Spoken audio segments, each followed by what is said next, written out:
For Kessben 93.3 FM Kumasi, Kessben 92.91 Crane. And after Kessben Television, so the Election Avenue continuous coverage of election 2024. And our Sugusa Uti now, hey, Mr. Speaker shall say free and opano, but we are doing no other than the mark KOD. Now on Subetua, so Brassam is Missomo, now Sabre Bra resource no air banner, but also so banner. This Sabre copy and I do assume Dumi the element. I'm going to bring you all the details. The beard results, no, the free fat of beer, bro.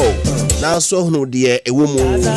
Retro copy say Electoral Commissioner, Penny Odano, a Rajin Adukwe Mensa, Baba Bekasa by the power conferred on me as the returning officer for presidential election. I declare Mr. So and so as the president elect for 2024 election. And copy say. Jane Mensa this has sent Baba to Jano. You will be hiding in Abe bro. You can say right here that you will be so Yamau Ehuno. They say the polling station results no era Eguswaraya Eba. I was say polling station baby home matwe. Say a bono numua be antimedi lie subio. But baby when yan and say bono numno many penny that sora age line num. And brother say no numbo no be line no dia. Yamana quite eminent me to na banuwie. And Sarah Yashasia na yakai. Entiana na dwi ye betimi enso ahwedi omu. Ye kwa man so Andy abalai no so yenti baby owo and resource wonya de mai. Andy, good evening. Hello Andy, good evening. Hello. Andy Bachota Minka. Hello Andy, good evening. Hello, good evening.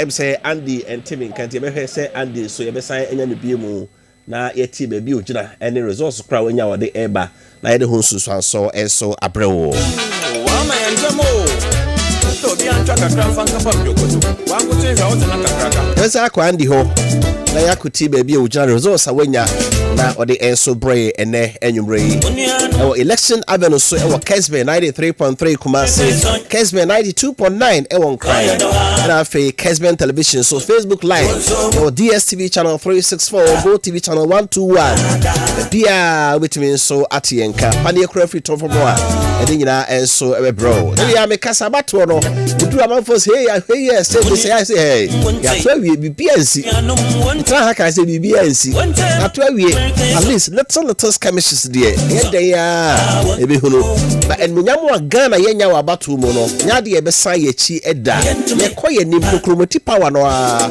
ba no amemu so ani e kasa ai wa ya de to so sa anye ye so be ka kire se da bi anye ye ko won se woni ema ye na esai ebra ene Ghana for ka kire MPP se omo nkogo so ne meyi no mra na o ka kire omo se ya de ti omo ento so na NDC so e de na Ghana for ka kire omo se ya fem ntumu sa mra ana da bi monko so ana mon tranche movement for change cheddar omo ka ho nyina okay Andy now we akwa baline so Andy, good morning, good evening, sorry, good evening. Hello Andy, good evening. Good evening Andy, what you mean ka? Hello Pastor Mito. Aha, fantastic Andy, even na ujina sisi Pastor no amasaman. Okay omatimi akai e man bi ho amu police station results na my intio You be na me that amasaman aye post office and I'm was CA na hano ye call eye na so before e de no a me say parliamentary no a koye ye ono makan no awie parliamentary no NPP enya 146 146 NPP and eye NDC enya 165 we parliamentary na so e de no na aye omampeni dia no so aye presidential no aye MPP enya 138 MPP 138 and NDC enya 165 we aye amasaman post office at the up to ejano na amasaman post office dia no dia so mo I kan no answer na no we can so akọ amasaman court na hono so we presidential and I mean second NDC I'm say NPP nya 119 119 and NDC nya 179 179 parliamentary ni dey amasaman e court for no so one more kind na no things so the problem no amasa with office na we one presidential mensaka presidential no na say me call NPP 81 and NDC so 179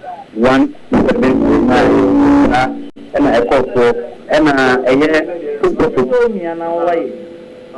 post office now your post office B post office B presidential 103 NPP no 160 any post office any corporate we need to mensaka parliamentary mine abinyande unguso omo ekinkan wa na ebasa wonu ma according ma womo no ne omo yedede pa wa hanu a ebutu a edi eni eji etire na pe ememia obi ga tenu bia e san edi besom e people no so ebutu a FM 93.3 right na yada se pi no amade bo de ohu ho ya wo de ho amane ya beto ye no nyina enim so be kosoro ba pro no na de aka kire bia no na namuako also yaton kapi from amasamai ye reporter na namuako e ho de ye koso no e na ode abreye no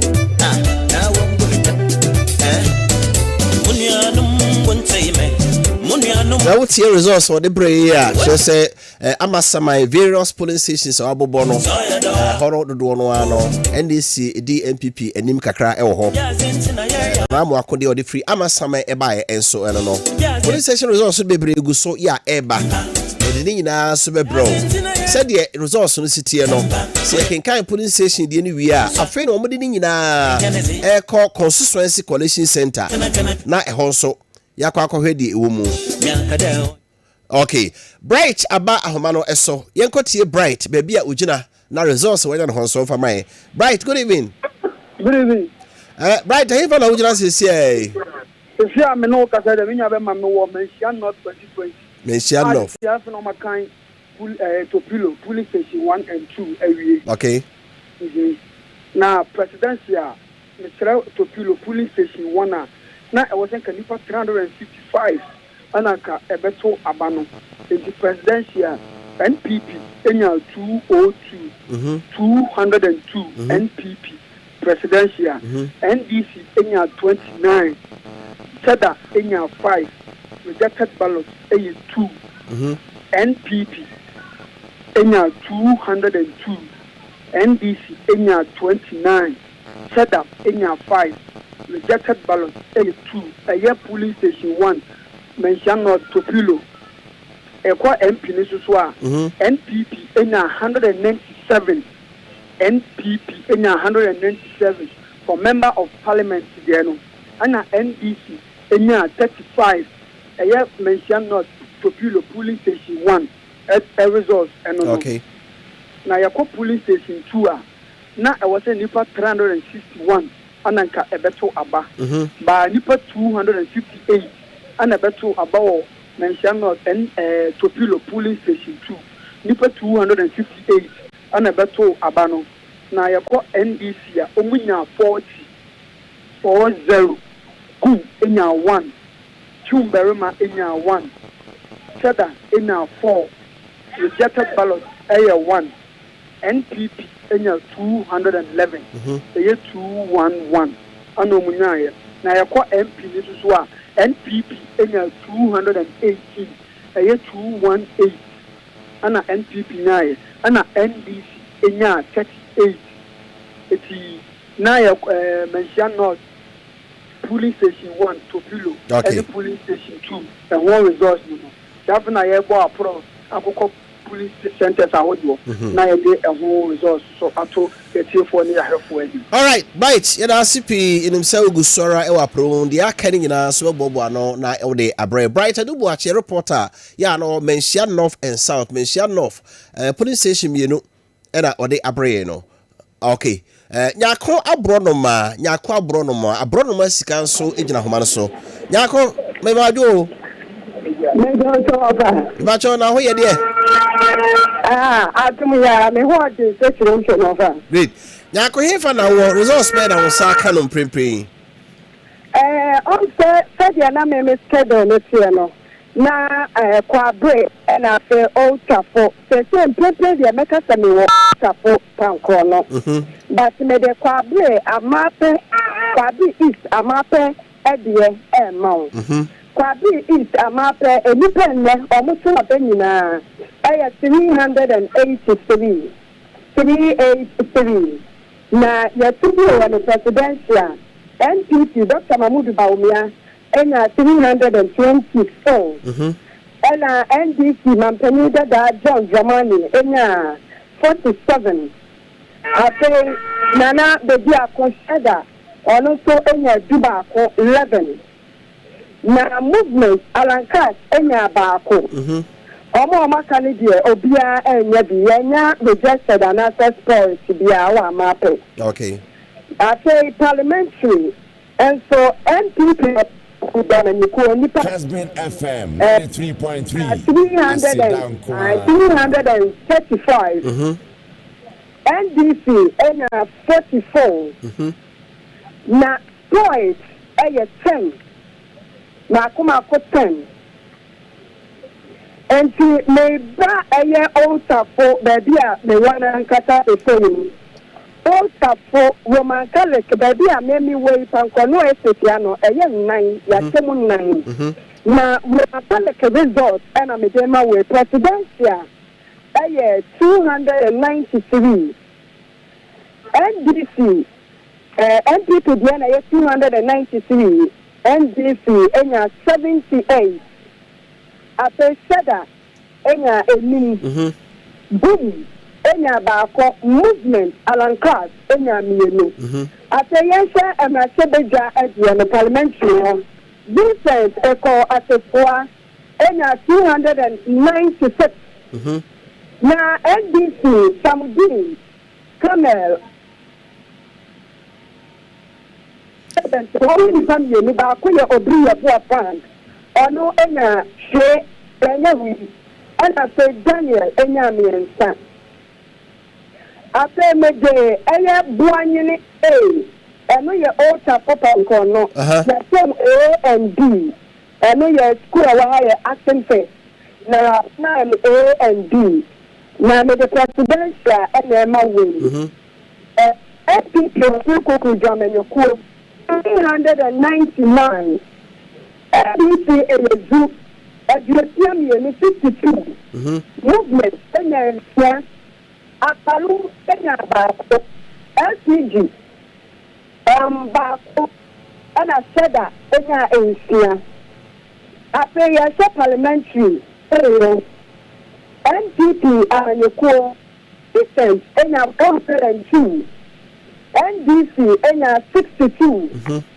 Obri independent enya say Daniel enya mienu rejected no enya miensa okay so the ba konso eka ho okay and we B NPP 268 and we parliamentary and Dema way NDC enya 65 independent obri enya 1 point and so enya 1 okay. So far and 9 amakono breakdown and our fact the day amawono right na area no de na fi ho eba ne se ahane de na ka bibia ya so abranche bi ba ya wo so aba no o pese o video no ho selfie funny paper ka ho na o kire se wo so aba no ko ha interpret for wa ha no e ko ne ho ntem na wono se no o man se eto mo ma ni delete bibia so far de ensoko bia nko so wa ha mente mo ha se bia so enko so ya ye gusa ya ka ba ni bibia e peaceful right yako moni adwuma ko soro ndi yechire ya ka nyina nim se wo de nyina so bebre ya hwefo ene etiefo ya ma de bofo nyako abronoma and also Oltafo and a quabri sabaton pesua so also results on his akano and our day abano. My entry mechanian call and cry pumpuni mantemo yaman for Kobe and so ewo ahmanasoa yet results are Kobe and Yama Kobe and Majanumri. Hello Kobe. Hello Kobe, what you mean? Okay. Kobe Lane come back on crying so Yakuti police station results on so when ya and you marry out there twice so our election avenue so Kessben 93.3 come say Kessben 92.9 and one crying Rafi Kessben television so Iguswara said ya cano 20 ya so che Iguswara ye train resource no el baby akabia yen sanka ye si ade beji police station na Rafi omo aggregate constituency collation center no a ye constituency cry omo resource be back ane 276 constituencies no constituency ben and na omo presidential and omo parliamentary ebe drop kane I got it from Ubiniyem. Okay. Okay. Oba pa fi agimai aba homa no so yenti do ba pa oka. Oba pa me mo ajo. Hello oba pa to me ka. Oba pa e fa da ujina sisi a resource men wanya edi amaye. So me no ka say na be se ni e Oba pa ma wona so kakra ma ye pa na wo line wo fom pa odama. Ah, me to ka pa kasa. Me to the no electoral constituency. No, the constituency but sometimes no anjo and primary school. Among NA primary school. Na so na me na ni say na mo say me ebia among A and among 1, among 2 and among 3. Na so me no ka fa na among 1. Among you among no. Among 1 NBC parliamentary candidate on 132. NBC parliamentary 172. And MPP parliamentary on 58. UPC 0. New Force on 1. APC 1. And a first ballot. The printing their anything. I don't know all for it. Okay. What about presidential now? MPP 56. NBC 129. New Force 2. Movement 1. And she said, if you are near among the 2. Among the 2. Parliamentary on your MPP 92. NBC 169. Okay. New Force 1. APC 1. Movement 1. Okay. I am the man who voted ballot here. Okay. So about parliamentary now. MPP 68. Okay. NBC 147. New Force 1. Rejected 1. Oba na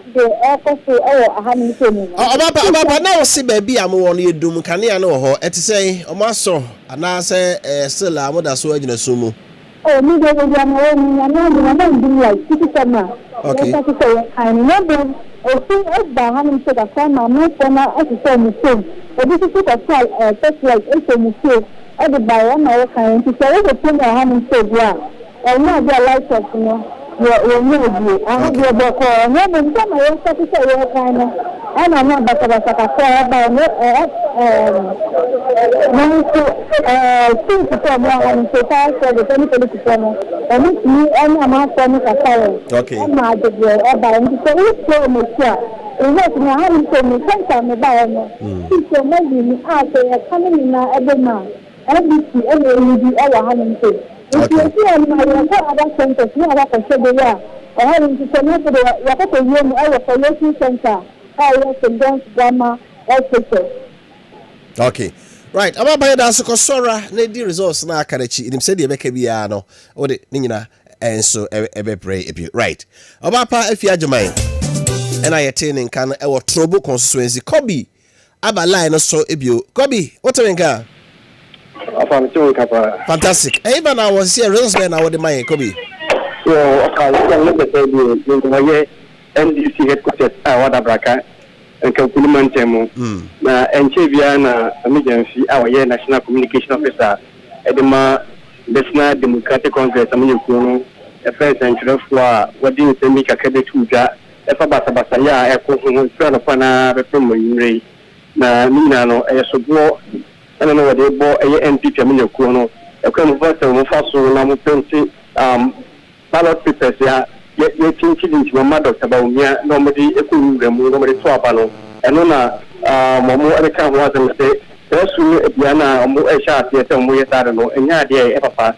I shan't originally be pure, I think so. Greater crowds would be a few. I could remember being so, but a year after swar, a bit more a trip, a bit more so, I put good to near the idea, Nano, a year NPP, a minute, Kuno, the question, I know, Manati or her, or can't say, Sanoman, a question. Upon them and yet papa and or share no call for nothing for war a year all the centers will say opinion and after the pata but the people of the Pia or Santiano nobody say on the Sano and after Medina so the Baya would be into few from us so no man fast no much into only the food you come a cry what Jane Homika cry or say and yeah did with me as I about address media and it's so funny the offer into into a nine uncle the whole a year at the Braca a year NDP headquarters yeah there's a mama but Banabrano but me any days also the offer I know ID yeah try at the Kobe yada se koswa ne gina hwa na pania kra frito party NDC headquarters wa se na wo ye no no na wo de ho amane abrain ama ye hefo ne atifo nso omonso atenka ira supi yama no before Kobe ono nso free NDC party headquarters e won cry ono na oteninka yen ko Benjamin was secondary na yen ko ti sekunne e ho nso de ekoso Ben otenka ye mo adwonwumre. Hello Ben, good evening. Okay. Hello Ben. Fantastic. Say Ben line on. Right, Ben na ba line so yenko sekunde bio na yenko tie Ben. Ben what mean ka? I'm to kapa. Fantastic. E ba ze na okoso e wo sekunde anwume yi. Mama ajofina wa kwa from the all secondary abato mposedo. Dem ma and then an say yeje election sisa no.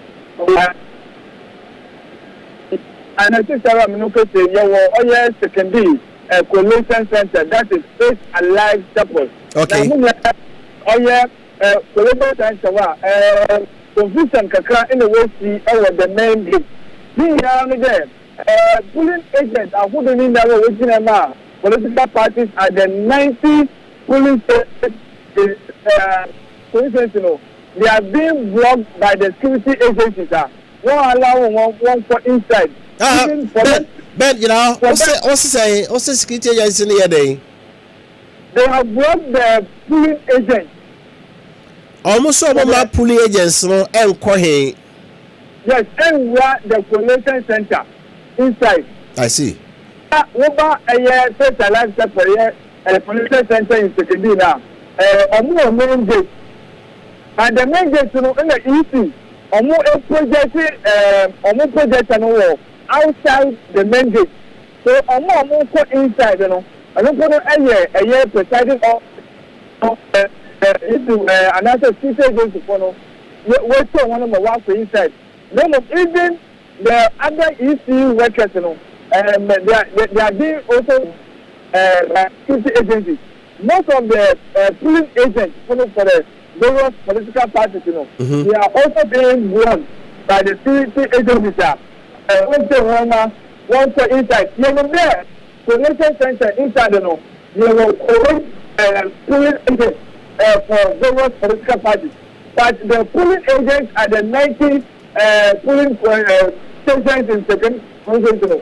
They have to prepare the pink sheet from the various. Ben, when it may be. Ka okay twi na afante maye na ka eni beje ho pa so brofo no ya doso me say brofo no ya doso ka ka afante ana se twi maye anka woni beje ho pa okay when you most there and then America no oya twinty apostle to na wo ben ewo oya Faith Alive Chapel Collation Center for secondary about your person no and all the polling agents for the various political parties you know Oyada CC approaches one block one from the main gate. One more on the corner, one call inside the collation center. Now, even the EC officers, apart from the presiding officers, all the EC officers, you know, once they are being blocked by the CC agents, Wednesday one more, one call inside. This is a promo the collation center, so can be about to consider. Why is it to say I will blame the police agent in the Oyo City court as I will face right one associate main gate no. No. Oyo easy the community for the project outside the gate of the Faith Alive Chapel the Collation Center. I will project one anywhere on Chedara better say no why you calculating from all the polling station that is 90 polling stations over secondary about some person. Now what secondary about some person the expected voters you see when you come now 41,364 41,364 but there were three polling stations more than now much and about oil pollution in one principle or rather the NDC parliamentary candidate, Blue Amma Yamike, he won the various polling centers, which is now the coalition. But we are here to get all the 90 polling stations results from all the polling agents and other EC officers. Ben, I'm to say, now polling station miensa results I was no. One candidate and a wedding kunim or MPP ni and now NDC ni NDC one parliamentary candidate no. Okay. Now we're going for the three polling stations no more but the Namasa can the princess NDC parliamentary but my yesterday I was secondary come there the NDC princess is carrying majority on the other polling stations but we are here to get the final figure from the EC when they finish their collation or your collation center. Okay. Ben, you know, CP, and say, Obenya, the Academy Nakaho Amaye, na Yahunu, the Omo, Yaman about for Benjamin, every second day, or no sooner they abre say hono, police station me and sa and na omwakai. Now, so far, results and saka from 3 police stations, no, NDC parliamentary candidates, no, and I didn't just say, ya blocko agents, no, say, ye mombiana, basabasa, be a county, pennyforce quine, so Malcolm Murmua, DBCB answer, no, in the whole cell and so bro. Sorry, various police stations, no, results, no, make us my catcher, no, and you may no, police stations are doing in ano, one better Aswana or Makeka, police station results, not boom. See, be a police station by 1,000 and all one constituency. This all beginning in a na collation center na mkani na bomwa ansa na we catch say ye wie constituency no na say na constituency results no di if sabre kwa na obe nundu du ba ko du mienu de na constituency results no asase a eba constituency ben na be the first constituency results ebepie eno bunya ba hwimpe na afi de party bia omo asase ehunu ombebre producer wa Mr. 2 minutes. Wajidebja. Rapeni, Ababa. Hejover. Now to say. Damiadum. Agrono easy. Easy. Baby those ones any break a crab. Oh yes. This you know. Ahanu na say we are pulling agents. That's our party asmawa. Hana also many be no kopa. And this 2709 nya be 2012 no. Ni kwa say be baby. Then adebakwa parties no me manage ho pa ne say. Now this year we imagine some be recruiting professionals. I mean call Savannah region bra. The ba na ya to so. Adam so line so from Savannah. Adam ye bajo. Thank you. Now, who's the Yaho ya na so e. Adam constituency be na ujina CCA. Fantastic. Former President Mahama Krum. Yes, the police station. Okay, my entire results are Osaka or Adams. All right, thank you very much. Monsieur Otepo, we shall body number for security. About results, provisional results are 8 this year. Minya better presidential results. Excellency John Dramani Mahama, our former president, and our flag bearer, NDC, when 119 votes. And Dr. Mahmoud Bawumia, our original NPP, only 37 votes. And to parliamentary, Honorable Suleimana Yusuf, on 195. NPP parliamentary Rafael Kuma on 44 votes. In the circle, bonding English Arabic total votes here 497. Excellency John Dramani Mahama on 296. Dr. Mahmoud Bawumia on 88 votes. It's a rejected vote here 4. And the circle Kwabasu presidential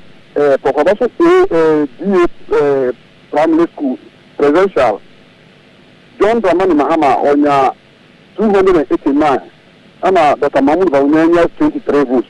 Okay. So parliamentary Rafael Kuma on 26 and Honorable Yusuf Ore on 279. And to the final call, the Kupe residents, usually the Kupe residents are police station first police station in the Kupe presidential provisional result on Misaka. His Excellency John Dramani Mahama on 823. Anna Dr. Mahmoud Bawumia on 75 votes. And the Yataba MP4 Muzua. Honorable Suleimana Yusuf on 270 and NPP parliamentary candidate Rafael Kuma on 34 votes. These are provisional results for me to see a body bamboo constituency. Okay. Salifu, in so be the na the Osaka or police Saka Nina, so what in Nina and Swabro. Salifu Adams, Savannah region. Bolibamba to be precise, or my pen that John Dramani Mama and in 2 results now, what you say, Enyanwa. Yeah, over. Aha. Results say, Bassy say, what would trend be Umwana? Trend, you know, and it's a as we be ne stronghold. So ogro ho a ohwa agrobedu this election no sa na kwai but as of 2 o'clock no na Easter catch say polling station all the polling stations no man recording little over 50% turnout. Okay. See na turnout no man for kan na nya Central region na nya Greater Accra kwa as we hwe na Ghana nyina na turnout na incident encouraging but then the good thing is that I was say it nya ba kwa be clock 50 plus 1 vote no. Did make catch us say now I feel na polling station ya ken kai no. Also say enwemu beba enye constituency collation center the polling station. Collation centers on to me you a whole. No, but then you know how I'm carefree because so here constituency polling station now that's a collation center now. All say enkai bia ho. The free polling stations urban no don be kan bo mo. It is a winner hand correct with the principle that we come out party no a. It would do hormone na omodi be cross check. Say the kai free polling station no. They do hormone dey buy no. So say be mo a obehu. And this Sahara says, I be more, police station was I be more. You do want to be here. Because police agent was signed, was training the science certified. And the young family, the district friends, coalition center, not will be anti me. Continue mechanical. The party for no idea, sir, or more professional, said this idea, or more my first and constituency as a police station. Yes, oh, where dear, why party you match? We're penning and still on a young fan and rewarding. Okay, my main call line is so my man for or boy by Jimba obo bakin baba line so na entie yentie de ono so ewo eka edema okay yento so etida na make no the first no ko obi a electoral area BS papa wo de man na wo de why party adwuma ache enti say na got now obi kura onima makin kai ono ofiri here police station police agent na mo ba sisa no abazo onim hwe say party no mani abo so oh so share election petition 2020 no 2012 no Supreme Court judge say lessons are one the polling station enti mo ni bo mo so yie enti free conference trend no asesa this time around won't be mu obi mfa so easily won't be obi mfa so but this time no ye ka kire omo say omunya abotre na omoma senia regulations no esi etie no enya adwuma say isi eye bibi na say we polling agent say woni nye ho a obetumi akọ no nchen akwa bisa no na wa kire omu say ntwa asomu a ubetimi dia call the highest authority na no so timi aba but ye can say you go so aye je results no if the polling station it's a different 8 o'clock no ekono na bia polling station mo afiri no na omo dia ba district collation centers yeah no na district directors no officers no so back in kai bo achi na omo timi declare certify the parliamentary elections no ho ansana among the regional na presidential so about the region that is specify we had more no more the because presidential no you were only one constituency for the presidential presidential say one constituency the returning officer is the chairperson of the Electoral Commission and to no bet me I declare it from the polling station from the constituency from the regional now the national headquarters that presidential in there or no what declare no. I foresee say party no mu ba kon ebenya absolute majority in parliament. Oh no, presidential and they are here be run. Sure banker. Sure. Parce anu na omo betimi dia gina so the other party na onya majority in parliament no. O de be just one campaigning. Say me na say the control parliament. Say control parliament. Say they see 2008. Yeah. It is a who could lead the first round okra na ono no winning majority in parliament. I hear what now we hear the 8th parliament and if we no na mabo bracket see here na party in power or minority our parliament so then na catch us say and catch on who say na wan say no me tum ho de so no say benya major casualties of parliament etito no bi konwa betimi abo mo sure e bi beti abo ho e beti abo because so we share na nkofo bi fi say okay mama kofa Frank do say e wa homa no somra na nti be bia Frank so twene bye to so Frank ye majo hello Frank hello Frank ye majo me do mina eh fa na ujira sesi ai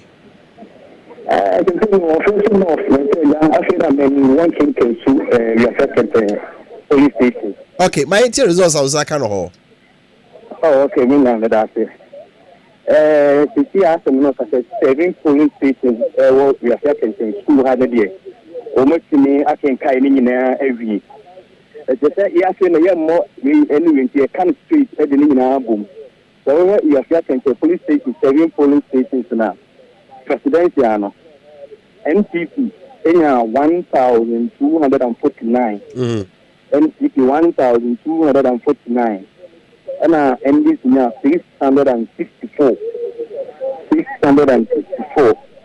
and over elementary means what Dr. Freddy Evetman 1182 and Caesar Ufusu example I want to number NDC I mean on 783 we are making 7 police stations we are campaign school morning and so far the entire and they are today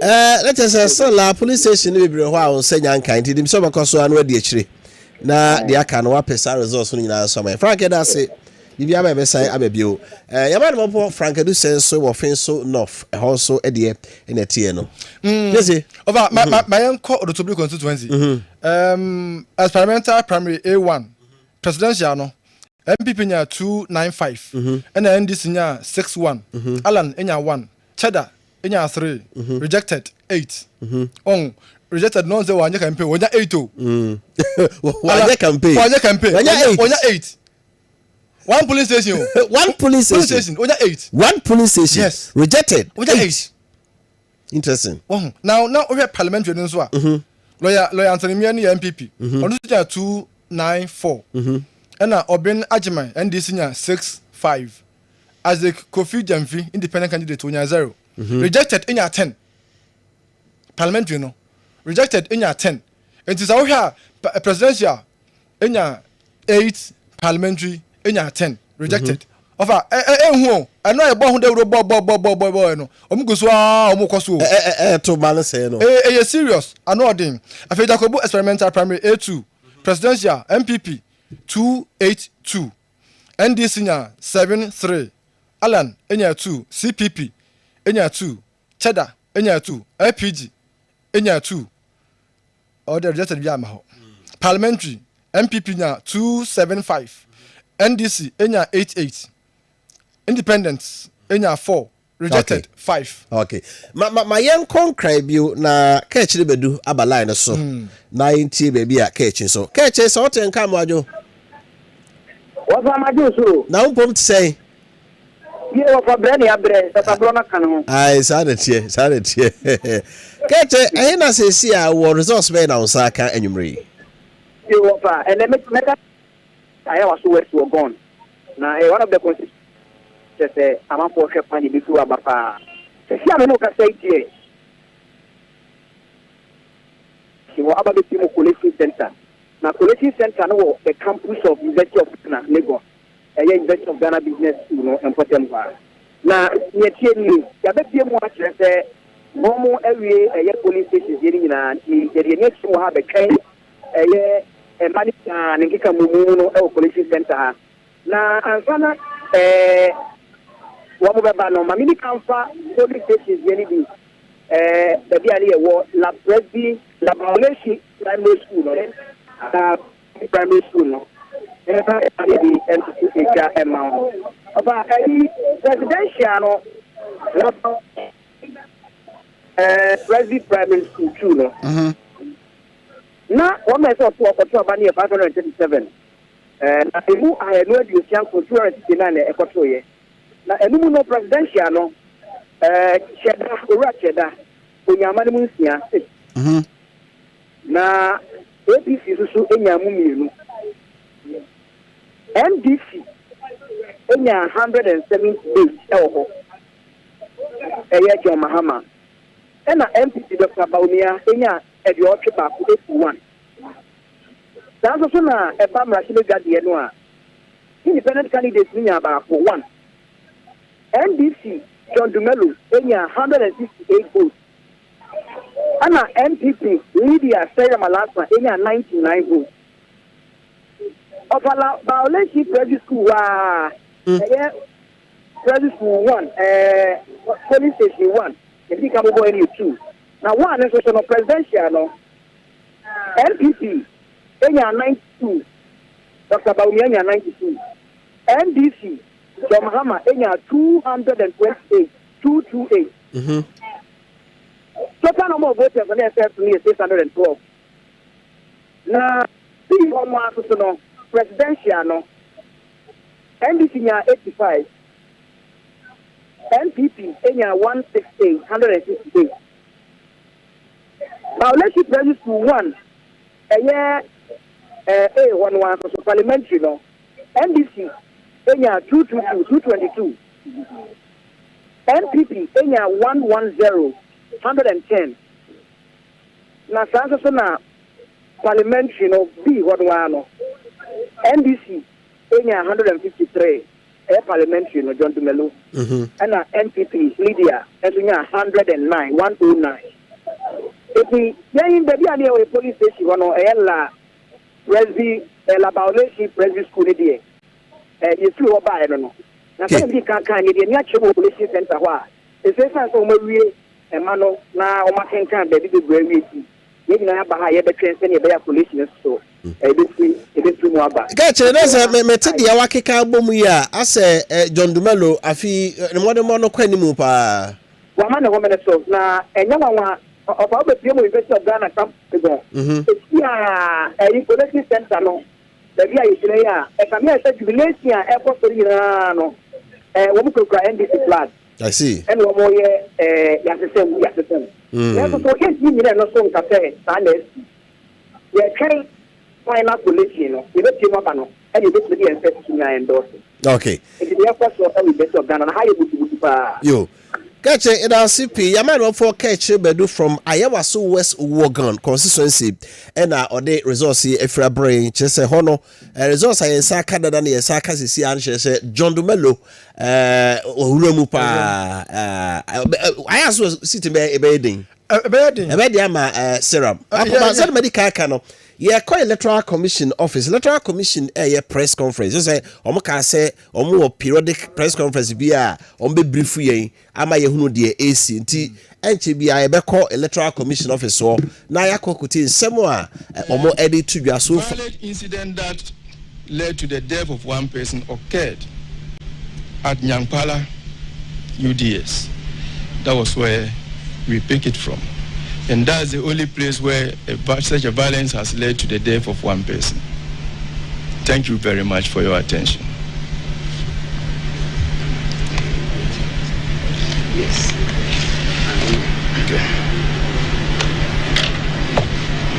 Okay. So, in addition to what the Director Electoral Services has just said, the ECOWAS and AU election observation teams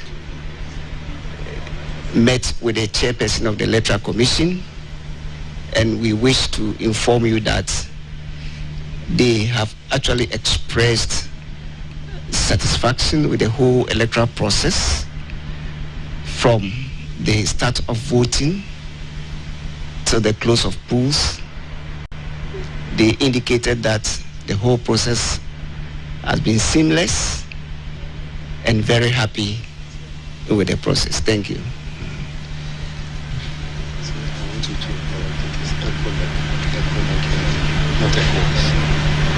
So a correction, ECONEC and AU. ECONEC for okay.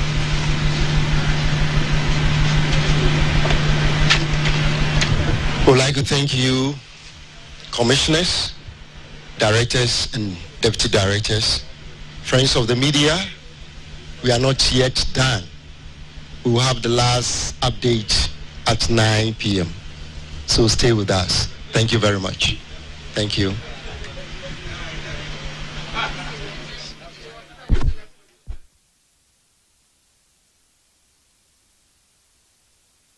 So that's another update from the Electoral Commission. One person. Akoso no eno ena ukoko tie no penifo ye Electoral Commission office Alex Tete and afi Ura Benjamin Bano Bill omo ena brief the media ba election observers omo here about no so no the omhu ya omo enso ekae no.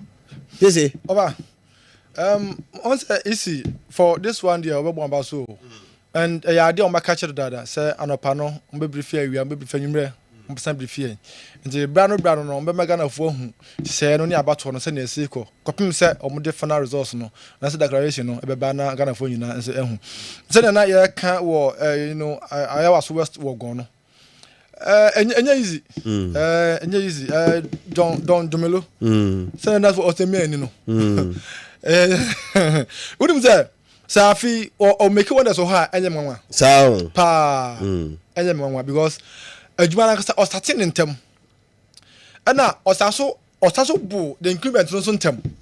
Once I said, why has a ball crown or say, Uno be bona obey as I would defend it all the time. Once I a hard drink power. Precious use.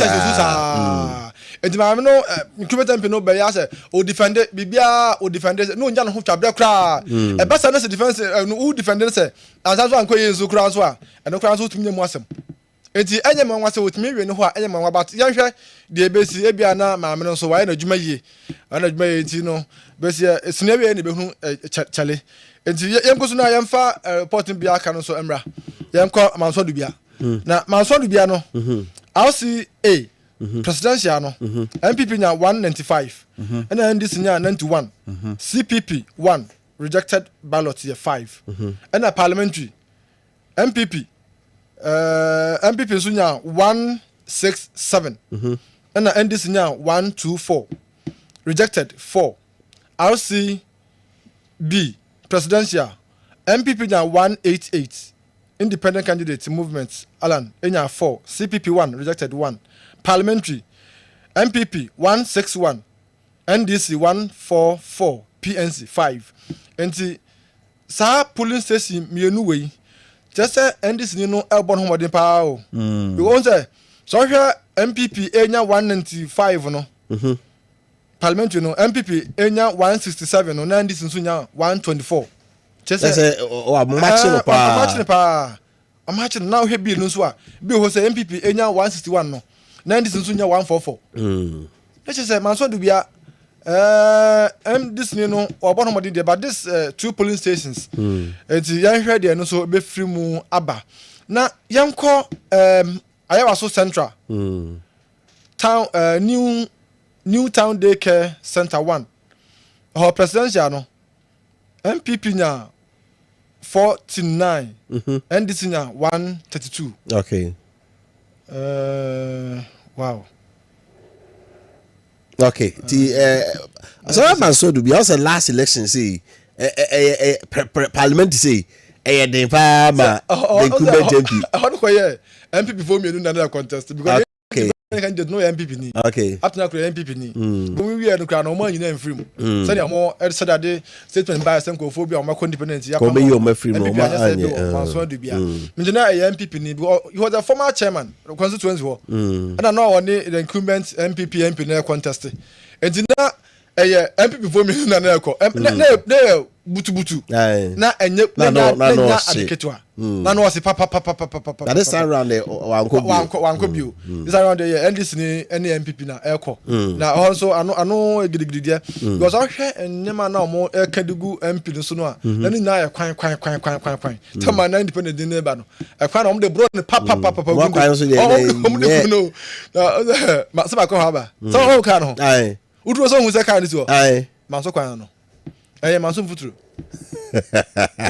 aba manso futuro no akofa manso futuro no nyasa ketwa if you have a constituency my lawyer ma a particular party that particular party no wa ba mu na say omusun say omokwan say won vie omo a enye de obehunie sometimes say na say I don't fault them because embanefo class say etieri tran kan just about this new me fankodi it is omo to aba ma since 1996 up to date na say akwan no wuntimi nya ho adwuma ma mo de bia mo ba ohun besu de bia mo ba mo besu na opesa o kira mo say ene di o mo di o mo chi my lawyer ama o no opesa kan bi kira mo say ene ja ma say ehun krampo enhia enti mi de bia meka no so bia lawyer ama wa o say ohun no na o say no nyam enti so ogunde o so fa no mo bu nse ya enye me nwanwa because unya obi a o position because 2012 no ka don't say oh yeah position party because now wa ben ya ben mu engineer say what mean the campaign say oh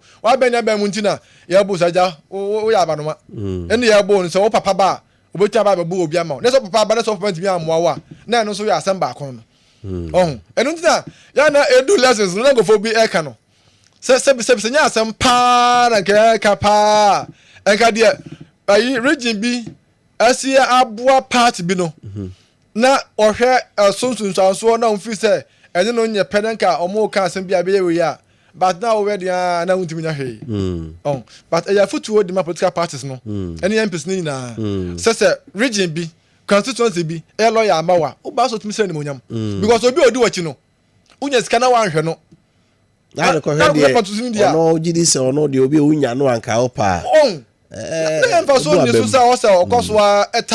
we are going to see surprises in this election. Last time me catch you control room me catch you say go for bebre o metan lutum seat prominent friends MPs because figures are yenya no results be a yenya no enye confirmed here for but if there are anything to go by surprises are about to happen. Yes because I say o man kasa nim They know. But they are not certified by the Electoral Commission.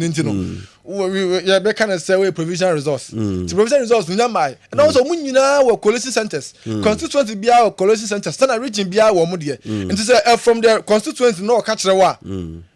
You should understand them. You should believe them.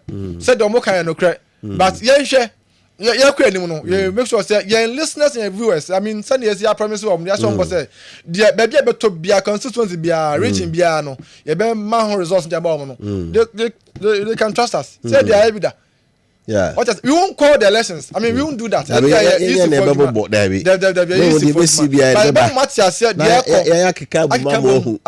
Now our draw inference. That is it. Then you'll be able to know. Say. Ghanaian election and our electorate no or more called direction be at manager home. He say it looks like say ultimate take it obia for granted because so all I say had the with the higher strong holder results are ever see no emwa o can say first na a party for no I just Ghana for be I mean matter their government was do me can say no, I say I say amu me who I salad na bizano sa adwene ni hobi o say obi ani ate obi ani ate oni papa ni mbone na o share trend no o ti trase ehu say ade o de me ese ya beboa me ese beboa me in the first na fa ni papa numu a ene nti say bio ya ku animo na o say social media na be active say. And there's also on the radio, also on TV, or hand of phone, smartphone or call TikTok, or call Facebook, or call WhatsApp, or call and go for say your bonnie, say and throw quite okay. Information. Right, my main call Yaman before a day will be ho Emra. Now you hear a Santa Man pony in pictures or resource on my Ade Yamado. Now, boom say. Bread and so take to so check. Even original sister results be na Osaka. Of course, it's the local country. It's coalition Zuma. We observe social voting with the Sakra na Mampo. And about to na for some Zuma dia NC. Kessben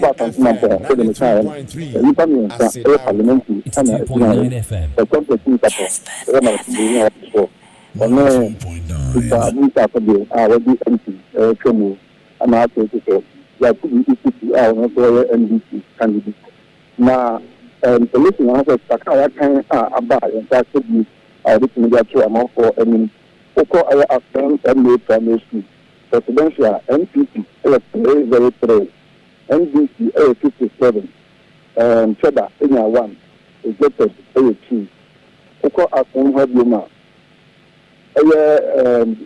as temporary boots to be NPP 185 NDC 24 South Oko parliamentary honor NPP to 177 Yakubu 32 Itabu Sakodi Enya 6 Mampo so the next apa President Primary School, NPP, presidential, 406, NDC, 46. That's now Oko parliamentary school, presidential 406, independent, Kitabu Sakodi, 10, and NDC, 43. Now, of our first vote here every year, and now I think that on some point, or the next month, yeah. I wouldn't say NPP, the Kata. If you said the book, if you ever, now that the ever, NPP, at the same idea, now, okay. Look at you, I will be about to Anaka, look at you, about other people. Maybe I'm also to Abano. It sounds so, when you boy, now, if you find the about the first one I used to turn my the machine. Now they are having that. Now, I don't know when we got the new boy. Anytime you are talking about the land, so I'm going to come on Saturday. Now, for people to go to you, I'm a divisional commander, and then the name, Collation. And the deputy returning officer of the past. I'm coming down to Provisional. I'm going to be so I'm going to talk about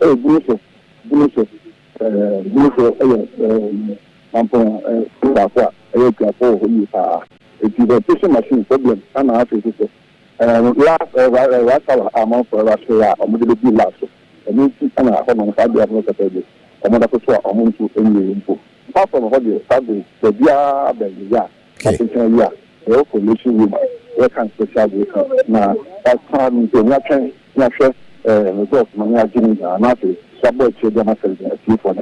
right. And I say so the abre be abeche so ma yaso ensi wo ho.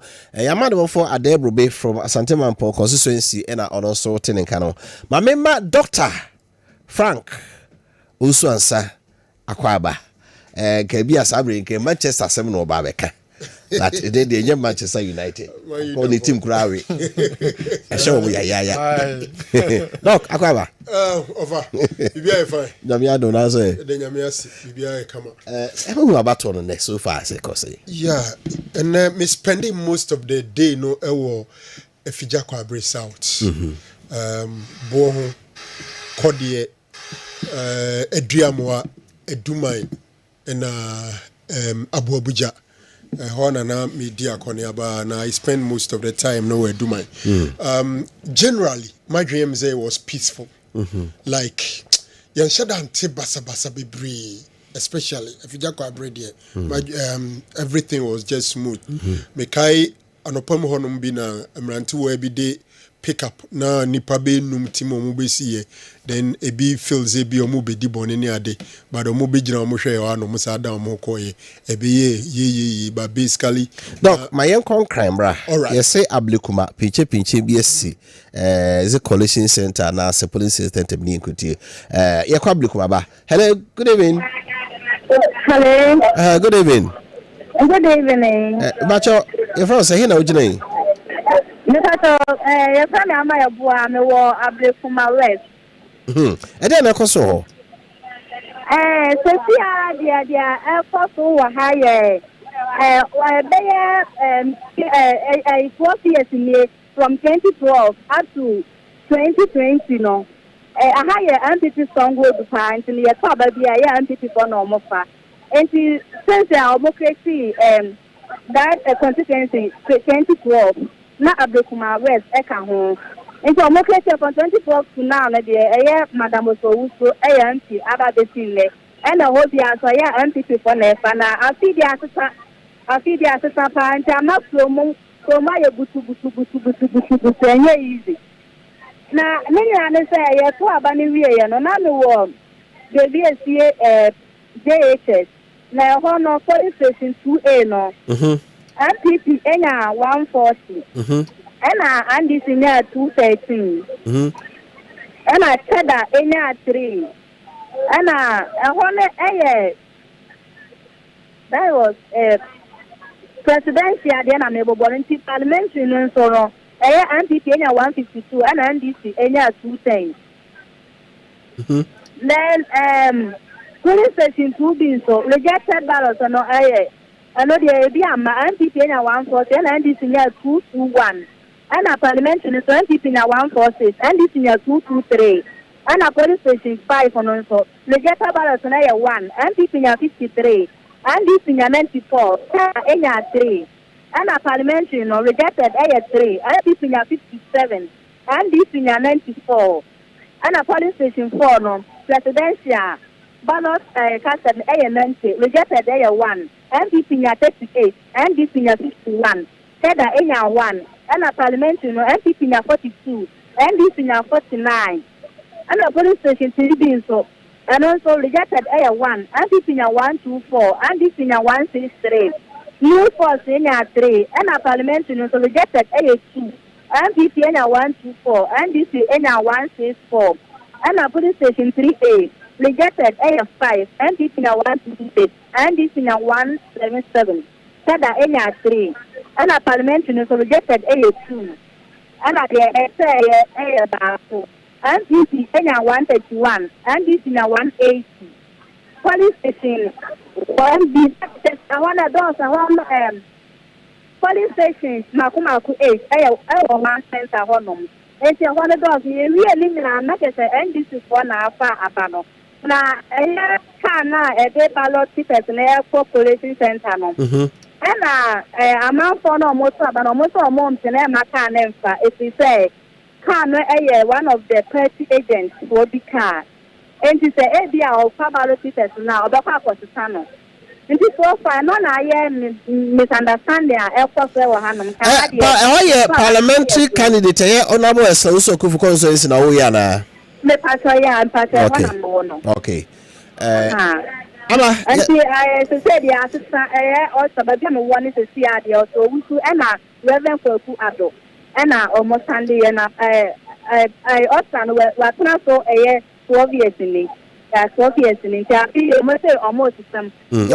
We say young results in United. The Abana young fan on Concoho. The Wabubono and a say and this in no LED honorable Esla also a kufu. Doc, yet also. Yeah. Initially, I started na my dreams when you're the entire constituency. Na ninkomodie mana koye say Asla elusu ni seat but oto asu bi emno kire some of the polling stations and when ya results no na as it stands now no the NDC parliamentary candidate no lady me kaiser o start now can say which constituency and a bit declare the results first. The is the first one I drop it. I thought we had the first one when she started speaking. But clear say quite early. Baby, I am no kakra up till no mugu so to abano. Because about to no as a senki we 5 p.m. Yeah. Ye jitum emrano say no numne bo na nkrofo da so di line mu no mu koto a ye mu kwan mu koto. But I'm asking myself, say, about 2.5 hours since a year ye close, you know, and I say a 5 in the boy, you know. How many people were still in the queue? The queue, I say about 7. About 7. About 8. Almost 7:41. Yeah. Now, probably it be an BBC. I'm hoping say a lighting system or a very good. Now you experience any blackout be okay. Doctor yanko second day bra. Benjamin se pinche because of second day ho. Na yanko tin bra. Ben what yanka ya mwajo? Hello Ben. Yeah, me na me so nka. Aha, what can say pinche because second day collation center. And say what to say? Pinche on the one round for no was secondary collation center. That's a Straight Alive Support International award secondary opposite Oya ECG. Now the ultimate now there a police support the wire award collation center another state agency wire there. One look Oya the main gate inside elbow formula for Oya the collation center no. One ma all the political parties no. One block one agent. When so one of one two now one for inside political party agents are what quite all 90 police stations. I was secondary about some person. When you never walk against the I was secondary collation center. This our wire present when someone say I was collation center have. Even the EC officers, only presiding officers are being allowed to enter inside the collation center. All the rest, you know, when say one of them, one call or inside the collation center.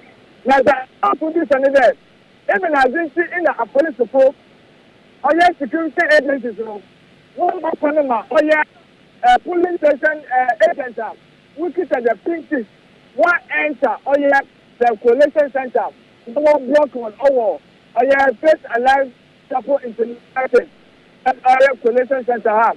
This are a gun. One for honest Christian Alpha, polling agents, both political parties, NDC, NPP, or both LPG, when now one for Christian Alpha, Carlum. Enti Bamba what to say, Bamba who says it's a ho. Munya, I don't know what 100 it will only take their enforcement, but I want to 1 year for some time. I want to 1 year for some time. That's a world there. They need a change, and the change in a way, you know, or you know, one more than a waba. Change the opinion according to Secretary Funo. What's the change in a way, you know, waba? For the past 28 years, or you know, NPP rather, we take over from 1996 given to oil 2020 NDC from 1992 no when ya any representative from second year almost na wako ndachebe go na what na afi na one year and sister na according to them excess the wako do e wo sentence ni na 90% sentence na or ya dey was na all right. Point there. Oh yeah, NDC parliamentary candidate. The Amaya Mr. Obutumna, where's your name? That was 2025. Yo, Ben, yeah, say, ebi no mo komo di no, yan twen na results no nyina ba na ehunu de e kweda CP. Benjamin Bray. Ben. Hello, Ben. Okay, Benjamin Bray from Secondary and all the way if you bray. Doctor so. Yeah, quickly on the okay. Minim say concern ye ekwan omo faso a omo si party agents no kwan se ombenya kwan ewura. No na menti ase no. Ofasa wonim say collation center honom no. Ho na ye gigi free polling stations na agents ni nyina aba honom na ye ka collation ya be keka abom. Enti say agents no they should be there when we are collating the results. Even the media must be given access to the collation center. Mekai some 5 days ago na abet kwabna jumfo GG president. Yeah. Na all can say they've omanya nkitahudie with the Electoral Commission and media houses no any media men ebenya the chance say omube collation center na de ekoso no omude omani ebehu bi no mabode ukunkron achira manfo enti mi bisa me hu say den na esi ama sese no ekoye den say party agents mpo omumo kwan momwem probably edu ba bia sa posifo nso ye omade a sometimes ya na say ye careful kakra ebia no munim de omatini de omunim enti maybe they will hold on for some time but I'm sure before they collate say omobesha say akeka bom de esese omuma kwan emap eye party agents no ewo honom no mu collate results no very very important say senior na yedika kan animu ye idea we'll look at the general conduct of the election and ebia train ye beti bi fufura my dream ye me say yes yate report ba kumienu bi obi a otete ba omietri every na yiso ballot papers so you say about 15 of them there or tear no at frame. We've heard that one ayate so much no yate an allegation ayehu videos of or nipa or non so and koko we are the best 79 or so ballot akogum. There are some few skirmishes, but I think say generally the conduct of this election so far has been good. My general impression, and it's a voter turnout. We are not likely to have a very good voter turnout. We are not likely. Especially under the Fourth Republic, the highest voter turnout was President Kufuor's second term. About a little over 85%. We are no free honoma. The next was the Bahamas election. Mahama Ewini, and then so I think we have some 79%. 79, yeah. 2012. 2012. Then the previous one was around 78 or so. So usually, hardly do we reach 80%. Only one occasion, and you go beyond 80%. That is President Kufuor is seeking his second term presidency. Apart from that, but I'm anticipating there, looking at the social media, send a media na vibrant. The Ubako Srona Minsura Meka say a free CSC a year Fourth Republic from the 1992 till now. Where elections are parties na campaign pa. CSA the power campaign said the opposition. Easy. Utim say NDC are campaigning, MPP are campaigning, and they used almost all the platforms available to them. All the social media platforms, the radio stations, the TV stations, door to door, face to face. O message cry throw message said ono anya udin no de abro. Yes. Dog yem kwa dwurabra. Ya se dwura Collation center bibi koso kwabra gei e wo ahoma so adwura. Kwabra what yenka? Hello kwabra. hello Kwabena aha Kwabena adwira e hot say enwumre okay me da say adwira se choduma say me say de say de abato ne ko no enya sinkuma say figures na e ba bontin no ano odin pa na mama chase even free parliamentary no na offer parliamentary no police station no edoso no electoral area ba for any dey drobon na drobon no ko no mo a police station ma ko e9 na offer parliamentary no a gitindo ma a wujire mu ma NPP America no oba nkrampo wonya 209 ena honorable bawa a wujire mu ma NDC America no ono so enya 84 ono so na 84 ena drobon president primary ono so gitindo ma a wujire ma NPP America no wonya 209 ena NDC America no so bawa Brahma ujine mu no onya 64 na ye wodrobon president die eben boho no eno so gitindo ma enya 190 ena owura bawa Brahma enya 76 ena drobon ye wo Brahma Krum village eho ewura gitindo ma enya 78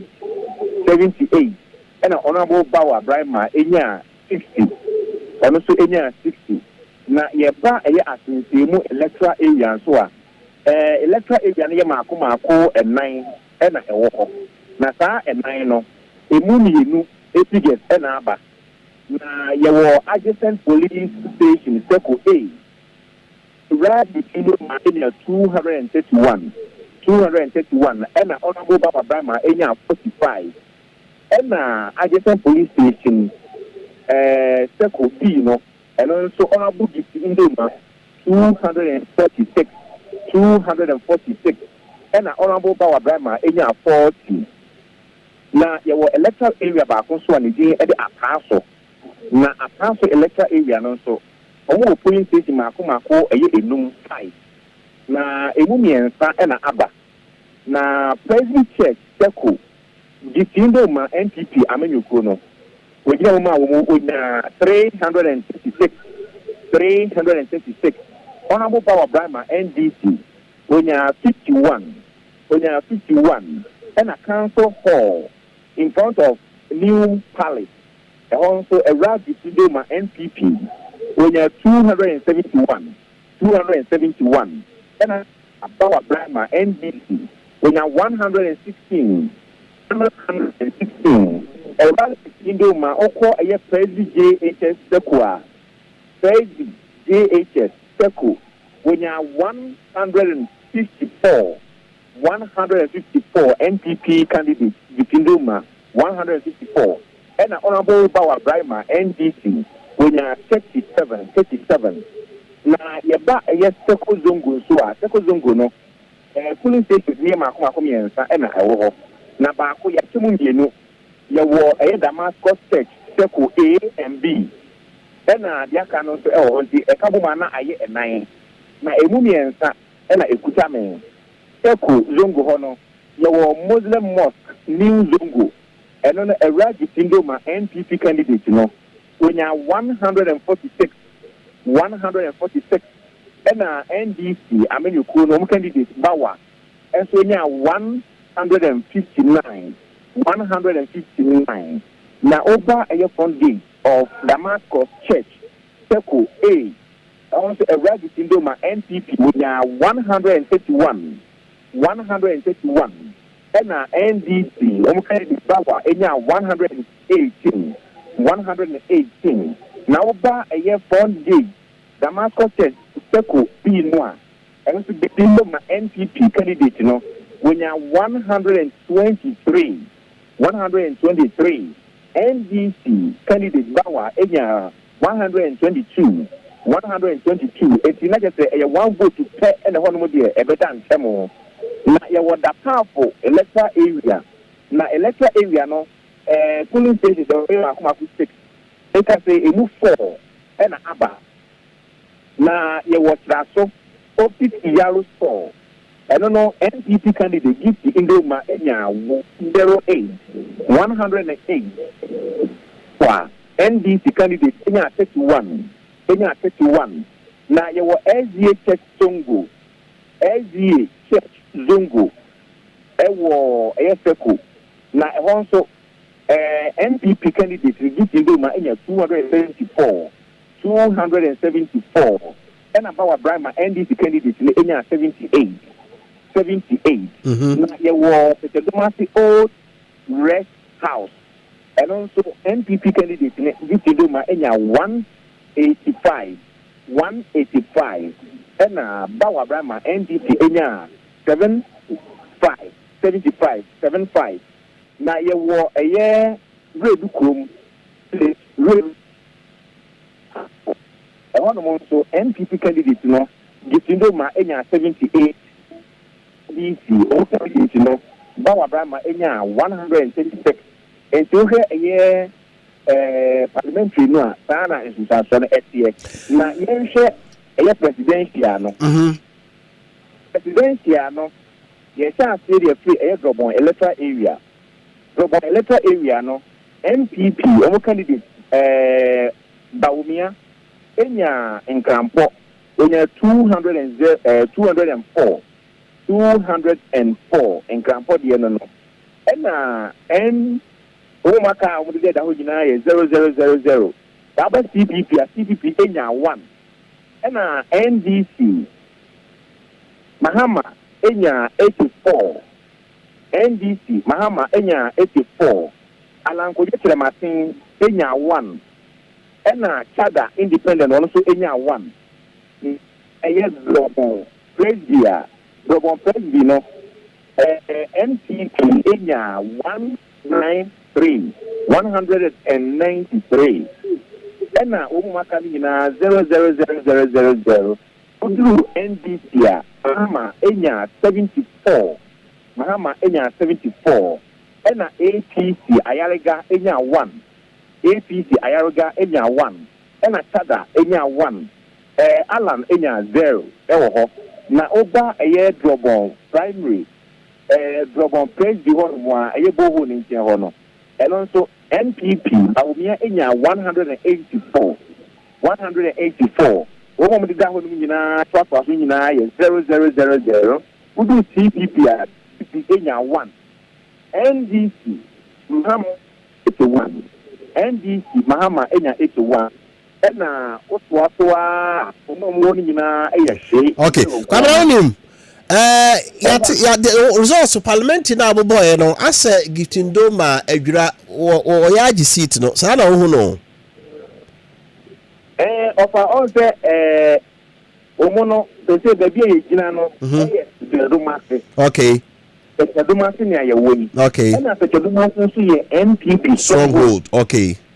NPP stronghold by any such a Domasi. Okay. NP, a gra, you cover a genuine via. And you don't the seat in war, and I said, Bawa Betan so good and back. Right. See a gra air ban on so. And you're very close to and it's asking if you get a jacket, a bit near back there. Akunyano, here drop in that. Okay. Kwara ena say obekwaba na echi resource na ebebechi no na yaje eno so dia kan amano before kwabreje ena wode report ye free ejurase chidmase abaton pesua so ede ebreye live on Kessben 93.3 Kessben 92.9 afi Kessben television eso yegusora ye hwe doc say na ye ka no de mani di echire pa ne MPs ni seat no eno de free say ma na dwudum ye no na omo obehwe ase no ye hunu. Yeah.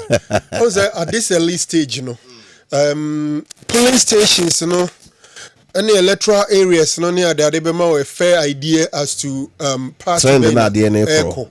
Inti sene hokano e bia endru echira de na yenyinya constituencies ni bebree. Inti eno no abema a fair idea. Say which party and answer which MP and a retaining the seat. And I say MP Ben in a losing his seat. Party be already the incumbent MP no were losing his seat in it to a new person. But the overseas our party na name no.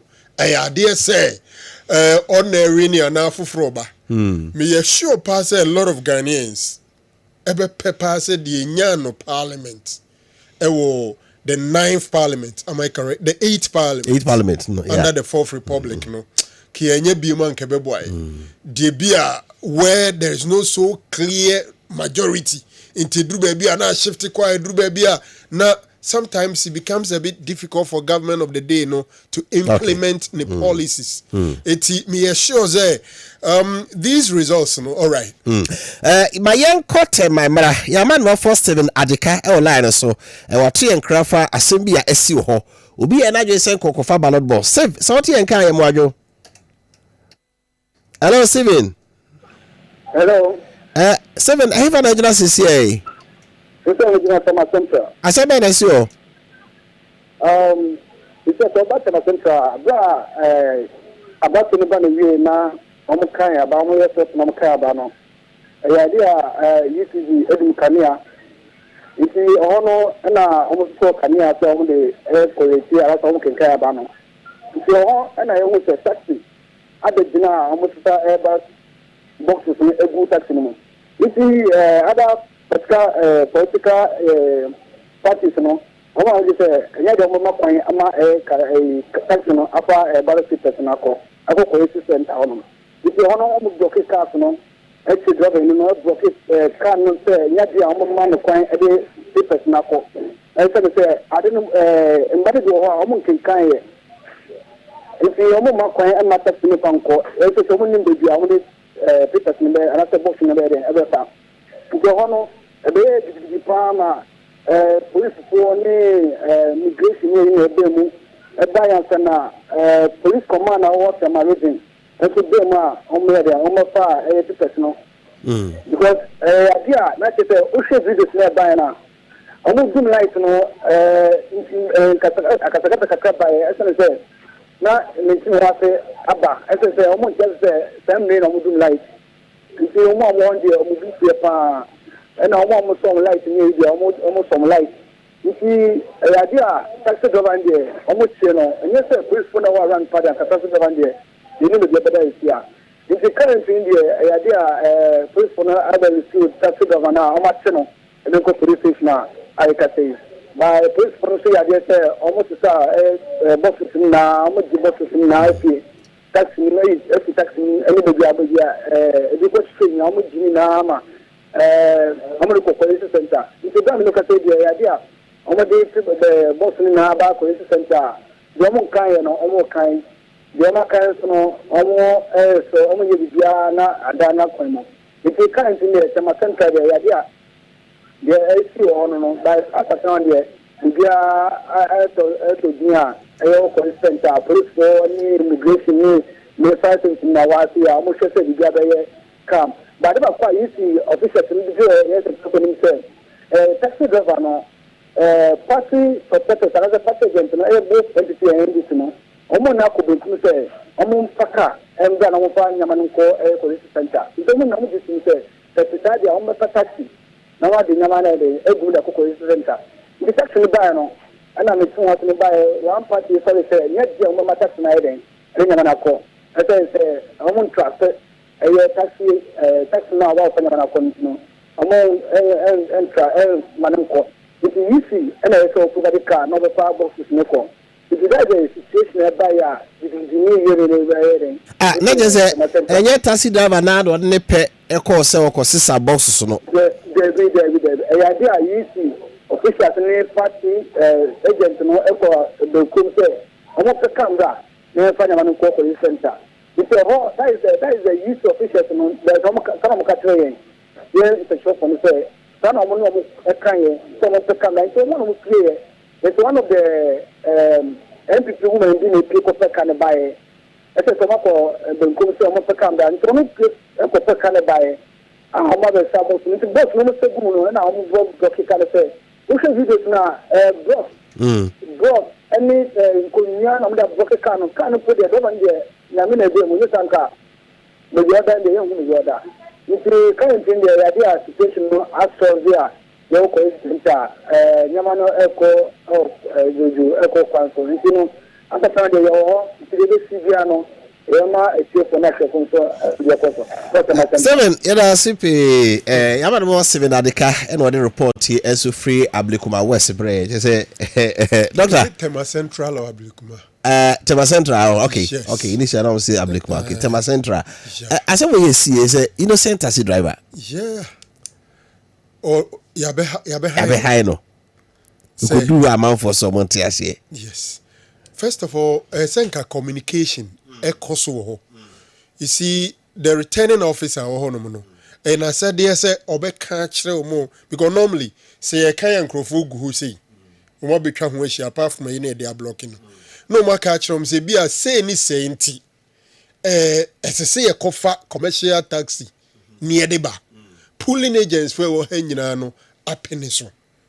If I try to say, but some could and commodian uncle so now fan say, Mona Musha Mujina inside the honor, Moamono, Modin Comagia to Moa.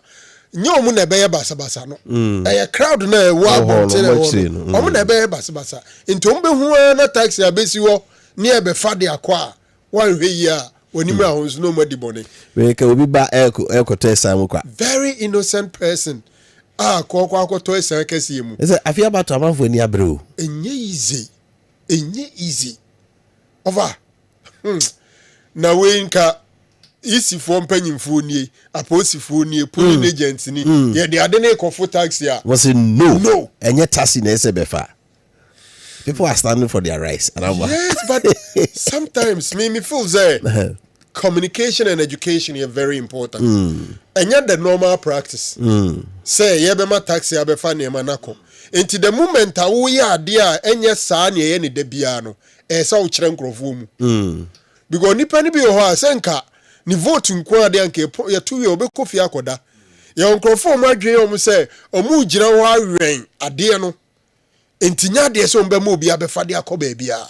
Enti ogusu we na obehu na Moses ade asima one way I'm not justifying it, but I'm saying say something of this nature a bit to me asi ho kwan wa bra obekire ma kire amanfo say ni ayeye ni enam say enti me sure say they are human beings. If omu nyina akire omu police for returning officers say pulling agents ni ade nyina honom na taxi ne ba befa menye sure say nkasa ade ni besi abrante no onkope kosuani o chira nkwa so ko de nyame ase ko de nyame ase no egesa asem tonu tempra we say focus so our Kessben television tie Kessben 93.3 na fe Kessben 92.9 egusora ye resource no enyina na ye kwa man so ya man bo for Robert usu e wo lies be bia Robert digina CCA ye nti resource Robert what ye kan ye mo adwo Robert he na digina CCA emprempre die me wo wan fie e doma east na se doma e ku e mense no okay lipo for e na me wo CCA me no mo e ka sei Robert resource be na osaka ho you offer the abano mamenta the entity that the be kan say provisional and I say about commission and say that empanesa entimu ati and I say empanesa and say asie dem me can say obekin kan ati obedi atum e wo collating center no me no e ka say e Methodist church wamnafo presidential NPP 217 NPP, NDC 185, NDC 185, independent candidates Kwame Bebia on 5, rejected 15. Yeba mrasebe dem DNA so ye kan say parliamentary na NPP 195, NPP 195, NDC 230, NDC 230. Now, over presidential and parliamentary, no, get and bra kakra ebemu, no, Methodist church, wamana for. Ye through now to assign DA Methodist DHS, wamana for 2, presidency and say anything that one at here. NPP 130, NPP 130, NDC 70, NDC 70, rejected 7, rejected 7. Yeba Mrasebedem another parliamentary na NPP 110, NPP 110, NDC 103, NDC 103. At the Yataba DA Methodist JHS Wamana 1, DA Methodist JHS Wamana 1, Presidential NPP 114, NPP 114, NEC 78, NDC 78, Baby Akon 6, independent candidate Kwame Baby Akon 6, CPP 1, CPP 1. Now they are called Embrasebedem parliamentary. NPP 106, NPP 106, NDC 103, NDC 103. If you are a sign echo, Methodist Primary A, Wamana 42, Methodist Primary A, Wamana 42, Presidential NPP 200 and hello Robert. Hello. Online break it to asomai. Therefore, 104 DA Methodist JHS, DA Methodist JHS 141 Presidential NPP 114, NPP 114, NDC 1, NDC 78, NDC 78, and a baby aku 6, CPP 1, Parliamentary MPP 806, 106, NDC 103. Yeko Methodist Primary A, Wamanapo 2, Presidential NPP 207, 207. Okay, Robert. Gada dia keni nyina ebesa babio na ebedu one bia wenya dia keni nyina ka ho na waka bom ede amayen. Ira si amana for Robert Opoku efri bro mantemu doma is to be precise and on the police station so be bre. Ma yenya ntie se amasaman nipa bia block line o ma block ekwan ne se car se de boxes ne ba collation center ho no wo mo mpre ema ho. Doctor, what did you say? I can't think far. A big cocobo January, you crumazi. You ask yourself, Saturday in the papa say, Chese, Omum Peboko. A bit we are supposed violence. Like to my baby. Ya dear Barbecan was on Premier Farmer. Ubi San is a day, dear Pessoa. Oh, me and Fan Congo Kai into Monday. And interestingly, Umpo wene omanya kind of polling station before be transporting a free ho physically at the Collation center no must sending electronically. Sir. At the Coco. And na unia refugees here. Okay, as I know Western North. Okay. Also almost say ballot box view. Yeah. And I'm out for the ballot box yasin into the side police station is also no. Yeah, before I see a day corner, or maybe we had the good pink city so. Yes. Party agent ubi. It was a ballot box na. Okay. We am called na ya ho e wo line so ne nkotie de e koso na ya wote en kan mo adwo. Mini abema meju so. E fa na ojira sisi de na koso. Emprim am no ka say de no wo ga west. Nenim ho. Ho and a collation center about to commission na secretary amasama about to employ to so e mana ya to result na ne hwe na yetimi and declare one I think kabum na do bedum kudu for parliamentary no ya fa entuga na abra ke do say that bibi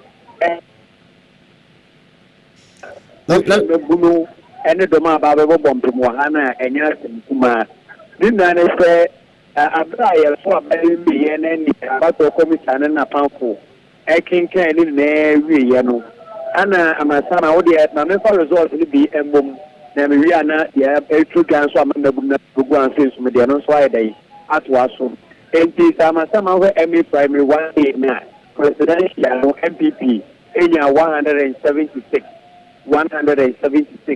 ana NDC enya 143 nana kwame bedi akon enya 3 Alan John Kwajiche Martin enya 2 rejected ballot and so a 5 parliamentary for Amasamai MA primary 1A MPP Yaya Kasim 178 NDC 142 independent menu ne ba yo munyina obienya manam mako ana yenya rejected and so mienu na okopra MA primary no 1B na presidential and so 85 MPP 85 NDC 84 Ada the new force enya 2 Alan movement for change enya 2 ana gumu so enya baako so ana bomadiana pim our parliamentary neswa MPP Yaya Kasim enya 91 MPP parliamentary Yaya Kasim 91 and NDC enya 81 MPP primary B1 presidential MPP 149 NDC 160 Kada 2 Alan 2 and Gumuso 1 parliamentary for MA B1 no MPP Yaya Kasim 147 Yaya Kasim MPP 147 NDC said them okay. 164 Nana yao dia na si wa Amasama Collation Center ho. Hello Nana yao what's up hello Nana yao me say dia pa na ekoso Collation Center ho sisi a program no ka say the attention Collation Center na dia kofa ba yi na ne say ye wo abra omo cha je so mo de ballot box team na e ba no ana nsanche free kan Collation Center so na be ya ye be ko su bia yensa e betimi asosom na enumu ani hu say shen ba afo e ba ne maburu ni tim so ma kwan e ma ni wura amses wo ezeku ye ewo afanu no MPP ni NDC for ni jama omudo mo nsa bro e shen mu ne busa se de na ekoso ero na nchemu ba ri tim say eno no sa e shen ye a shen ba afado so no e mani bi bu abalo boss so na eguma ye de ba eni ni principle ndemo no abro ni na no nya dia ye kinkan o polling station wo enya de wi na ye kinkan o polling station wo na party agent mum enso ti asete en family Collation Center ni emekan eno mbedu ha say no o mo se aye Collation Center ito ho ye pa ba kan polling station la enti omo de omo premier fa wuro this na answer ansa no mama ko e no ana de be ko me ma fa nko no e de ye ni ko ba ye na omo gina ho almost best 1 hour na nya de a emu atimi adu atihie no approach for the team the send be ya have it nya ginti no o ma san so direct the enko back to the polling station so na e tiri ba ye no ni enko kinkan e wo ho send be ya o mo kan wi no bi ate no wase a o betimi e de aba na afi ni o mo de aba be kan do mu polling so e wa ha na eno mu no so no o de tie mo ha ayade a utimo se campus e wo so pa ni bi wona fa ko jendi jamani ko na fo mu chim se omo wuni said the year MPP parliamentary candidate yura ya ka sen ma fo ne so mo hwe no mu ye bu ntwamu na obahwe awie no mu no report e ba ni tum se ni pamienu ye tuo bo amasaman ana mienu so ye hwe mo enyo ni na ne se eye from printing bia e poso se so hwehwemu kakra ye e ma ne beto bia se na nye se e print ballot ni bi ne mum na ye MPP for ni inji ma na so mu Collation ma NDC for nan ti aso mu do mi ho ene de sa de ne ba yenti so obi peso wi amene de muslim eno ka ho bi ana be bi mo de no afoso a this year we dey say saa ballot box no any police center akro na ye do mo de no kwe betan so de aba ye hunu so be atu ana for mo nyimpu na after amode for na ya dia police convoy e di ekire cover se na be a asubie ebeti aba wonti me nua na buta ya de amasamai so far no de ekoso eno no na say ap nana ya yebua from Amasamai constituency doctor na ken adene ye kan wo polling station asan de gu boss mu de akọ de say yenko ba yi ni akọ kan harding because transmitting every hack on bia bit messy bia bit messy intimi nima de property e si wo ho enu nti one kind wo na de ko ansa no akokan we are no the free one ma esum na na aba kan ani ho anade because a more dangerous and very very unreliable kom ka for grabit me abeka mo kom enti enu nti ne se yen kind of polling station yen fill pink sheet na agency na mfa o nsan hihya ase ho nimpo yen sending electronically and send the fiscal ako ti BBC kura na ye wo bibi the electronic ye twitwa na ho no ma BBC pink sheet no so ho no ma bit me ya ye ya tise tie guys ato baby yenko na Grace Baba Samuel line so Baba what yenka hello Baba hello Baba what yenka hefa na ujina sisi okay so akasa na the Collation center mo na ne e say because of the any GM boss for aba and say NDC Mamtini Dada Jongamani Mahama and Oba na ase Honorable Teresa Awudi. Hello Baba hello Baba what menka hefa na ujina constituency be na ujina Okay, enough. Good. Okay. Have you told me? Okay. And the Abanese Collation Center no and at what I use that. Because we have to say any game boys so we have to say on na way and I'm hidden I'm yet clear gas win.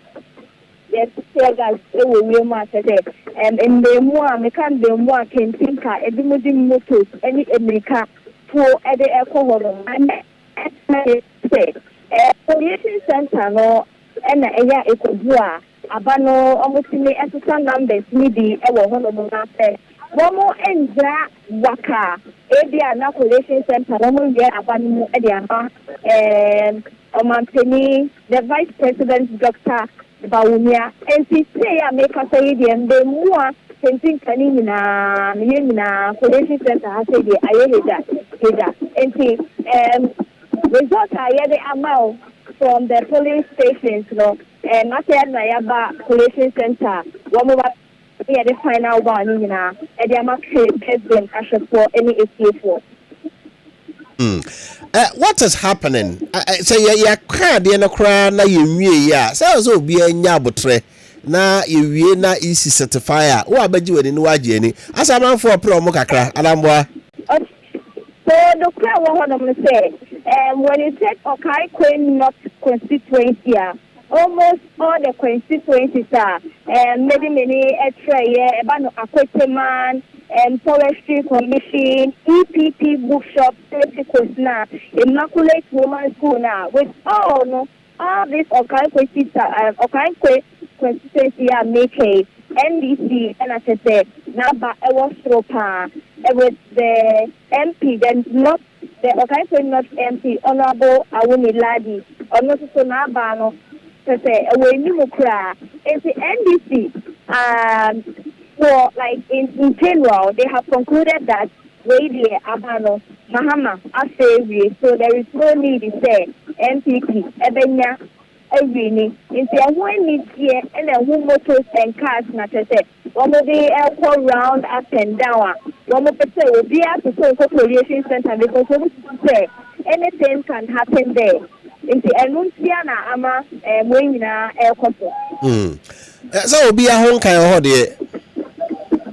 So far, but then I will go when you are and so far, a bit of but be extra another this will be for the month because the new job check. Most of them happens to be from the northern side, you know. Okay. Because I didn't go all more. I mean, so they compare one more bond. Okay. I don't know the name. Okay. Baba, yeah, now Odu try to you why you have to live to tell the story. Why? Dia no here we. And I see you man about for Grace Baba Sam and I also didn't cry free or kai queen north or greater Accra region bray, you know. You be call Western North region na Hunter Eguzi. One also me yan ntia ho se Collation center ho tear gas bi ato ho. Pasama se BNC one more enya asem keto Accra adekura ekoso ewo Collation center ewo Western region.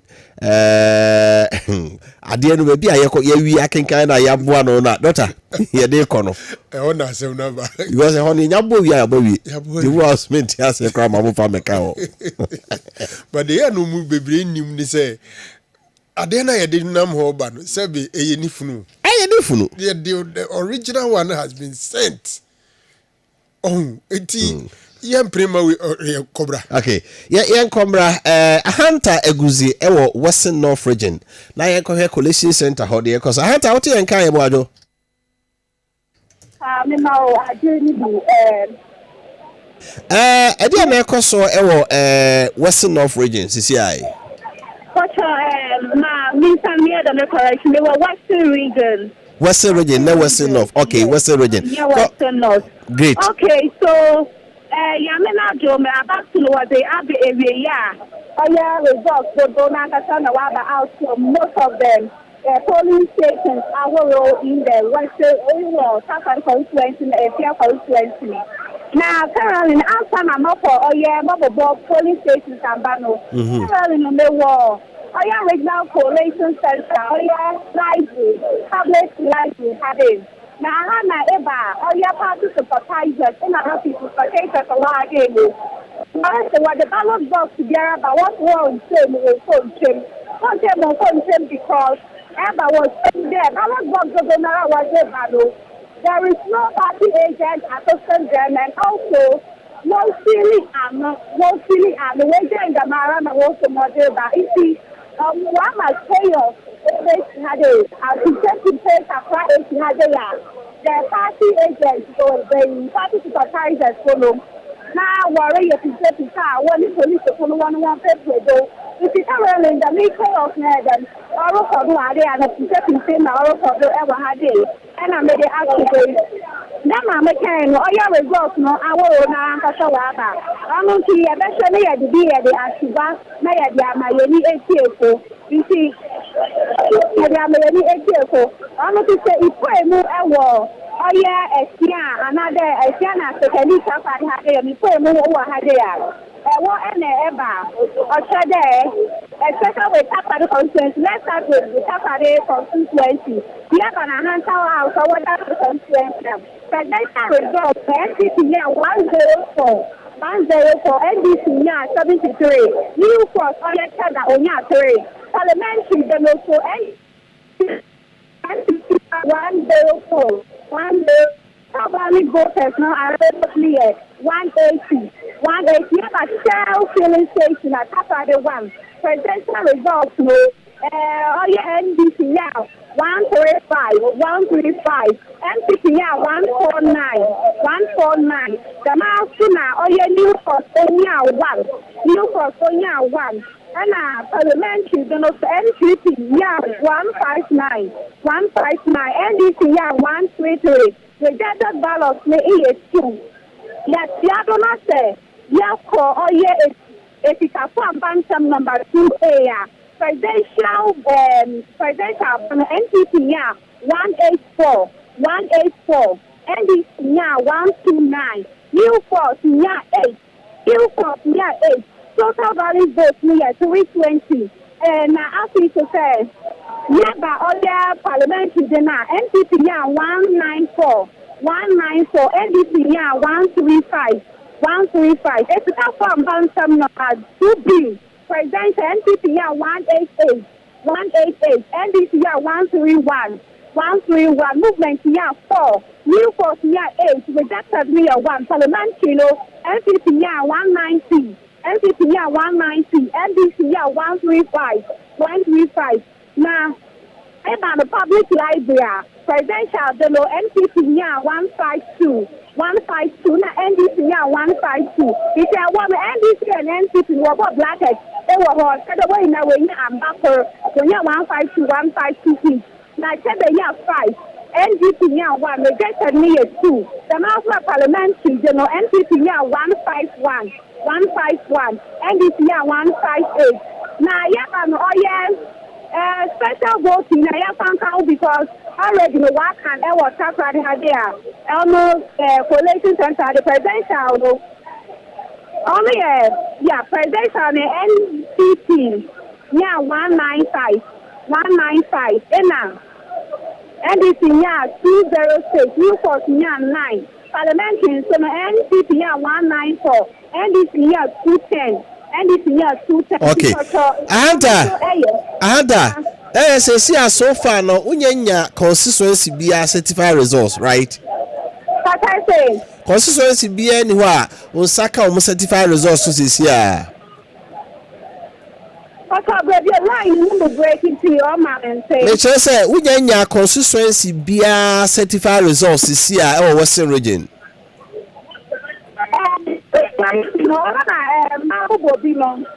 Mabu Bobby, I say, constituency. Okay, but I say, okay, maybe see now. So constituency be the ekabum na yenya total certificate result na yede abatu ya. I'm involved for Hunter Eguzi from Western region and what they eba. But my main fact to him, I can confirm to you, say Honorable Andy Apia Kubi, NPP MP for Asante and Chimnof were losing the seat to the parliamentary candidate. This is authoritative from Asante Achim North that Honorable Andy Apia Kubi will losing the seat to the independent candidate of the area. Doctor, but the results, the details on every Brahman forces, yeah. Wow. Some guy said the first one a bit droppy. First one a bit droppy.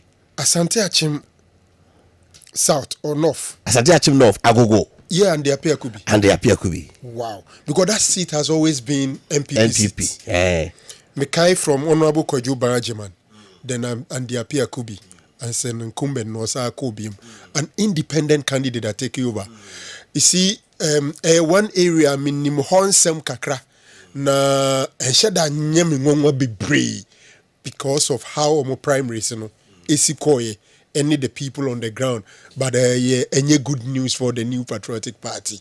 I'm not too sure the political alliance of the independent person now worrying seat, but for Asante Achim seat, say be free MPP in Semuno, it's not good for them. Na metie a hunter say na ushe takra de seat na okay. na Dr. Yanko, you see National Democratic Congress for a press conference. Now Yanko T zero say press conference for press conference. We be tough for more na omo edi abantu. You both ni ako NDC party headquarters and crying. Na omo so press conference no etili na Yanko T de ekoso. I think Sami Jemfi is addressing the press. EC constituency centers. And so if you're listening on behalf of our leader and father, His Excellency John Dramani, on behalf of the incoming, His Excellency John Dramani, make your way to the station. If you were at the polling station at the time of declaration, sure, you are by now the ballot box and other electoral materials to the EC Collation Center in your constituency Collation Center. If you were not at the polling station, you're hearing this message wherever you are in your constituency. This is the time to voted.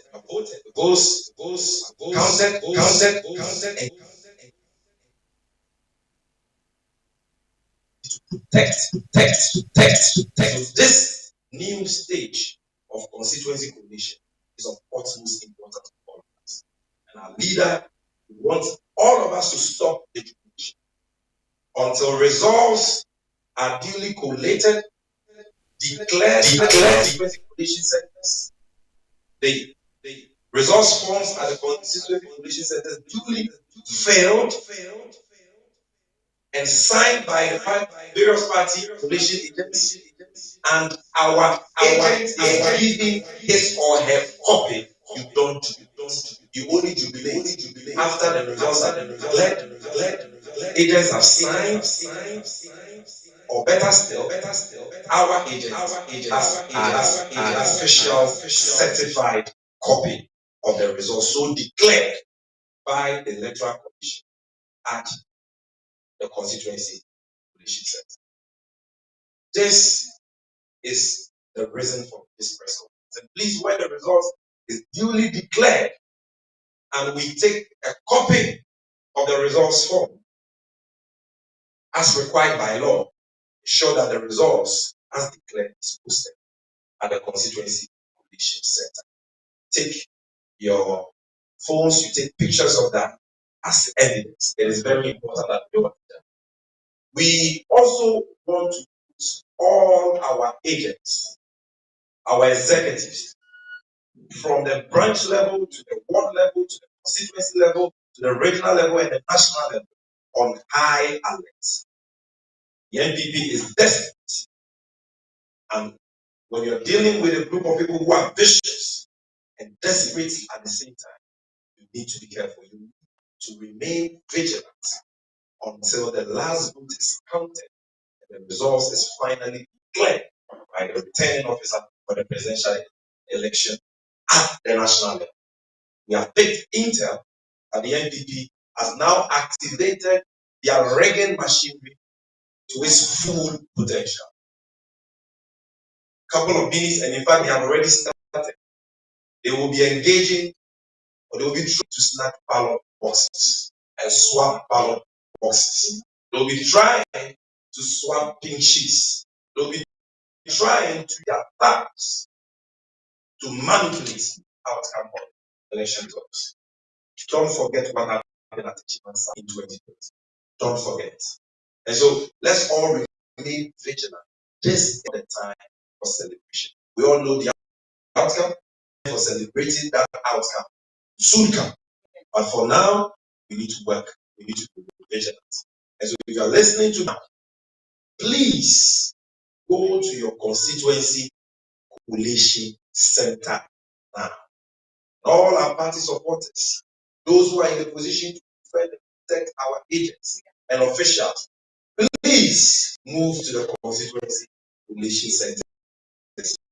Let's ensure that the process will be peaceful and the will of the people, as expressed at the polls in all the over 40,000 police stations, is what will count and stand at the end of the day. Thank you very much for this opportunity. I'll do a brief summary in the Twi language. I was your for Asia, the women of Massa. In Tia, the name of Central for 80 South, and by extension, Ghana for 80 South. About to know, baby, but ye about to know, she said. Okay, about to know, bread down one. I feel if it is you do better. And see, this is not the time where we say, we are in this year. This is not the time when your neighbor this is not the time for celebration. Because you need more, you need original, and you need a poor. This is the time when also who didn't do or more FTS a person almost snatch ballot boxes, swap ballot boxes, almost almost say process any pieces, almost almost attacking NDC supporters with own teacher for our attitude.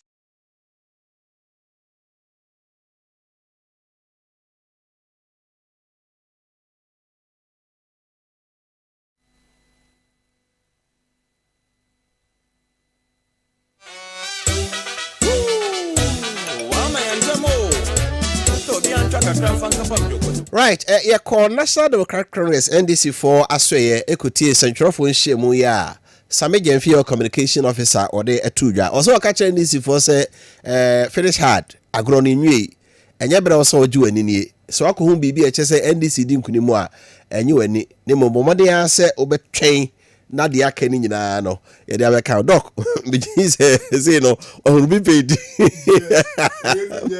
we are in a comfortable David DJ boy nyumbia direct opposite of we are in comfortable yeah say DJ boy nyum se bia nim David nyasa bri na DJ be boy na obi atuhire ni ade say bri bi atwam no early days of our election no say mpine o a constituency no or we ni wie ni atuhire gu no so yaka bia yemfa ho na fedi de nese ne yaka bia fo ni mra no ho so ni aye na chief mfra etem say Sami Jamfini NDC press conference omu ye yi de kokobo eno mude ma omo echitafo say obi ama nani na ho sa abo na on hwese nya sabre no mo ba beji omani but election there anije no I say football no ball turnout ni empon kra be jubilate kakra no aye den wasa because enkrofo be jubilate at the polling station level at the constituency level people jubilate and probably at the regional collation center some level of jubilation because but the be amene na ya adwene say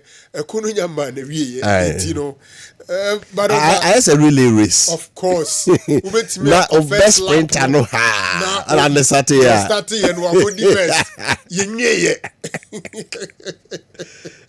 we are also the best sprinter so do omni miru na akotwa to utaje ya utibeti na ye kasante achima gogodie are you surprised on say independent candidate no you very strong and now say primaries no MP ni nya problem enmity bebre wo ho de omo ye pib don enyina akota independent nachi nti na party na nim say I was a last place that we had the band last turn. That's right. One of the places Okoye because no one say honwe. There's so tension about performance and alcohol. Even the 2020 election. And the appear could be Nikojo Barajiman. Na no so no primaries no. Na eye gidigidi say ko wi ase no Kojo Barajiman ko e de court kra. Dr. Yenko Ablekuma West. Ya mind about 4 patients ye bo ho. E ho so no ya tese pinche because na yenko tie de o de bre. Patients oti yanka. Hello patients. Hello patients.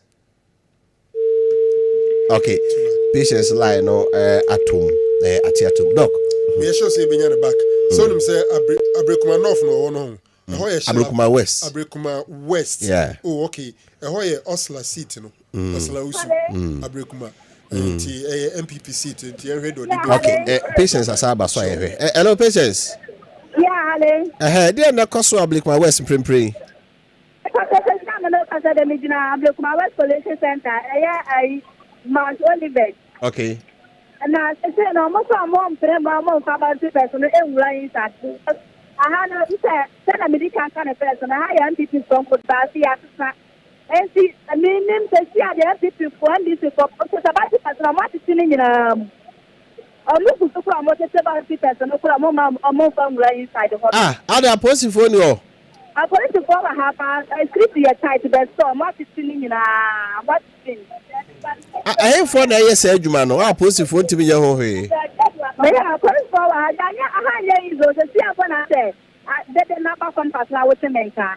Omo reason say dey tina omo so omo fa ballot papers in room. Me time I bet you han omo like it go no na ai nipa na omo to abala mo say so mula inside. And I go for so mark time or mula inside. And then I go pass a competition in na aba no. Enti papers na ye dey ba no. Ya kai wo collation center wie. Ya kai wo polling station wie. Ya dey ba collation center na omo so omo nwuram. Is that the case? Yeah, the I'm we are to come from in the collation center na. The lad getting to call just a minute video by and message video pictures and ya 16 in one. They say hello meton kapa. Ya this is the pictures in the mouth. You know mo wa ha ni come wa ha no bia and tell wa say by in so for say bia ya dia for my ya go di di ha no by. But pictures na mo 16 in na police force wa ha. Omonya from mo 2 years do ma dey. Na ti omo tete ballot papers opposing for so ntimi hu omo nche omo nya omo hwe ni eja omo so omo nya ni ompe. Me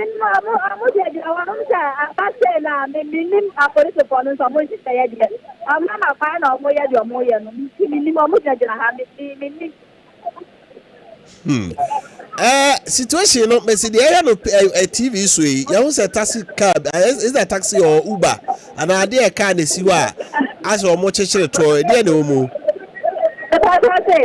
enfoni aye hwe you say as Toyota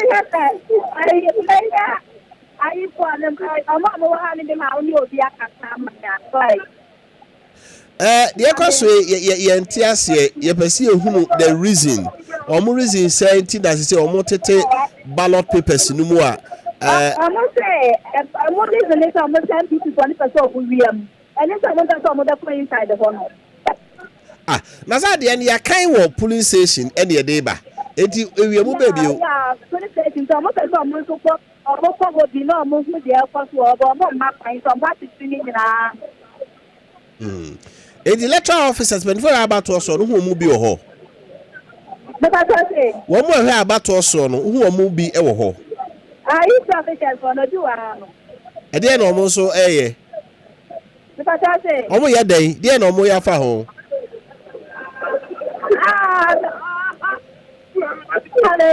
hello yetio hello patience utienka hello patience me musa say tie pen for about to so on say omo we dey na omo ya fa ho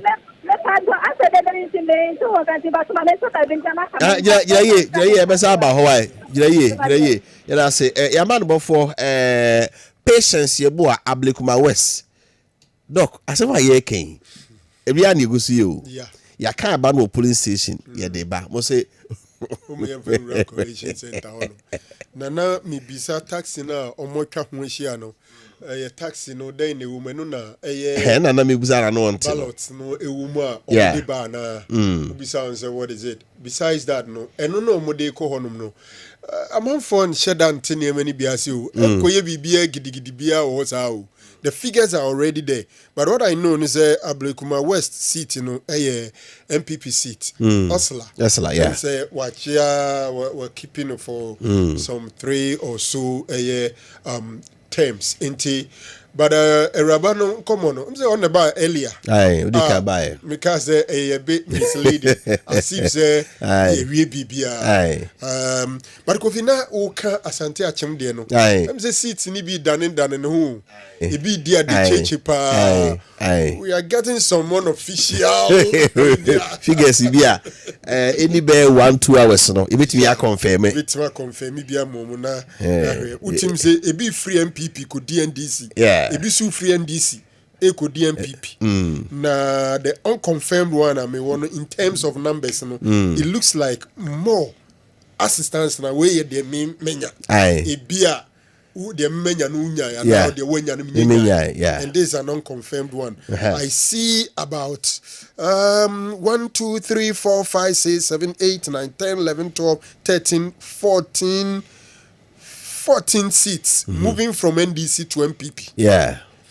And I see from MPP to NDC 1, 2, 3, 4, 5, 6, 7, 8, 9, 10, 11, 12. And okay, 11. And independent in the count. I can't money at 12. Yeah. 11. And independent. The count 12. Asante Achim Dieno. I can't money yet 12. The net gain, the net loss. That's a NPP are winning 15 FNDC. Yeah. NDC are winning 12 FMPP.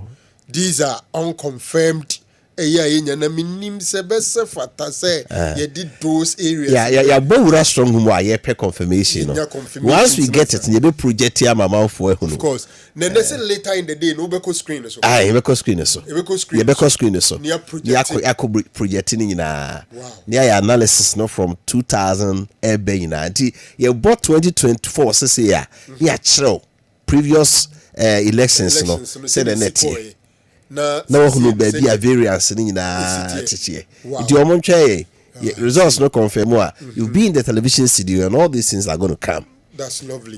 And I know say mpemfa ye dwuma behind collation ye collation center has no easy I know say share software no mo di dwuma ne adia I know say yes sabu Electoral Commission ye fere ni na kanyumre ya ebe mam resource no kanyumre ya gebetima abusiafo said the doctor eka no enye Electoral Commission na die dwuma na se no nsa enka na dwidumienu ye be kire mo de wawini because our software is apt and everything is ready but ye be twen esi akoko be de inumade chie be twen tie free akoko nini ano ba ye de be drop to wa okeka woni ma bomu a wa bomu ba bi ekro na haya na ese wotena haya and ese wotena na oni edi dwuma no ehwese ni nimasiko you see some of these little hitches expected sometimes edu baby crana group will be filled say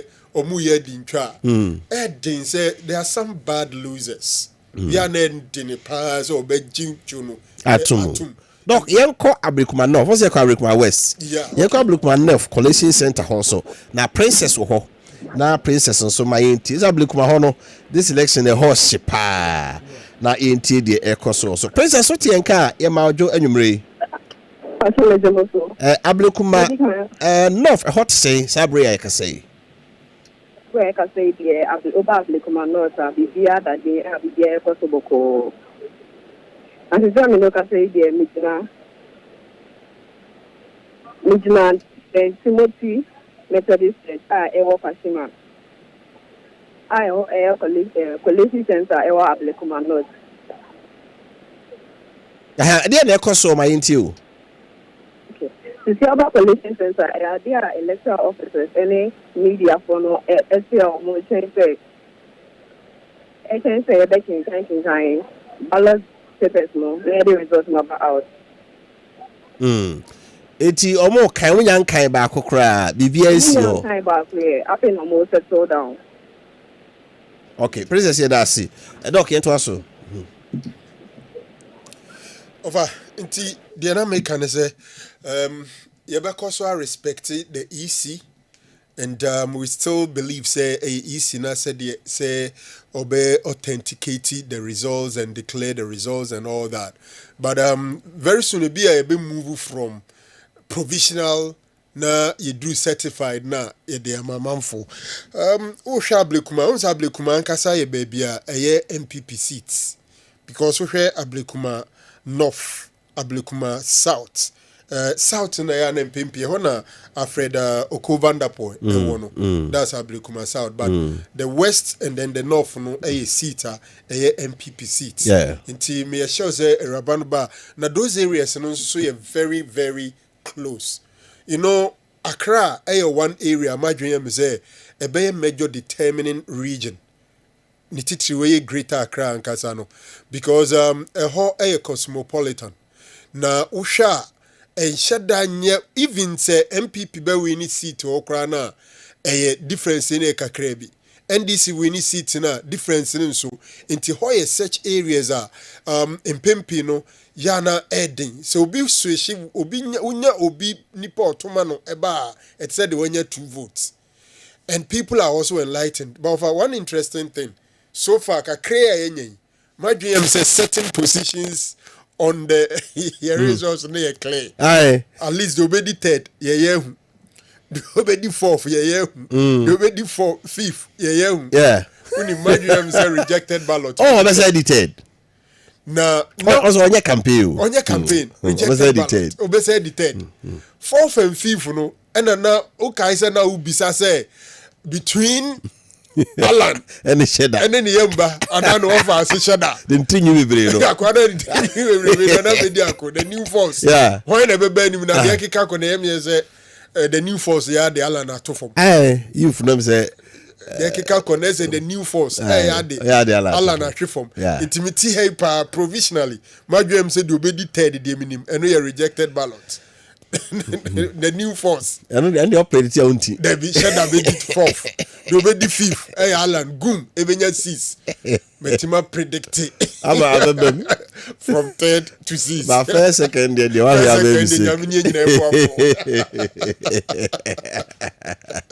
So I heard some free first. I start every second. I start every third. As the chair said, only a highly on the like a tricky area. And yeah, easy. And yeah, easy for anybody to predict now. But yeah, any name of but by every BB on say. So her election 2020, 2016, 2020 na. As a debiana, yet is a party back home or more antimian collated. This items will be any abrepa. Offer party, Nenny Bree, Nenny Bebre, oh, collation, we NDC. Yamianim ni penny. NDC, a manuconum penny for. Omugum who any mercy. Esa Eddie Omachita for Rambo. A bra muko pimo court no one can send you more figures. So na me sure say omo nyesa from so no e builder. A need obi ani da ho technologically. Methodologically. All the logicalists. It is answer nipan be na dwen say or court to be a contest no. Na me sure say only figures any data any information. It is a umami we still be a time. So far no me sure say collation there. Now tie even the political parties nankasa ye workshops and the pooling agents. And Crawford shared up a pulling agent as said, "You munim the answer was so kakra." And I'm near Jumano. Ona obey to me a G on Eddie. No more catch from says, "Oh, yeah, we knew pulling stage one, Kobo saying, aye, actually, intimate sure say, you are Farijana, my aswat to say. Election, no, you're winning pulling station. Only a winning. Inti, I feed them, you're sure say. Right. Doc, my main kwa homa no so for any chair be quiet. As well do so as well da kwa so line so. So now what to say? Be quiet constituency results be no nya mai ho anwumre. So you too. The fire. Na pa na ba to first ya abana ya. The Bolivia is here and the Cafe. I had the Bolivia now the proper constituency. One more constituency. This particular I register was from 84,800. 84,183. Maybe I'm a partner, the big two Ghana. 84,183. I'm a more police station.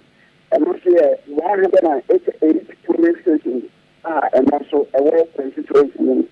Now, there you saw a very strong upon the talk of Bruno. For a crowd, we certainly can't architect that you for near woman. Before the price, President, NPP, presidential, NPP, 271. 271. NDC in 46, NDC 46, Alan Pade from on 2, Alan Pass on 2 at Atlanta. Namakwani Budiako, and also in Makomako 5. The 5 tells me, good, you're I'm not going to say yes, and also you too. Now, anytime I also have to have been now, 20 more. 488. 488. One more, it's a double 327. 327. Now, yes, I'm called the car word. The car, your friend guest house, and also friend guest house. NPP 148. NPP 148. NBC 51. 51, NBC 51. And then, I'm not going to be there in their age. And I go to them, I say, in their way. And also, a phenomenon. Now, a little bit, there's a deal, I want to hold them, every man can hear, if you say, only not, it's in Kakao, and you want to talk about them. You put one shot. And also, I want to try them NPP. And also,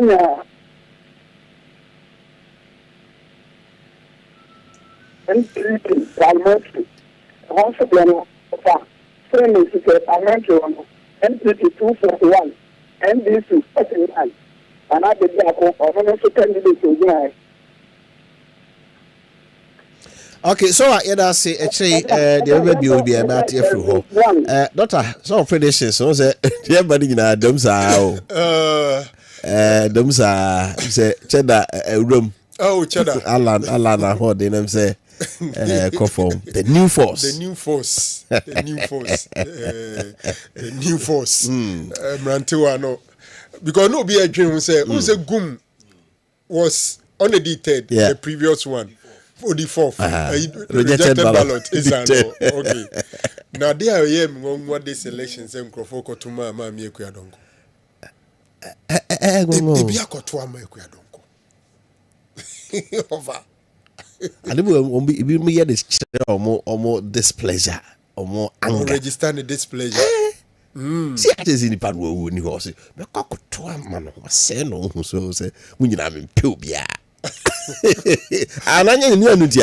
It's possible, but so be sorry if you fear say what na kamu so nanti you na say be wakoto abama say be obi a won tinkom I drink akra but ono need to rejected ballot no omo mienu nyina na MZ difference in shade nim cases are be quite dey na ban say ho na Joe say uzu no wanyanko bio lawyer Raf and ejina but the whole MPP seat traditional seat and the traditional seat they big honum no pimpin ya na difference no crowd so honum usually say seats near na wo hwe no nka wa comparative analysis no I say from 2024 to 2020 and probably 2016 trend in it is saying but these things you can only do in the latter part of a year coverage but I'm say utien komona be big basabase bia so far Ashanti region utie reports na but I'm say Greater Accra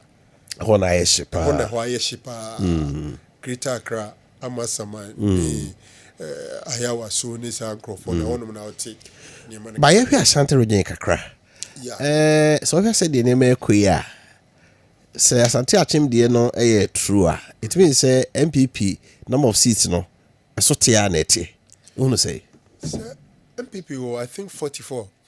43. Independent one 44. In January was I? The 3 independent car 44. Say in January 47 in Ashanti region. And NDC was 3. And independent 1. And MPP was 43. Yeah, that's NDC crabs are more 4. No more new to be assay. A dra, a swansea, and such a front place. In the MPP was 42 plus independent making 43. Saint Asante Achim de Kahua. There's almost 42 no crash side. Asate baako. Yes, ate baako bi so. Say no so ya flipo. O samum. Minim secre a from plains and I think new edubiase. And the ejra and aswase and aswase. Okay. Do you have for no free more 43 and the 43 in back independent but this time road now MPP do you say obesity ama omo ja here be plus one minus one by then I make us say yes atete back be say no so ya fall for the NDC the gradually move and it looks like the MPP GF NDC in Semno be anya Ashanti region Ashanti region the na edwira so no Eshiki kakra. Yeah, I'm told say Ejira Eshiki. From the report that we got, it looks like a beer. Tienko tashi no so na Ejira ehunu de esi. Esi wo hono. Okay. Because as at the time now you checking it na Ejira no. Ebi edro no ha. Ebetimi aflipo. Yeah. Because who sha Ashanti region 47. I think after Ashanti region the next year Greater Accra about 34. Yeah, in terms of numbers. In terms of numbers. In terms of number of constituencies. Probably not number of votes.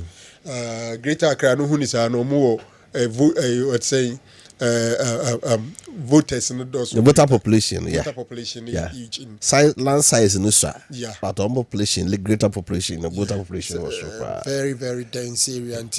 Even though they have 34, Ashanti region has 47, but our voter population here very, very massive.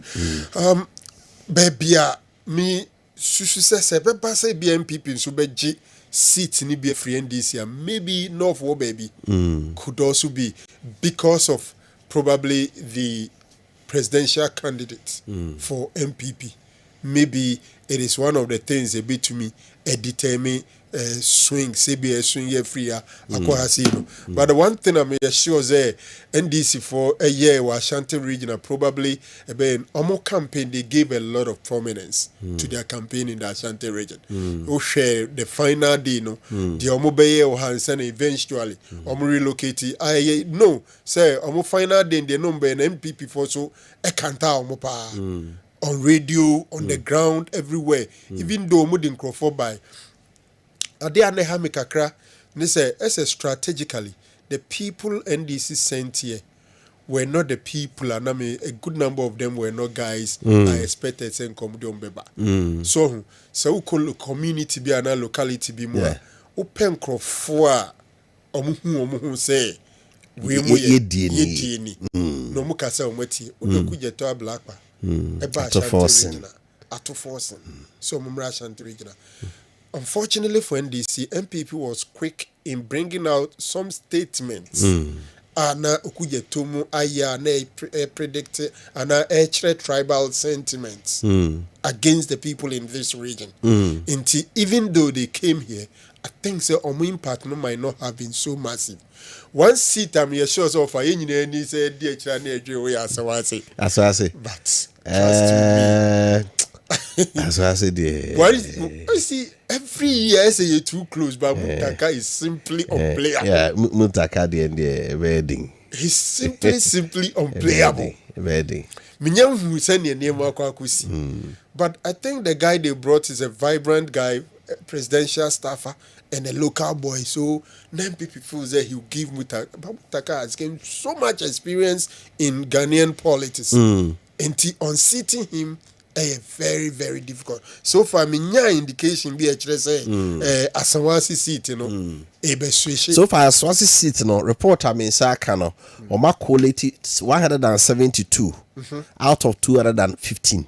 172 out of 215 police stations. And Muntaka is leading by a margin of almost 10,000. I got 43. Yeah. And we lead by a margin of almost 10,000. Yeah. The Aswasi the minimum the name say be na me hwe ye adwura ene search from place. Yes. So all the results in 2020 the quarter swing so abe. Na you too close. Yeah. Me ti adwura de. E honom ye baby na me hu ni say it could. Yeah. As from place 2 police stations na change results no. Yeah, only 2 police stations. 2 and a change result. See, almost we are mode boat to cover 2 no so we can call. Almost boat cover 2 na ba no. Na odenche this no ja no jubility. Onu say o ma ji seat na friend this say we. But 2 no buy na eniema dane. Wow.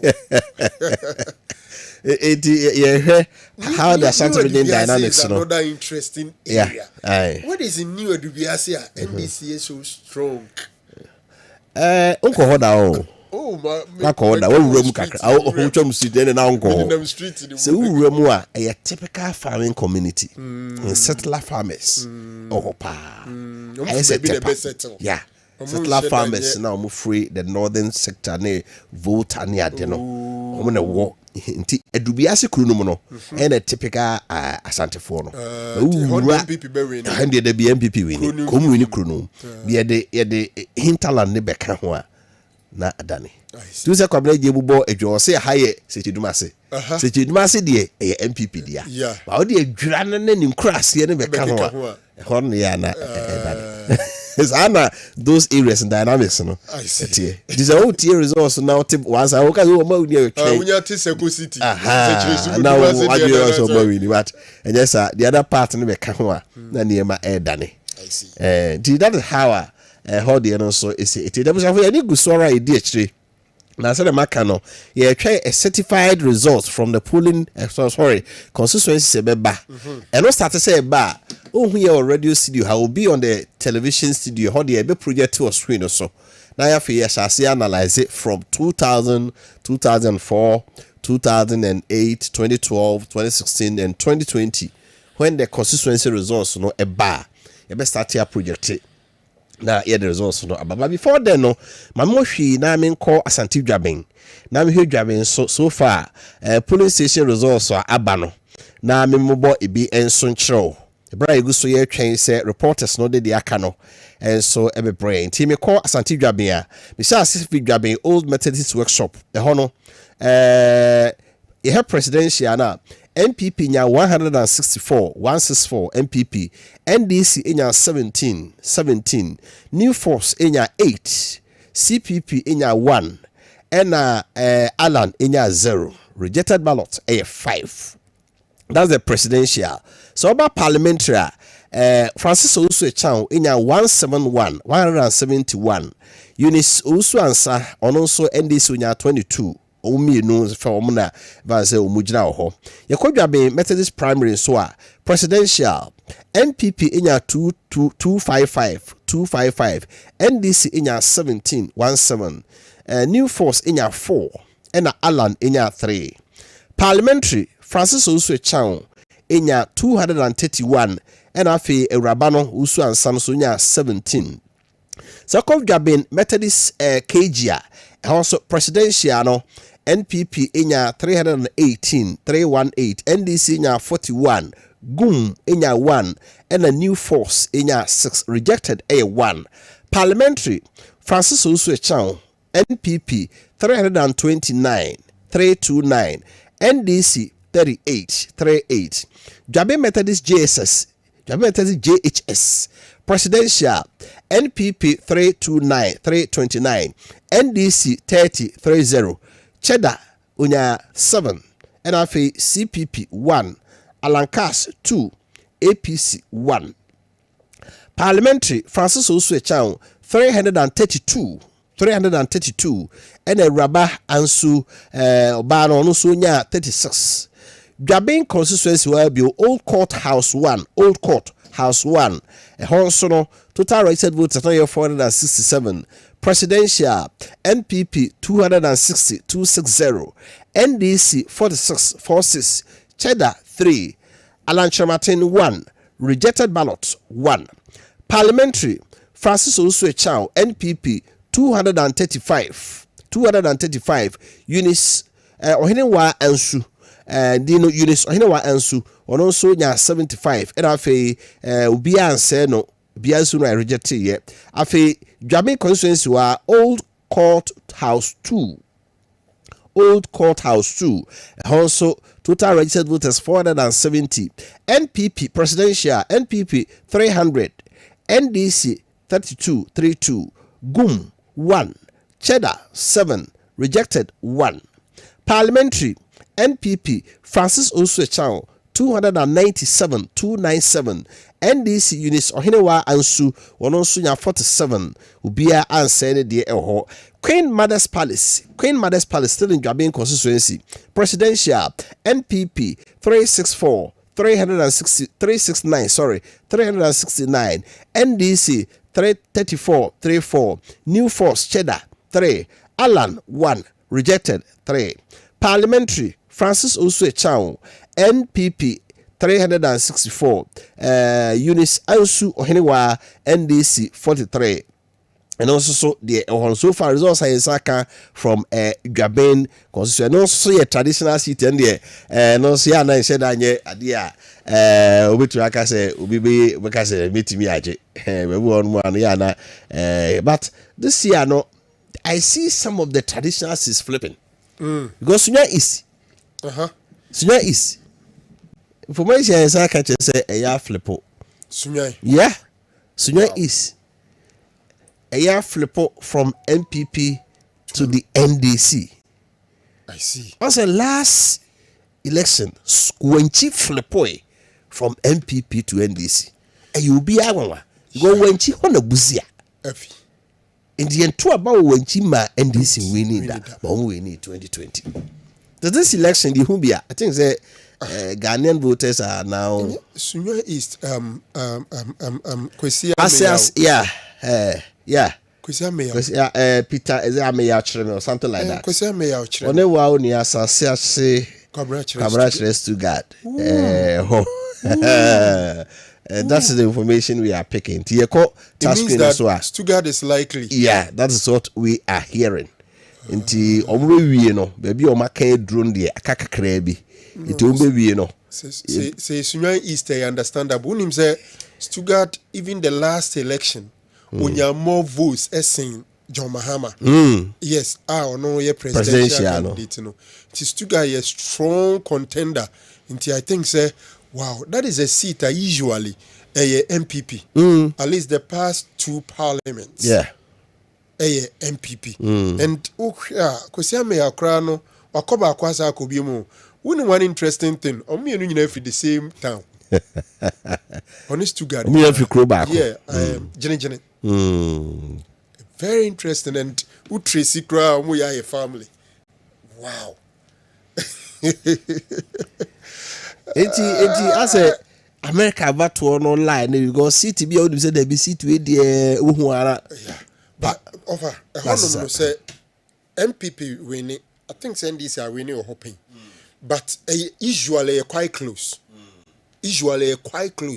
into seats be o ha obehu say abrebe be NDC and abrebe MPP but in PMP no ya na enye kese bebre into eno no say the other guy no work very hard udi agrasem beto me hu bibi to the time o moye voter transfer no so share no so so parties na ni prepare especially sa constituency na wo kana e ho no uta wini ba na margin ye ketekete no and me call baako electoral area baako afi me check voter turnout no e wo form na me bi so almost basis every ho abefa nipa 200 e dey free honom e ko different region kra adanya sa different region no ohia kakra bi no dey agi seat no aha dey edenya o mo be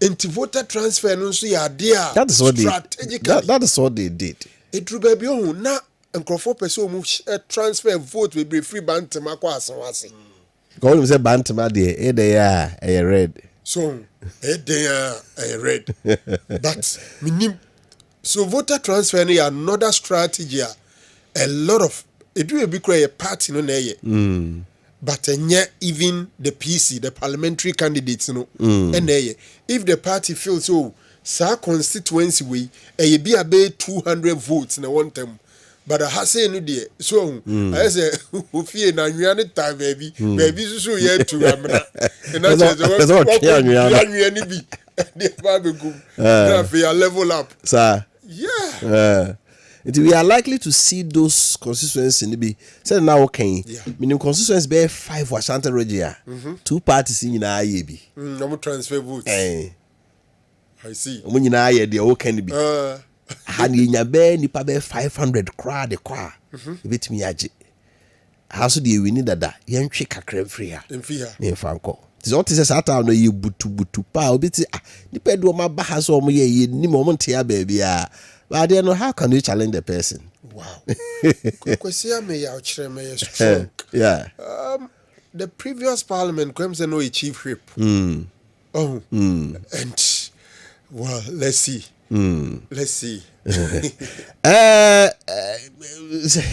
say we the results na yes I can you have to answer get to me bonuses yeah you to me bonuses yeah so say be call screen you be call ba say the boss we 15 we 12 now when you know because we can't just go and announce them say but the figures in the bar be ka ho you try kakra bi ya the figures in the ka ho sa near the account say ka say see to flip from MPP ko NDC as figures ni nie ya the analyze 2020 na say na margin it say e de ne e flip here but would say TNT na turnout no you low sir e ade ba ko am say unti ase As at 2 o'clock, now you finish record by 50% turnout. Yeah. As at Just about 3 hours to close. As at 2:30. That time I drew a Dumai. A Dumai of 5 polling stations. None of them and an 50% voter turnout. Wow. As at 2:30. I feel nice to say party agents name penny for a cuckoo fee. Yeah, fair amount for. Na emrewa phone in Kokrafo, come the taxes in the cars. The sound mobile. No mobile betu. Voter party.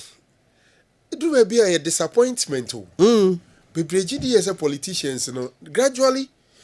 First, na man for political party to say or more religion. No suma also. But gradually, no crofo who say a Juma no occupy comobi. And so Hena no who do ka krebia ka krebia. No a penny baby atana.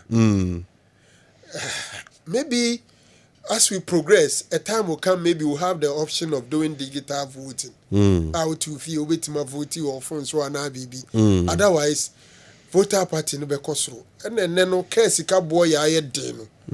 Nipa no beko brunya. Or sabe 2 ways one here on kubi. Parties not passing crofo pa. And do more to 2 kwai. So still bibri yanko anko to abana. Over yan share yibenya below 75%. Oh, 75 the no. You record 69 pen. Yeah. I record 69. See, I recorded 69 pen. Yeah. But this time around, the Kika Kone there, and we are betiato. Or from, but the say after this election, politicians will see a BB. And if you said okay, do a stronghold. Yeah, I'm a ton of more. We not don't know how person the winning. Of course. Okay. Doc, you come and song quantamra. Only I am a song quanta. Yeah, go say the hot here. You come and song quanta. Na aquacuti. Say I took camera. So I took camera or more. Right. I say ku e my song quanta. You could see say ho city. I say what you nka. Hello say. What you nka e moajo? My son quanta, what to say so far? So far, you said no can say the Manson Quanta, a Boko, Obaha, say offering that I will not. The dear our Manson Quanta constituency. But they can say the people Manson Quanta Connection Center, the whole. And Ubia train Serbia and Catano, which means or Manson Quanta, no, Catay. Many other Manson Quanta, just your Macoma from 131, and now you're told about for age 27. And so in Yara, it's an council, it's ever Quincy Center, which Ashama ye at the so Manson Quanta could in them when we look at them, no Catay, yeah, connection about and so and a war Manson Quanta constituency at the Manson Quanta Queen Center Casana. Now, yeah, and so no empty before any this now when you are a jet in American album. Over Manson Quanta Queen Station and so and the war Manson Quanta Queen. You say me Cascuno said here. Yeah, in NG before in 535. 535. And NGC, it to me, NIS. And NTP phones to 1,509. 1,509. And NPP, so it to me, Enya. Pusha, Nika, Homo, Epo, Aba, Ohomina, Totano, 1,647. 1,647. And it to me, extra by Euro, Manson, Panta, Rugianemo. The same make us said it, and certainly now, but here at Naba. From ACFC back, you sent on the Saturday of this Akan in Ama in Asujim. Opa Minia Ayaboko, JD, Ubian and Bed, the Assia Kodma, the so about the Ma, one more Babashe, Uka Uba, and Minia Bambon City, I have Papa, the type of Bambon Ayah. I put my Sabia, featuring Coast and the vehicle. If you force you know, you guys will have more, you know. The moon night, you put that more ample kind of my youth, every time we move. It's my so good, you know, I don't think that they may a still happen. Then I was the show of now, Joe, I have to one. You're trying Sabia, you never to Abua. Now, I may a shower more at the end of the year. Waku the who yer say afia ba no nipa mpia nkoto pii sa maso kwata sa na hu no. Opa ene kwepa oba Amansia West ya omo moto aba ewa Amansia West no 6,971 6,971 Amansia West constituency na omo moto aba ene no let's so offer the America said Amanfo anto aba kula ni 20 of a you see as some of this going and say abedi enko fan to be going at abedi enko fan to and some a one for no na we will see more of a minimum song and some will see more and it's matter the limit is more to about the car and yeah in your table and so one anko beyond so no the business to be about the toy am I more careful some and so there is only one to the moment see baby as more to the farm or man to be a year just a fool baba boom Obia ewo ni 20 no fa ni kunya mi bo protocol ne wo pompo over there so mo asodi o ma to fa ko de ni ate manso anto kuma o to aba ho no afa o me apem ali ate there so kemi to ko to mo ate na ati angon ko to aba o na so e proposal so a prince na kuma ko ho eye enan o fa ni ka kemi ko to ma kenya ko to aba e san ko ko kenya ye se eye ye jumada holiday ema beni me holiday ema enye ye juma enti bi ekọ juma ebi nya mo tuma mo ye fan bi aso nkoto mo aba elunti na so ama abatro no oba ma so nkoto constituency a na ewo ko mi pa na so mo tiro ko mo tia so the one so die won ti an so pe for ye dia di no re sie mo e ya announcement e de kara sanya na ka chun ko for ba so ye ku bia ro dia so bi wa ti tia ta photo men so ma so batna to ana won so e so mo do mo ti an to ko pa so ka se ye ye hwe the use ebi kwa ene seli pa 6,971 and when you say you do and then on what you ever say je opa the ria na ibetumi ehu na ni pade so mo no mo so and anto opa ma so panto gbe ko je no asopa enso shirika anya mutu ko aba ma so ni say over let's e ko mi pa ni pa wa 47 eso let's also MPP efo etumenya 1,509 and this in a 588 no things of an it's going to be kuni or compassion work on I'm not going to anchor to about the work na dear ntina man for so mo nto aba no wotimi busa bi e na o mudi nkomo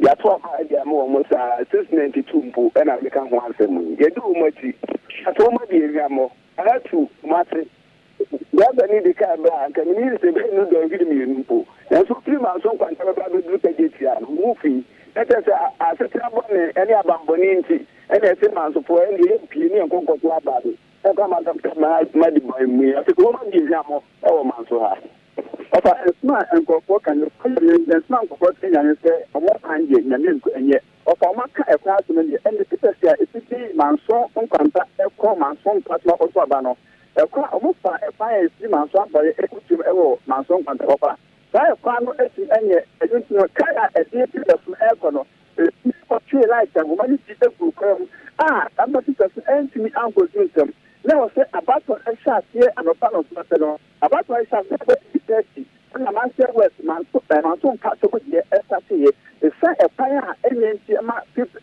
car no de pass services na ko e ko chi ahoma enenti e car no ti estate wa eche anso se ko be pata wo pro e di se go e di yakọ manso patom enenti mo de fa anka se kwa anka se mo kra there's no project e jango mo betima atomo tinya so mo ko ọmọ kan jẹ nyẹpla ẹkwan nyẹpla ẹkwan nìtìrú ọmọ náà yìí ní ní àbáná fa ọmọ sì ànkọtọ mi yàn ọmọ sáà tó ànkọtọ ẹfọ ha ẹmẹ mà náà. ọ dẹbi ẹfọ ha ẹmẹ yẹn pẹsẹ yẹpẹsẹ NPP abáyé àdìsíadìẹ náà fi ẹnkyẹrẹ NDC abáńtọ ẹnkyẹrẹ ẹhùn sẹ yẹn nso yẹn ní omu hu dọ ẹni omu hu didi so omu nso tẹsí mi àbúrò ayẹ àmì yẹn yàpá mpa so afa.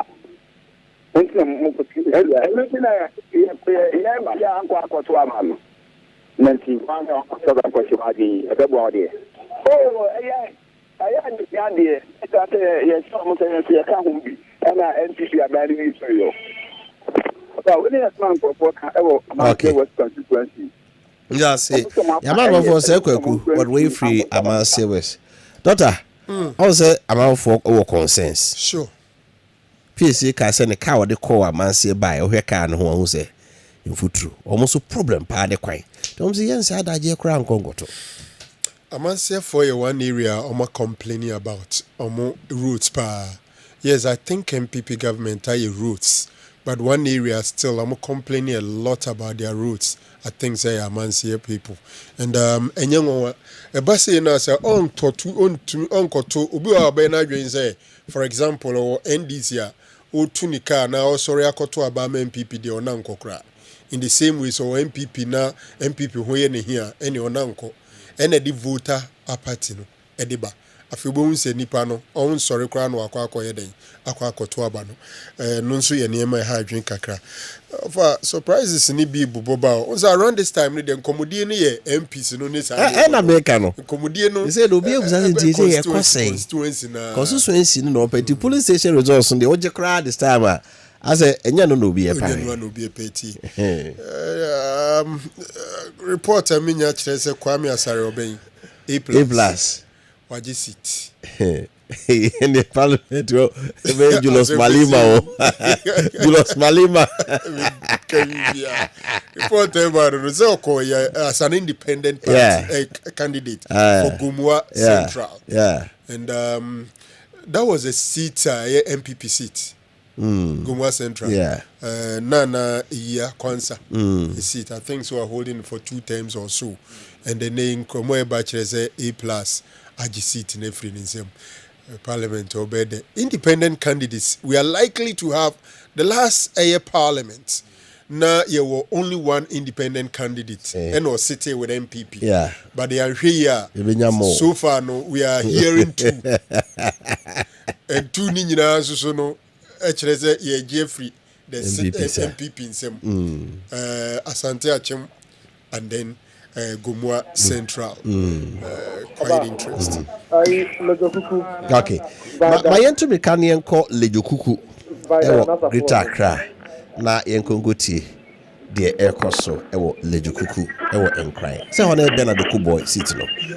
Doctor. What is happening this time round? Hello. Hello. Papa yentio.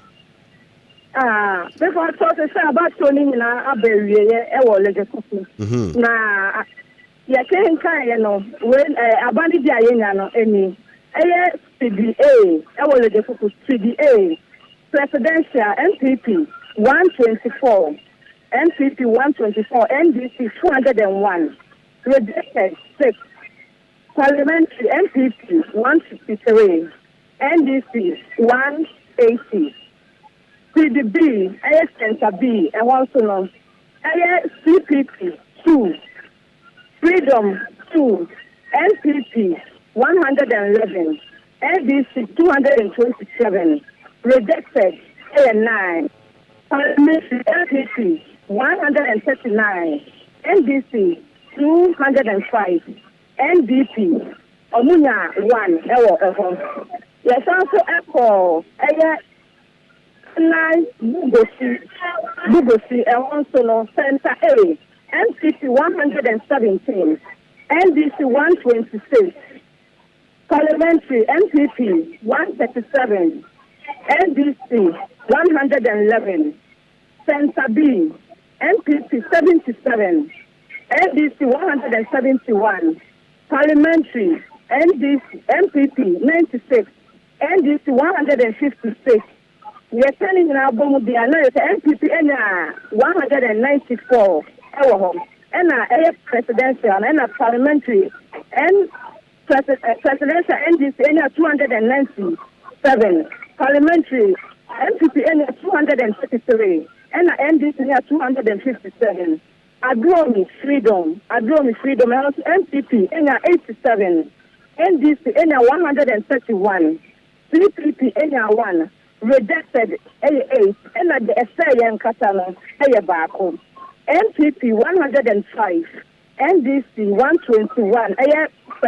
parliamentary MPP 105 NDC 121 rejected Miensa Yɛkɔ Noble Professional Institute so a ɛhɔ nso NPP ɛnya 305, NDC ɛnya 451, APC ɛnya 1, DCPP ɛnya 2, New Force ɛnya 10, Eyegum ɛnso ɛnya baako, Kofi Planting ɛnya baako, Rejected 3, Parliamentary NPP 390, NDC 395, CPP ɛnso ɛnya baako ɛwɔ hɔ. Say the year go so as the abano eba that is say na bani na no mo pa ko pem e wo e collation center ho e collation center until e hono de o se de ri nipa e collation center ho enya agro say MPP for e ju omani e wa ha NDC so e ju omani o ko MPP party officer o mo ju omani NDC so e ju omani o mo nyina say e yo mo e na enya. It's the same, yeah, share the Ebeko Ewaha. If you say, share from 2000, at the bottom, 2024, yeah. After, Obiano, Wakina Sufi, no, the Paraba, 4 years, and it's not only, you know, every system. If you share, set a say, no, the old sister go back to me, and I say, Honorable Okoboy, and that's about the system, no, Ebim. It's the only idiot, a bit Sibiano, yeah, don't you share for after I say. Right, I say by that Nana Safo, your reporter from Lejokuku, Honorable Bernard Okuboy SCG a comeback. Doc. Our competition here very, very interesting competition. Who's Okuboy in the 2016 elections. Yeah.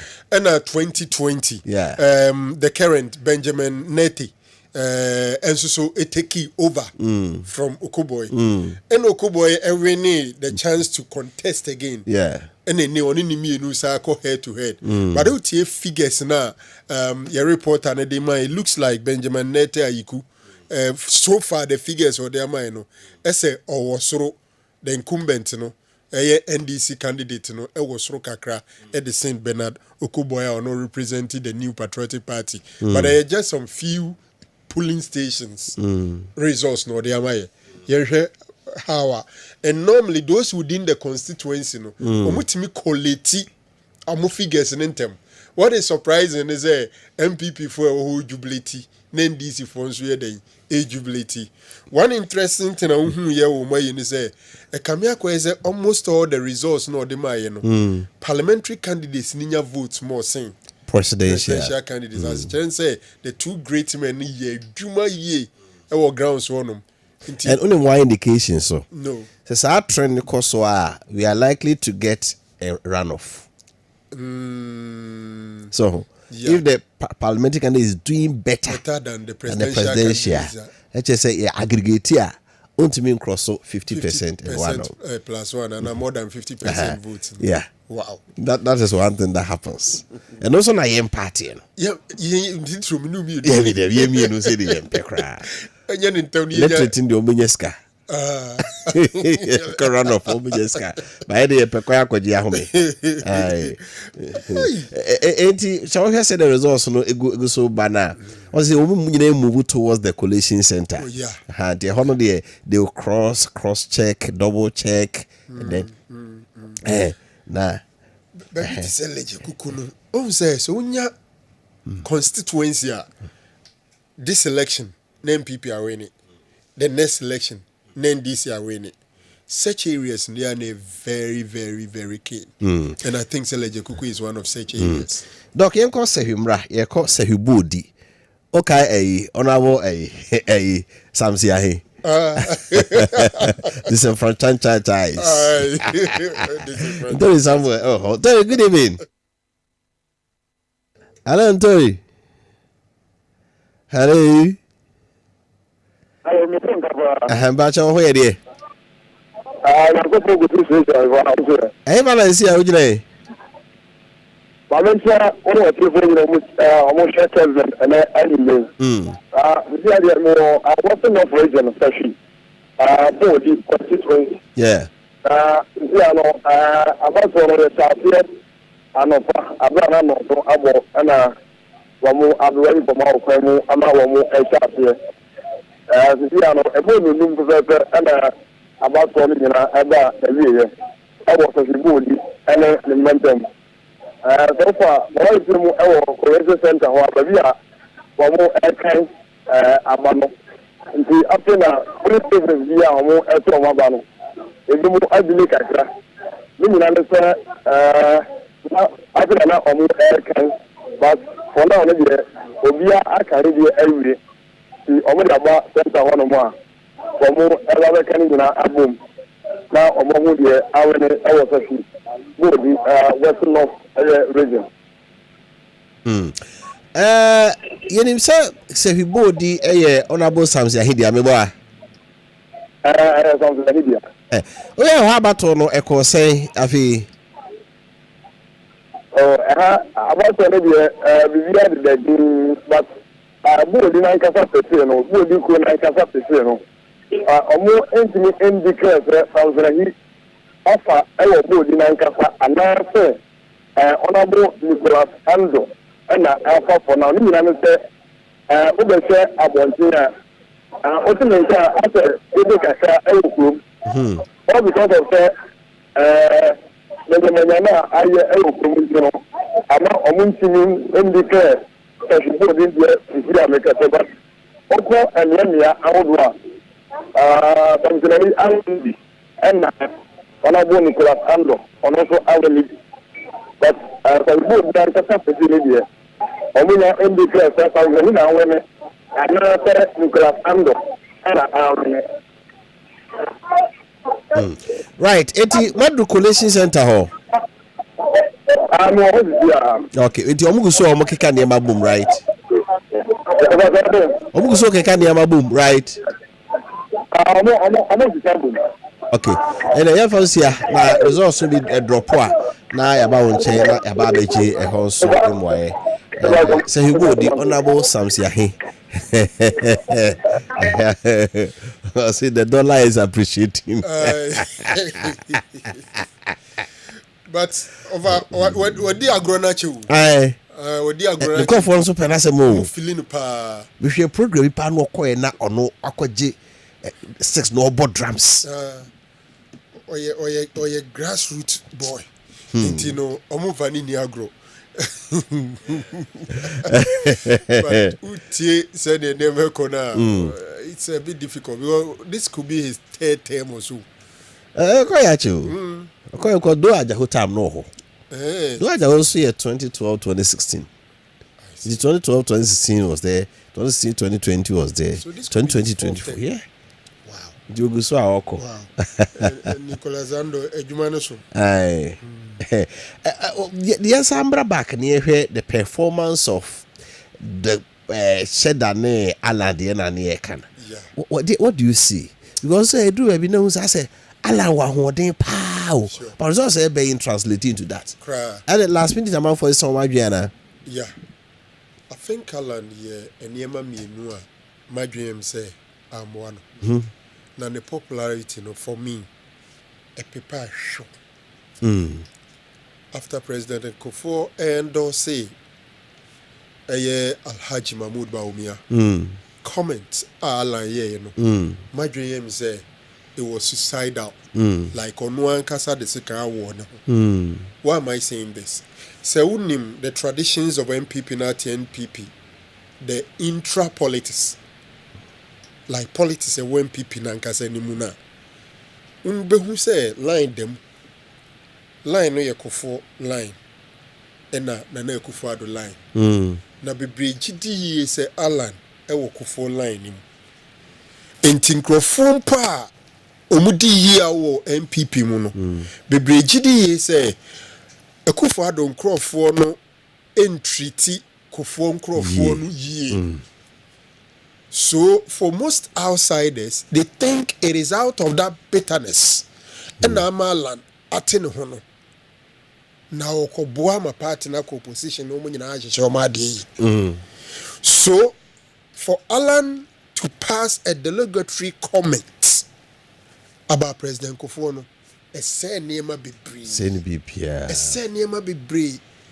Hey, any Kofoya yempon, because to be very honest, Alan oninya. When people say, Kufo na so no te na kufo ko ho no fa atentini hwedwom enti dana oma Obia who says Sekufum Pompenasem, any Kufo person, and unim crofo mubabon Tibeka say, because of that, Umato Mufri Alanechi. Minim nipa omo kan say Oma align Barry on political career because of SAS. Yes. And it was a major. You see, he passed another comment which was also religious. But I think it was also another bad one. So didn't come up. Person be dini padomanim. Now can someone fan kabomu manimu identity mubeba. Say we mu ye Christopher, we mu ye nkremofo. Sebi we mu ye asantefo ana enkranfo ana den. If you pass any comment that tend to separate the people. Doc, you call MPP so because TNDC for press conference. MPP for also Dennis Miraka Boaje Kasa Inko Timra. Commission here in Accra, and they put together 16 collation results, and we have our elections called. So it's baffling, extremely baffling to have the NDC behave the manner in which they are behaving. They continue to also peddle some falsehood. Somewhere around 4:30 p.m. thereabouts, the NDC held a press conference, and they are saying that the NDC organizer in the Ashanti region has discovered 500,000 ballot papers, which they claim are ballot papers that they have discovered being hidden by the MPP. Ladies and gentlemen, that's a complete falsehood. It's a complete lie. It's a falsehood. All we saw in that video is Joseph Yamin, the organizer of the NDC in the Ashanti region, holding his own phone, having a camera placed on him by his own people in a certain room with no resistance. No owner of the room, no owner of the house, not a single person they met in the room accustomed, standing and having a conversation, cheerfully telling somebody that I've discovered ballot papers. Our checks indicate that, first of all, the room they claim they discovered those ballot papers are not even at the location they indicated. Number two, these are actually ballot papers that Yamin himself took to the Ashanti region for whatever reason. Remember, they had already given some of these ballot papers to the youth organizer of the Atwima Kwama constituency. The police had already issued a statement on that. We showed a video earlier on, and maybe before I conclude, I'll show that video, where the son of the constituency youth organizer of the Atwima Kwama constituency was arrested by the Ghana police. For attempting to stuff a ballot box with 79 ballot papers. These ballot papers were part of the ballot papers that you saw Joseph Yamin standing by. What had actually happened was that Joseph Yamin realized that he had 30 minutes for elections to end, and he had not been successful to execute that task that had been given to him by his party. And so to save his face, he all of a sudden goes on video using a selfie and telling the whole country that he's found some ballot papers that belongs to the MPP. That's an outright lie. It's a complete falsehood, and it's something that everybody should disregard. We are calling on the Ghana Police Service to investigate to the latter that video that Joseph Yamin has put out, because they are an absolute threat to the stability of this country. They do not show us the number of the alleged ballot papers. We never see it. We only see some brown boxes or brown papers, in the corner. They do not tell us the exact quantity that they have, because you have the deputy spokesperson of the flag bearer of the opposition party indicating on her Facebook post that they have discovered some 300,000 ballot papers. Then Joseph Yamin says 500,000. Then another NDC person says 400,000. So it tells you the kind of people they are and what it is that they are doing. Again, we do not see any MPP official in the video. So think about this. Joseph Yamin, for some reason, has magic. Identifies a building that has ballot papers, goes into that house, and there is nobody in the house. Joseph Yamin walks into that house seamlessly. The Joseph Yamin we know has a suspicion that there is a ballot paper hidden in the house, would start recording himself from the road before even getting to the gates, before walking into the room. Strangely, Joseph Yamin switches off his phone or his video, breaks into whichever house, opens whichever door, gets into a room, and then only begins to record himself inside a room. These guys really take the entire country completely as fools, because it doesn't just add up. The same Joseph Amin gets into the room before inviting media. This Joseph Yamin we know, having picked intelligence that there is some ballot papers hidden somewhere by the MPP, will call the media, call police, and walk in there with them before he even puts a video on himself. He doesn't do any of these things. Again, we only see him in the corner with a video on himself. Now, you've discovered some 500,000 ballot papers in an MPP stronghold, and then the only evidence you show us is a selfie of yourself in a room, telling the person that you've discovered some ballot papers, and then telling us that you are now calling police to come and do whatever it is that you're expecting them to do. We all know the reasons why the NDC are behaving this way. Everybody in this country knows that this is not the first time we are going through this. Unfortunately, as a people, we have to deal with being inflicted with this every single election period. The NDC are clearly losing these elections, and they know it. As we speak, the elections have already been counted at the polling stations. Every political party has copies of the pink sheet. They know it. They know very well they are losing these elections, and that is why they would call for havoc. We are winning these elections as a party. Dr. Mahamudu Bawumia is winning these elections, and that's why we are saying that let's protect it. If we are winning, why would we want the electoral processes to be disrupted when we are winning?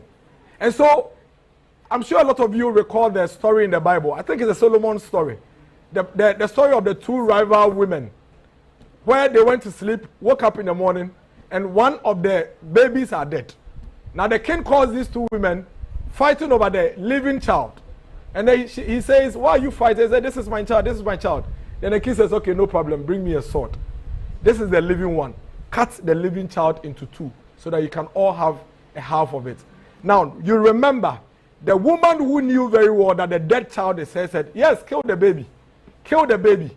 Now, the woman who knew that this child is my child, and because he's my child, I don't want the baby dead, said that, my king, if you would please her, give her the child. All this woman sought to do was to make sure that her child does not die. But the other lady that knew that she was guilty, knew that she had already lost her child, was willing for both of them to lose their children. That's exactly what the NDC are doing. They know they've lost. They know they are nowhere near victory in these elections. And that is why they would irresponsibly call on their supporters to move towards the collation centers to disrupt the collation centers. Already, we have heard of incidences in some of the constituencies. We saw some on TV, where some NDC persons were somewhere in Dansoman, breaking through the collation center and basically attacking security services. What is this? At the collation centers, you have your agent. Why do you want to go and destroy ballot papers and disrupt the electoral process if indeed you are confident that you have won these elections? Why? Why would any political party that is willing and ready to lead this country, why would any political party that is very, very clear in his mind that he has won this election want to disrupt these electoral processes? We will not allow that. Just as we've told you from the get-go, throughout the process, we have blocked each of the ill intent of the NDC. Every strategy they brought into this election has failed. And we are going to continue to ensure that they fail at it. And this one is also going to fail. At this juncture, we are waking every single MPP supporter up. Wake up. Call your families, call your brothers.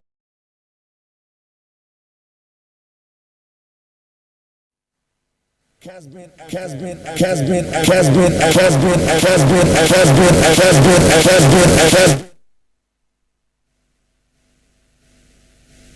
Campaign spokesperson, the new Patriotic Party, Dr. Mahmoud Bawumia, on the press conference on the pedifo kan ho yeah omo anu omo jira ne nchen on the Kasani Minister for Information Fatimatu Abubakar and afi Communications Director Adema NPP Amanyokuo no wɔn mu na ne kan ho na ne nsɛm wɔ kan ne kyerɛ sɛ ndc amanko yɛn konko tie wɔn sɛ wɔn wie na wɔn wie a yɛbɛba na afei yɛabɛyɛ analysis about it. Make sure that nobody touches any security officer and make sure that nobody touches any electoral officer.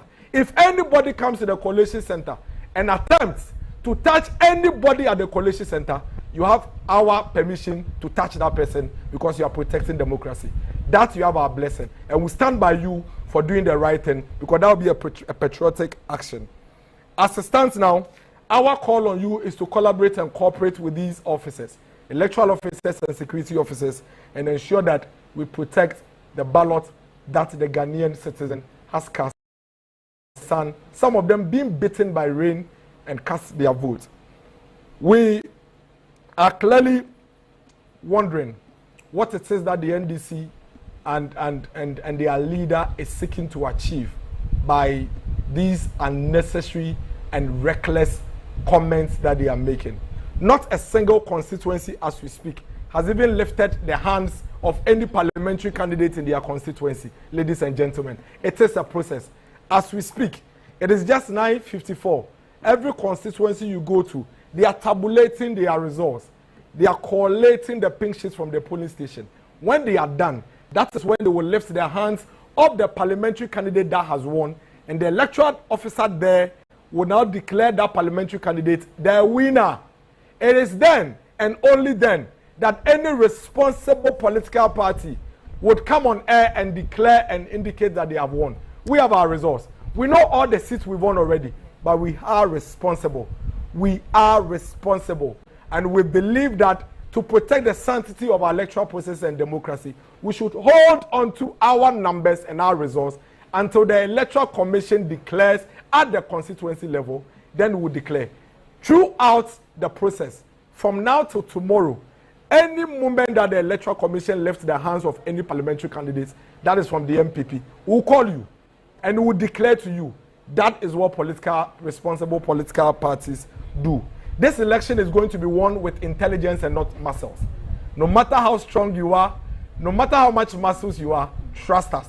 We are beating you with intelligence. And we are going to do it like we've always done it in previous elections. And like I always say, just as it is in the DNA of the NDC, whilst we are thinking and processing and using the due process, they are pumping, like they say it, and they are lifting metals. And then by the time they realize, they have lost. And then their followers will rise up against them. And then for them to hide behind the shame, they will call on their followers on the street. For the NDC followers, if you get on the street and the security agencies get hold of you, remember, you will be on your own. They will not be there with you. As we speak, Charles, the gentleman who is the son of the youth organizer of the NDC at Atwima Kwama constituency, is in police custody all alone. All alone. None of the NDC leaders are there with him. He is there all alone. And be rest assured, the police have shown clearly and indicated that they are on top of issues.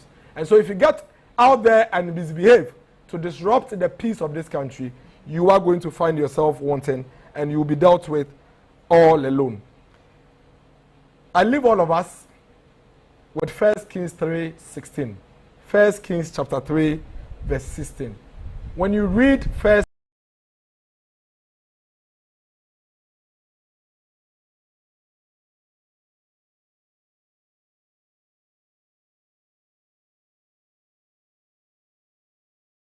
92.9. Right, press conference addressed by Dennis Miracle Abuaje, a campaign spokesperson, the matter Tabomia, or the ticket of the NPP, and out in Kano. I can't simply far Roger Sophia me.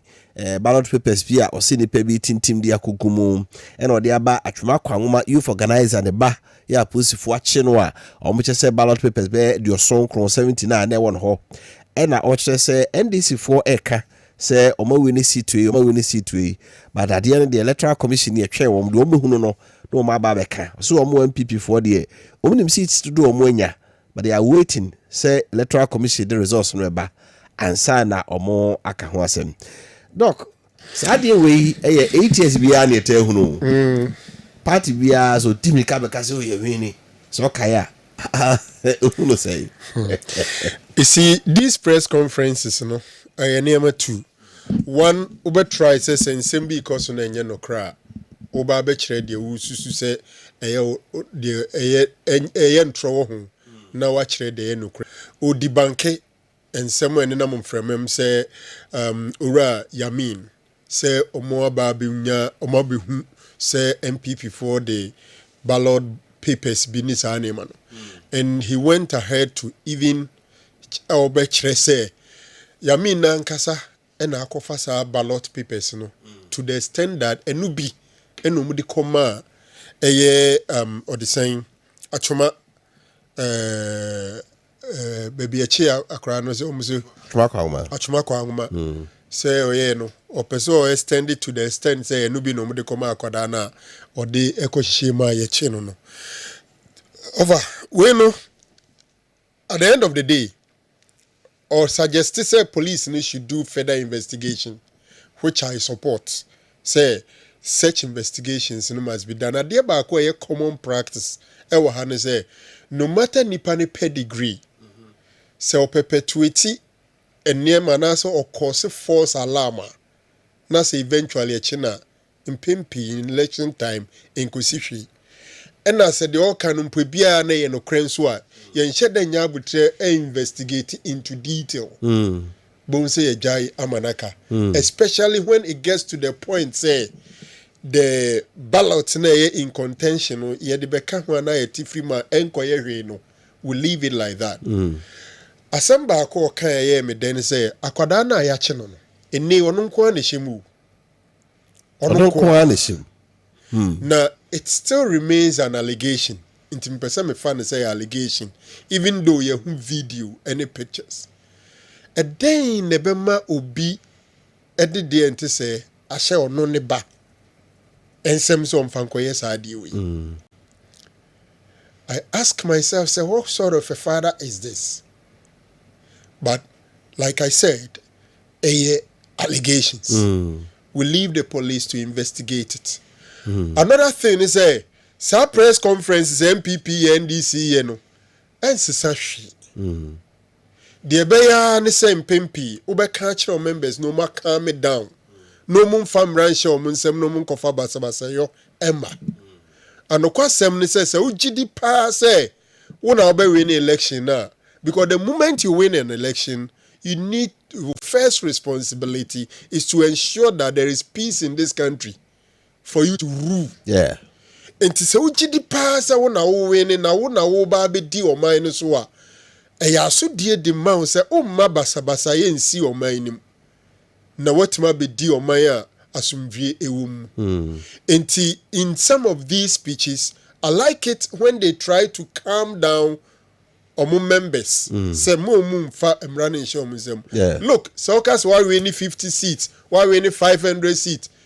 The pink sheet would actually give us the realities on the ground. The Obebabe press conference, I can. Me sure say no pa no, and never say BBR. But it's good to set the record straight. Tell your side of the story. But the most important thing is to call on your supporters to exercise restraint and ensure that there is peace. A very, very important. A real thing in Ghana. BBC. Omo monetize 24/7. Both from English version, the pidgin version. The pidgin version can name all the international world. Ghana. Now you be fans. You be say when I know we are capable of. We can say about beton BBS. Also na as a man for no any power. But you see so far no come. Turnout on the koye low. I don't go on a harding. You know, maintain because no back to about say be sacred banner brabo. Ti I mean who change you? On say election way. Ye nye bi da. Omo printing na invariably. Omo ye bi pen. Omo ye hu no omo modern bo ekwa bi so. His Excellency John Dramani Mahama Babi di device as a president. And Nanado Danko Akufo-Addo ne ba umi anso atwa 8 years. Inti de obi wo honoma de be ma na teatra ne say mahama bae ni hu ye den no be ye mae wa me ye hwe ekufo ado ne ba umia so mso nye hwe me se madaje akoto abae de me kakre da me mfa ntodo kunu ni bi ansesa mabrabo because onye happy probably onye happy with the current situation but the alternative but the plan B is not encouraging to the person. That's right. Until better than them. That's right. Ona hano cross or kwako to aba. Eche bi ebeko kaswa. Ya titi tu ato ho. Se kaswa die. Say o ka kaswa mi yemse mi. Kaswa die o se video mreku nyina mpo de amaye no scary. From kaswa. As a kaswa de amaya ho mpam je ni. O ma anye fans o mo mpre o. Aha, o de o ma anye fans o mo mpre kra. Eti enche bi ebeko na mreku aboye amane na yeti de ekoso nti abusiafo said de Dennis Raka bo be kan no as of now yentimi confirm constituency bia say EC e declare results bia ti de ye ka bia na ye provisional de atete no eno ne de ba yen ko kaso na yama no bofo mreku nyampon won kire de asio mreku hello mreku temenka kaswa say anadwi kaswa nye meno ka say de adia etua kasa ama nipa mako afoma ahwene nkwa unhwe mfonya de bai na sanete ama ba ko no ba bia oda no critically no enya dia ofa eye se enesisi a yete no to sinu a na tete akwese nipa ba so far de nipa ba ko na da form kinkaja a tete na kana wanda wanka jame na besile no enya dia yenya ehu ni si potin akoba ya ma sa tutu no course ni nyane se abato ni nyina ko na wiye ama me no ka say police center I work as a wuti ya isia center is police command no and the police center no ayi omjaba a je say if officers in na wa omgu so mo dem document no e fi ba ko na anu ni nyane se ko si pini ni mpete mu a ene etubu atwo ne si na abato ni nyina ko na wiye na ban sen ana oda ya toje abuba wufuna ayo center wa ya de ba police center no ana sa araho sami ebesi na ko na ampa abrante ba ko da ho a odamu jam ana ba ko so kan no ya so ma go pick up na besi no pastor dey kan no enya dia ye ni ni ko fa ba e nemu endi se mo nyukuru ana e someone sa e dia kire eye endi se mo nyukuru na ba e se boys bia e fi endi se mo nyukuru ena mo ne boys bia and the Electoral Commission across here. Na mo so ma sa do so na koba. Na your college center before I use the and san who say we the phone ka and kofobe and na o mo kitu mu a je say gidi kwa o mo do mo ba. Na no so no internet just na o mo ka incident no see no no mo kitu 8047 any two and police phone enter account and san e say e na akasa ama ni ba ko ara asena na afenu nkwa na yakoti mu awo na ko pio ono ne endi samo yekunu aya o pc awunya ha ana wata o ala gise omo ana na yata gata na kama mpoli beto mukunu ana ni nkofo ne samo blokia ta asemi kokoba he ento ba ye se busu ha ya ne police fono egusi di so na nkomo tia train the police party and then na ko ya ta no this is the nyada uzotuma amu bia ana so ma denji fa so na nemu ni pam enai no ma so ma be amu so no na ye na akoba ana se ampa so mu PDP ana so ma na so ma na so ma na so enti ka so ibe ene etuka we ka ho mi nu a etu aso ba ko ne nai awu di konto ye tu mo o ma o ya se me ko ye riba and I said, the last hour, ya took this non so bokra. I just said, President Center, back in center, and I saw the who's me as a kutia as a second time. Maybe as I may see that be a police station or Collation Center biara. I said that and water.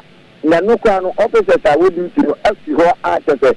So we can say, no so kwa bo etwem akọbọ no wọ super church ho no mo perfect kura enti enke ni ebi se ya ba to wa kinkan enya bit na ko pasa tutu aba but ya to aba no awi ka kinkan ewo na rim se sento ko ba enka bra mo to aba no ana se bra mo kinkan but it ni kinkan wi ama obi a play the tutu ama obi a try dia that is ni ya ebesi ama ta obi ni na ta ti na ko tutu na enti opposite and a bit now, and we are vampires. My voice is going to say, you are kind of difficult. Saying, what in here, and my two, a copy as I was about this. If you saw a dancer, yes, and you are showing me a combine, as I said, to a consumer. So, ladies and gentlemen, I hope you so, and we put and have some to acquire. Na Kaswa Omo Collation Center, what to say? What to me at results will be a flow so far now. So far, one a year, Omunyamwe, and you play Buha, Omo acting on Mukulitu, and you the cry. Now, me come for me, over Timo Center is police commander now. Omo Mount a year projector. Omo Kohai, a month for Abibia, Omo Boy Jams, and I'm not a Kohai, and Omo projector, seal, light, the button, and the Nipa Bibia. Name if you for Ankasa, that's at Africa ni mabumu omu wiye na ehwe ba enipa ewo ha kwan ebo ha ayi isi officers na nkasa if all the police station centers awa na hanu ayi 134 police stations enti omu dosu ini police station ba ko ebi wa ayi centers ni 8 ayi one police station enti nkata semu ayi ade dosu pa out of emu 134 the rest of them are about 34 out of the 100. And all the officials in the Kogu after we get complete the name Kata, a year easy telephone council after church, and Mancasa officially and start simple, Nakuta will and that's a really because someone you get in 1 year. And it's a the around the corner, it's nothing just no actual call you appropriately and Sadi by Jimmy into a qua, and after and Yakobaya. Reku na se se de besi akiri bi ama yaso ensi ewo ho ya ma de for mreku nyampon e de frika so a no che se etu akasa busiafo video no e de to screen so a enye ye se de siti ende ye blend across still la no etu akasa ma obiewu too bad enka we nya incident free election doc ya to you ya kan ye wie aka collation afi no be better nen kwa ye ko keka abom keke untumi nsesa wo se be bi enye wo kan kam kwabra ne se da metiase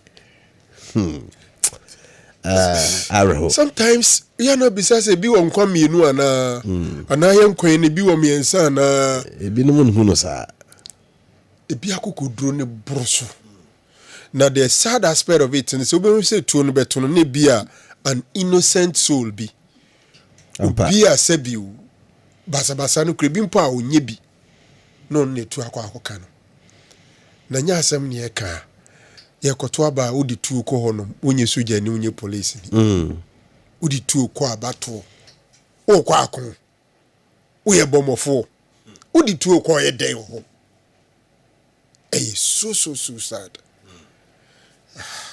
Kaswan kasano uchiwa kaswa da sem de okadia efze na uchiwa aje semo uti din kaswa na sem ni bebre yo bo kaswa dia na nimse de to aso no unya ka kaswa na za de to aso enye papa so sad say region be pa na attention wo abato we.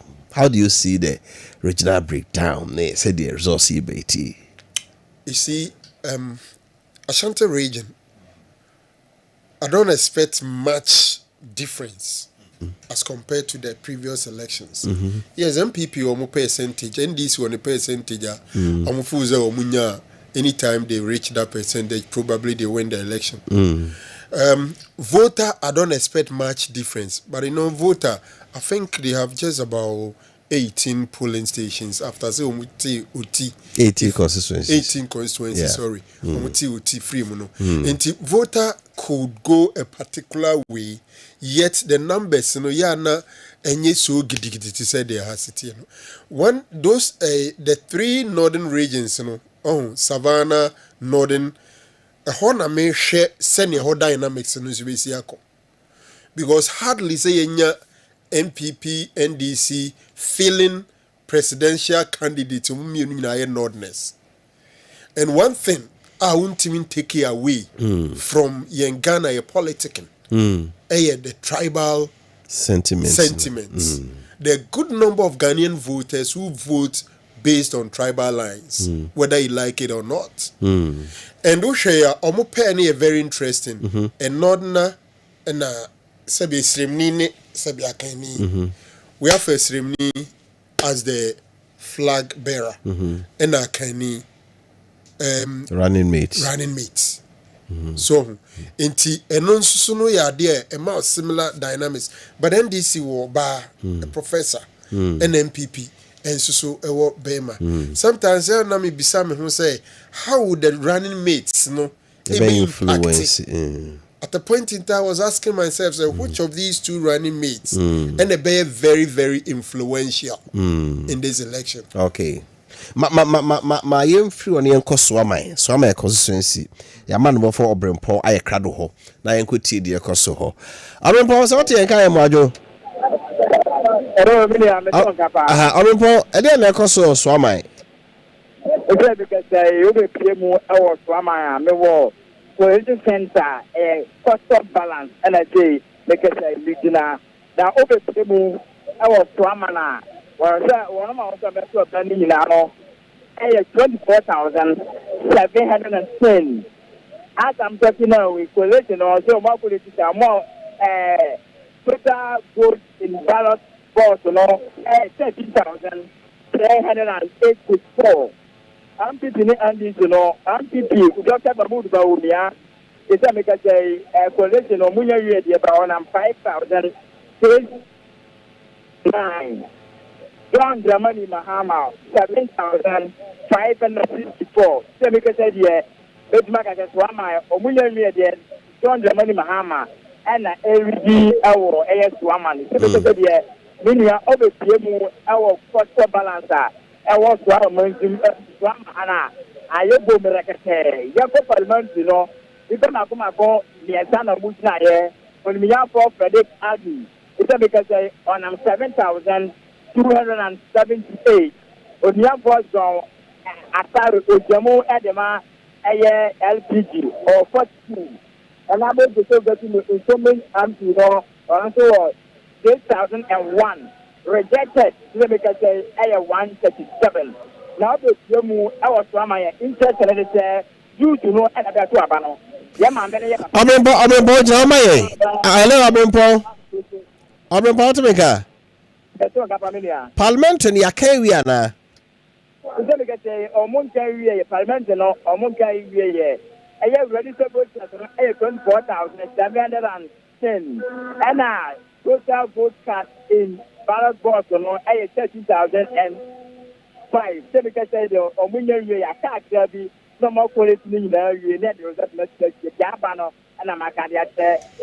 Yo, and I try na on second na ode akabu mu amaye preko we say obi betimi atake lead na last minute no na obi abisa doc ana dem ke beboa meeting yi say total vote 24,710 and the omakasti omakai the omakai oh okay and 13,000 aye. Okay. It's a bare half crown on my kind. Bare half. More to go. The only thing is that is a seat, a NDC seat. Yeah. MPP for some beji. MPP for some beji. Yeah, one seater. The NDC afano the last two elections in Inanti. Let's see how things pan out. But it's an NDC seat, and those share results na kakrana or they might let's see because send now can early who shade your ma kind crying roughly half into omunyandru baby. I want to fair no make meaningful meaningful prediction. Yeah. Until now we can now go so now church tribal sentiments running mates no how they pull support for the candidates no. Candidates no. Say many be central region pa. Yeah. Now her provisional no pukwa what she can do there. Because they also have majority leader in minority leader in parliament. And I say NDC nanan tempa. And this is the second timer on John Dramani Mahama Eba. On na babako anyi.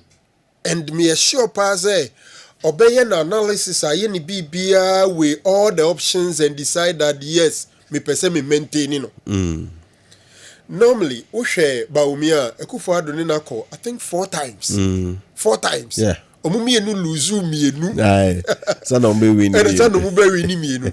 And untina at a point in time, I'm 4 years about me oba da ben. On your experience, I was not buying it. For somebody to go for presidential election 4 times, no oko fee for one. Untumi nkaze on your experience. Even though no any flag bearer in the previous 4, but after so obeko first one lose, second one lose, third one win, fourth one win. As a chance we acquire election as a loser on 2 occasions, we acquire election as a winner on 2 occasions. Yeah. Until we experience what it takes to lose, what causes loss, and what brings about victory. Our elections. So for me, I don't think so because or inexperience. Now, who can't the 2 running mates now? Genuinely, no Pokwajiman should have an advantage over Napo because Napo de Omuchusu quite late. Very late. Very late. Very late. But after the NDC lose elections to Nanado Danko Ekufuado, no Pokwajiman his okay. Doc, yanko ebi ana ye first results. Ye call Bantama Collation Center. Oh, okay. Na Osapakeni Samson ho. 90 days. Samson. Okay. Hello Samson.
Beto screen.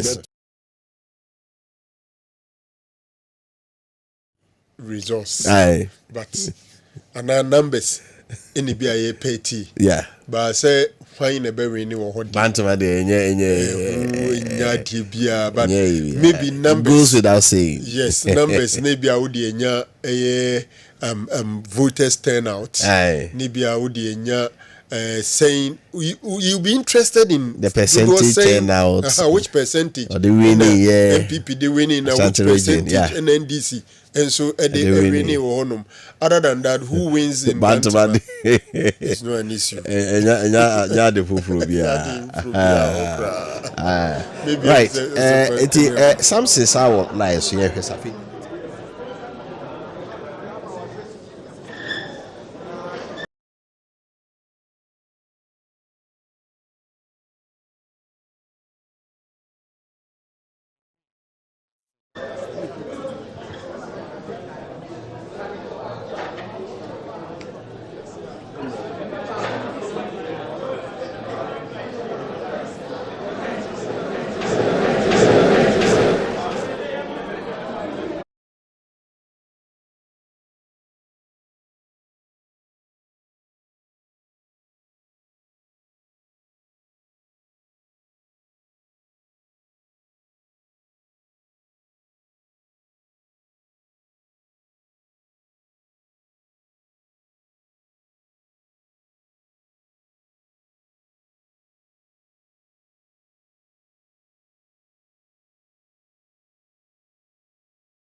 net transfer in some nisunti drew baby unim how many voters and the transfer vote from Bantama a call baby for maybe to Aswasi, maybe to New Edubiase election dynamics a bit complex now. But Bantama de Minyasho say ubi bisa why in a rainy story be question about or we need with how what percentage NDC appreciated through saying because NDC per percentage be to meet the band man measure and say are they on course to achieving that percentage or not. It is one more day say Sabeka as Kenny Samson na ya hwe ho enso na be busa regions na ye ne die na wo chichim say the Nana Jean one Dr. one by say Mahama akwache no be making more influence than a pie in actually yeah. Central region there are several constituencies a swingy or let's okay, see you go his affair better something so far my musa say bant maba to mpehia so ni pado do say any twa so moto aba na turn out no et say facts Mejima a offhand. And yeah, figure name. Can see how my info so social records. I have records, but you see a record so. Really have many somewhere you and then that turn out and say Ashanti now other regions not turn out to know from Bantamadi is any city. Me who say in Istro sending us Afibia Ebano. Mr. Police Station Bia. We cried them enemy 410. 410 no. You better to 252. 252. Out of 410. 410 out. And from can say we must be 52 even cry better than 52%. 10 out generally of what the about to a we shape at a cremua, dear Naka Hubia, a fee 10 out to no from a nipper soup mean to mention it.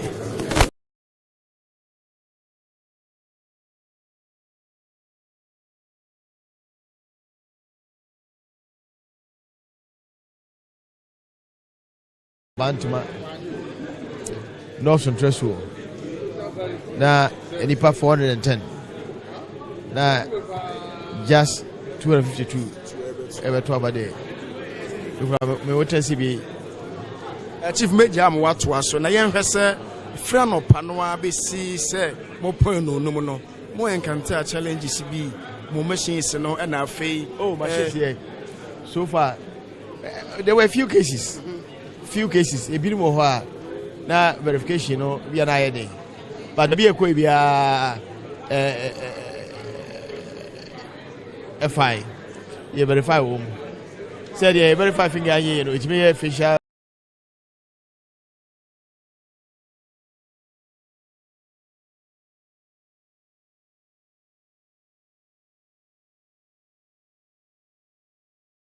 yes a channel to na an concern and necessary I want to mean kasa kwada so de ma wo mum na enso yenhwe na ndc fo no mo national organized to save them no boss go bi se kwada so ba bi se na ballot papers ni bi egunkrofo de mo de no ba ntema bi se asi da bi bia koso so bia si wa say but that system na e wo ho no e such that say very difficult so we make you ballot paper free baby aba be wura mu na any pay or bar what you want to say pay aba machine can verify that what you say verified say not verified that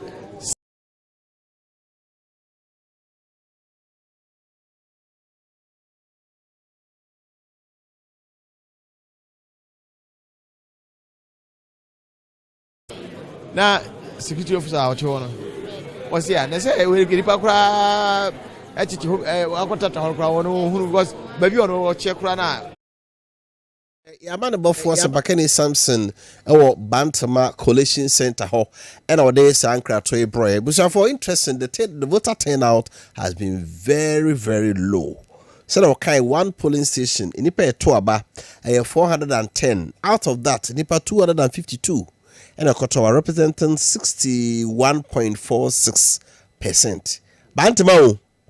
Bantama turnout 61.46. Then if a beyond the compare higher turnout. Doc. It doesn't look good. It doesn't look good. It doesn't look Ghana good. for Antoabano. Synchro Dream Mopa. A month for rich mom with the politician, Bafom Pa. Na, I think say a lesson to the politicians. Honestly, see, we na say voter turnout. Less than 70%. Uyo mampenye so who say let's assume even a 75%. 75%, no, so unye 50% of 75%. Ka who say nkrofo pa yi se bidi so no. Ubu o man mu nyina wenya half. Half.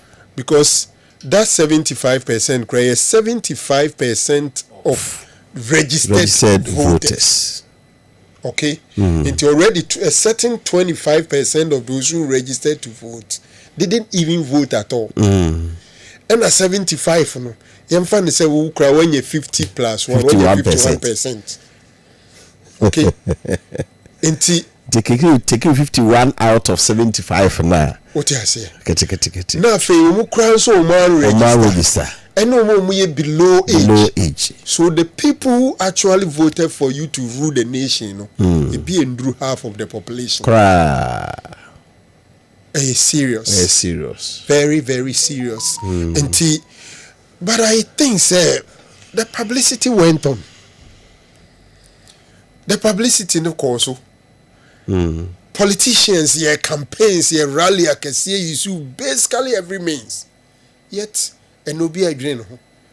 And me, my dream said the major reason for this lackadaisical attitude towards this voting, a good number of them, they might not be happy with the current leadership, but better option in the plan B. Yeah. I'm saying this because plan B no NDC for no almost be the mind should be paying.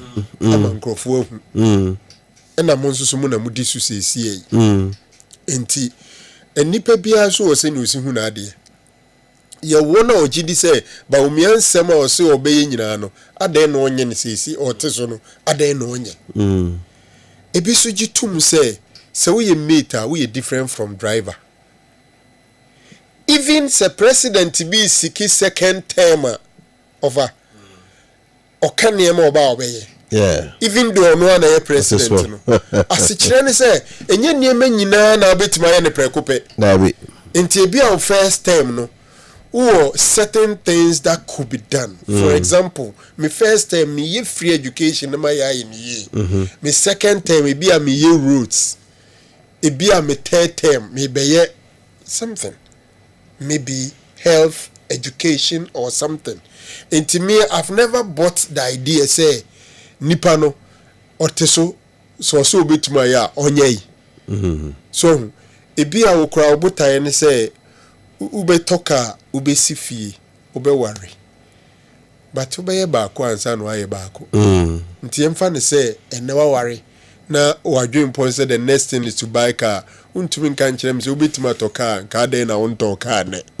So very interesting. For all you know, Mahama time no ani NDC first time no mu ye no. Enei senke mu to aso de nanka enei mu so mbeye no.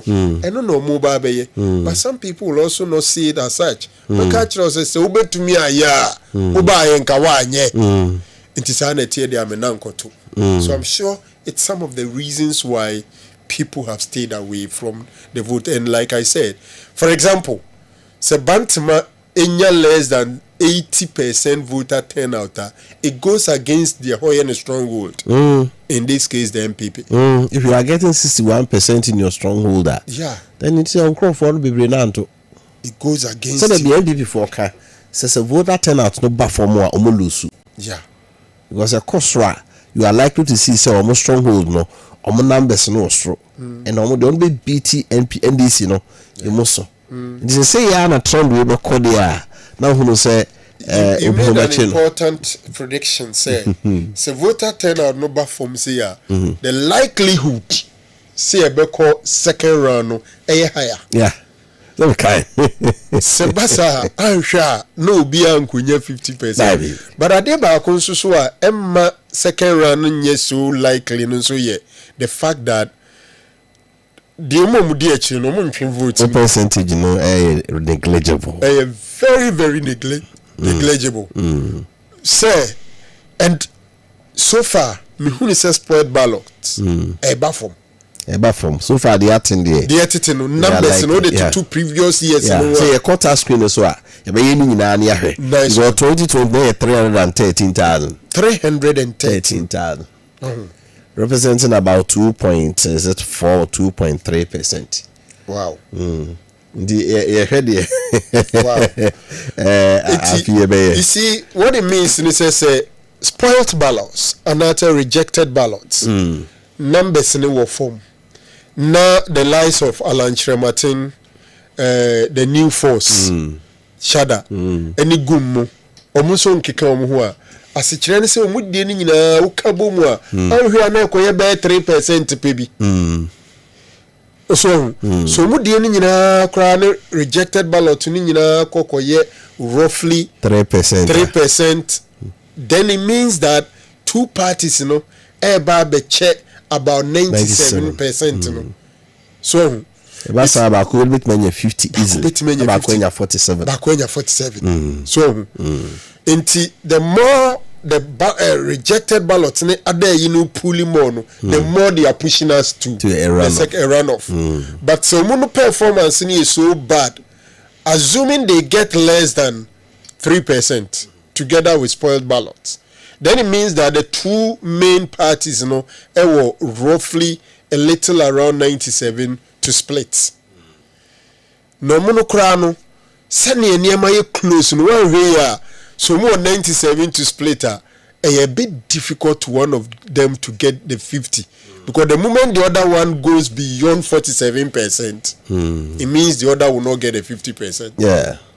Yeah, that's perfectly true. And no share yen politics na popa for campaign bibia to nchen for performance campaign bibia to nchen MPP and DC and suddenly everybody press on campaign obia obe 45 now. Yeah, obia obe 45 into shimpa campaign is animal no they compare 5% be na 5% be na offer their besoso. Actually so here previous results na candidate omi ndo lusu yam send votes from there say 44%. At least almost about 40 plus. Professor Mills in 44 against President Kufo. Was it the second round? No, the first round. 2000. First round. No. The second attempt in your saying 44 sir. And I do mama Nanado second term 2016 no. Yeah. Mama 44. Wow. So the NDC Lusubiana omo a base near 44. MPP so Lusua if you are 47. So I Nanado lost our Lusuni or 47. So but I'm say Dubois him no Rollins. Dubois town Rollins town there because Dubois got 38% cry. When can tell you to pass the BMA so can be statistical analysis can be time series can be free to can be Rollins factor from 92 and then 96 or the any day 92 crowd and fan election be out. Almost statistics near MPP who 92 statistics now because of the stolen verdicts and MPP boycotted parliament in identity. Okay. Yeah. No, yes, uncle. Press conference upon press conferences. NDC force another press conference. Yanko party headquarters go. Then good. I hear press conference. They are doing channel. They are be 100. Yanko. We are not asking our supporters to enter the coalition rooms. No. We have accredited agents who are the only ones permitted to enter those coalition rooms. We have accredited observers who can also enter and observe the process. but other members of the public are allowed to be at the center, at the right designated places, not inside the inner perimeter or that enclosed area where the exercises happen. But nothing stops them. There is no law in Ghana that bans citizens of Ghana from going to a collation center where results from police stations are being collated. We have always done this since 1992. Collation has always been a public exercise. And the Jimensa Bosman Asare Samuel Tete led EC cannot change it, neither can the failed outgoing NPP government change this. We need to make that very, very clear. And so we thank all our supporters who have heeded this call, stopped all manner of jubilations, and are presently at constituency collation centers. We will continue to call on you, appeal to you to conduct yourself peacefully, responsibly, and orderly. And please ensure that you are at least 100 meters away from the main collation center. But you should be observing your eyes, your ears, your nose should be observing the process. You should be listening to everything going on, so that if there is any issue, you can draw our attention to that for us to act. So ignore the lamentations of our friends in the end who have all of a sudden turned to evangelists. I heard their campaign communication director quoting First Kings chapter 3 and all that Bible quotations that I'm sure he has not even read before. Today, he's an evangelist quoting Bible quotations. This is not a biblical, quotation exercise. We are dealing with the public election governed by laws, and the call we have made is in consonance with the electoral laws of this country and with the conventions and practices that we have used for elections in Ghana since 1992. The earlier they get that, the better.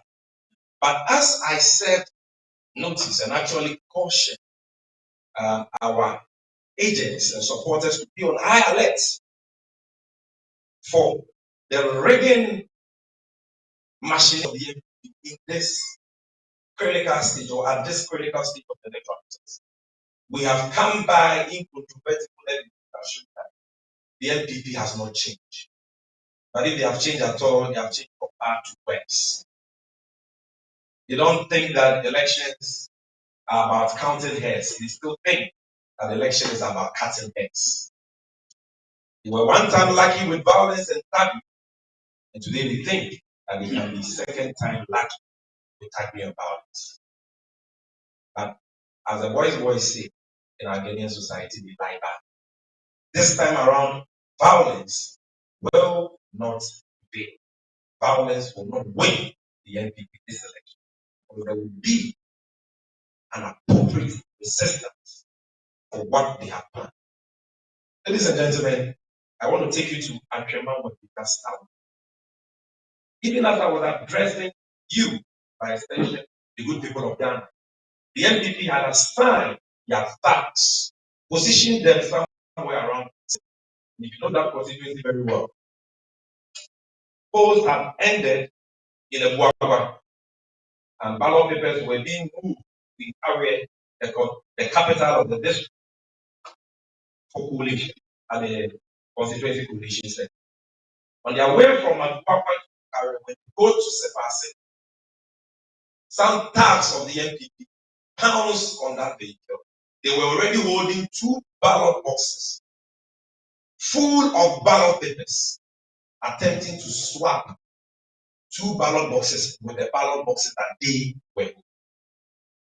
Thanks to the resistance that our supporters, agents, observers mounted, and supported by the government, were able to overpower them, and they were arrested. And as I speak to you, they are in police custody of what happened. And the media, you can check with your correspondents. These desperate people who think that this country belongs to them and will stop at nothing to hold on to power, even when they know the people of Ghana have rejected. This is what they are up to. Did it in 2020, we started that. So this is the Sepasi police station. There's a confrontation going on. when they are arrested and deported. But let's go to the next video. Ballot boxes. Yeah, so that's one of the guys. Can you go to the next one? Next one. Yeah, so these are the two ballot boxes. They try to swap with authentic ballot boxes. These are the two ballot boxes. And the police have seized that. They seized them. And this was as a result of the vigilance of our people and the profession of the Ghana Police Service. These are the ballot boxes. House on the vehicle which was transporting ballot boxes from the Kwakwa to the Carrier as a pass.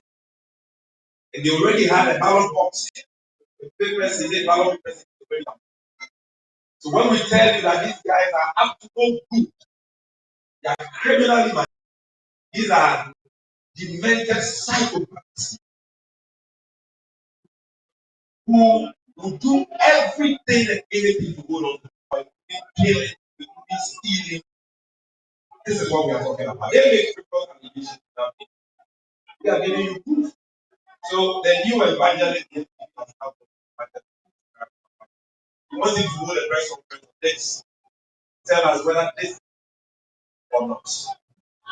Now, let's go from African Continental South and come to the western, the central region, Awutu Senior East Continent, where we've recorded another murder of an innocent citizen who happens to be a supporter of the national. Clearly, Awutu Senior East Continent is green. The tyrant, how I put it, is a goner. And seeing that power has obviously left her, she cannot come to terms with the reality and has resorted to violence as she is known for. She's the same person who went to the station and actually pulled a gun and shot at innocent civilians. Today, it's thugs who were brought in from the Moku area. We know them. We have been told all of them. Were directed by our Kuse to fire at an innocent, unarmed supporter of the NDC. Today, our former constituency secretary for Ayawaso for Awutu Senior East constituency, Tuareg is no longer with the Egypt. It's no longer with us. Why? Because facts of this same woman, our Kuse, beat him to pulp. And he never recovered, never got better until he died, leaving behind many children. So for how long will our Kuse continue to do this? As I speak to you, one supporter of the NDC has been murdered. He's dead. The other is in critical condition at the hospital. And that is not to say that we have lost focus. It is a very sad moment for us, a very difficult moment for us. But until Honorable Nam Oyo is declared as the member of parliament elect for that constituency, we shall respond in that constituency. The information we have is that the coalition currently ongoing at the Collation Center at ASEC is almost coming to an end. We want to call on all our supporters, all our agents to remain extra vigilant until the process is concluded. The duly elected member of parliament for the constituency is declared by the EC. The resource form duly signed by agents is on a copy. It's posted on the wall, and then I'm going to build it. But until then, let's remain. So that is what they have done. We have the opportunity to address you again. We will show you pictures and videos of that. But I'm sure by now your correspondents have already spoken to you about the sad developments. But you know, nobody goes scot-free after shedding innocent blood. The MPP doesn't understand what is happening to them today. But one of the reasons why they are using this misrap, like their own prophet to get the full spot on, because of the innocent in the blood of those innocent will not be on their head. So will be the blood of these two innocent who are committed today. One in Yampala in the top of the city, an innocent civilian who was seated somewhere only for these NPP parties under the action of their parliamentary candidate Habib to open fire on him. If you can show that is the injured person, show us of the one who they murdered in put that under a bench. So they were seated down. They have any weapon. They killed them just like that. So they had gone to the UDS campus at Nampala to influence and induce students to vote for Habib. Our supporters protested. It led to some heated disputes and fisticuffs. The NPP tax led the scene Habib and came back there with their AK-47s and all that. They began to shoot indiscriminately to intimidate the crowd first.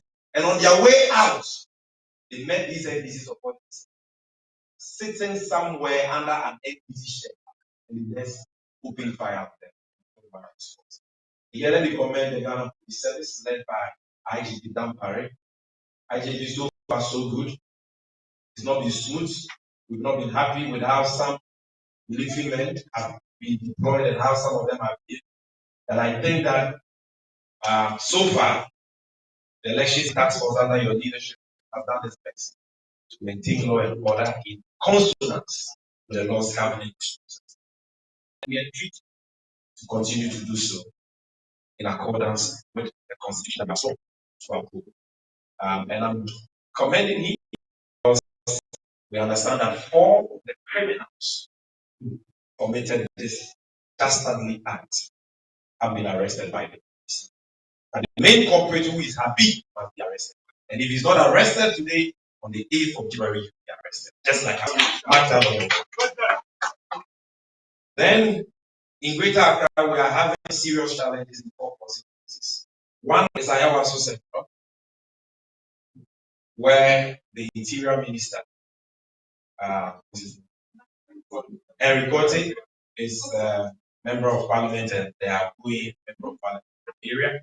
We are having similar issue at Tema Central, Ablekuma West, especially where Asanabusu is the Member of Parliament, and Ablekuma North.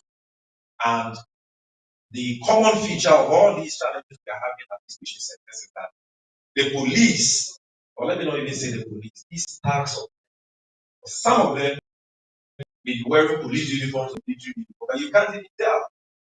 Today, in the book, you can't really tell. That is how depraved the leadership of this country has become, and how bastardized our state institutions have been, reduced to. And so these tax don't want to allow members of the public to at least observe. Because at Ablekuma West, tax of the MP tried to engage in ballot box swapping.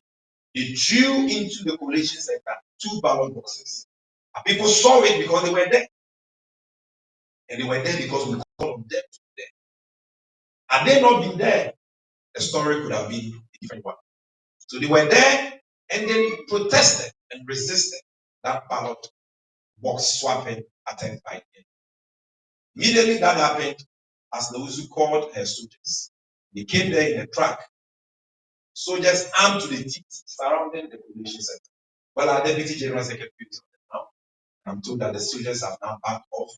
But that is a challenge we are encountering there. Same as Ablekuma North, same as Tema Central. And we are telling our people, stand your ground. Stand your ground. Be peaceful, be responsible, be orderly, stand your ground. You have nothing to fear. Because we are on the side of the North.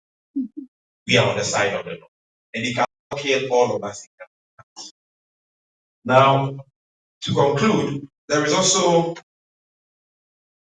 the issue of a Buakwa North in the Eastern region, where, again, at the Collation Center, society, guys, we pepper spray just to make sure that our people are not there to observe the process. And we got the idea to address these issues that we are encountering in some of these.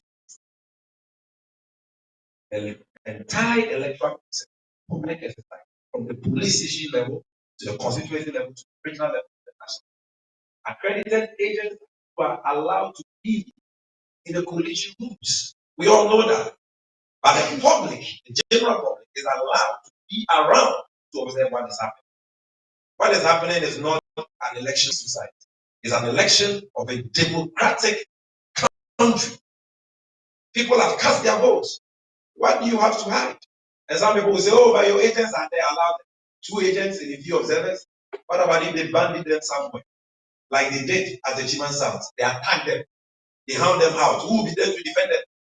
And you want us, a serious political party, ready for power and in fact coming into power, to listen to your advice and tell our support at home and allow only 2 agents to be there on the nation. You think we are zombies and I am worried because it will not happen today, it will not happen tomorrow. We will police this exercise to the very end and we call on our supporters to do exactly that. Now, finally, I will end with you.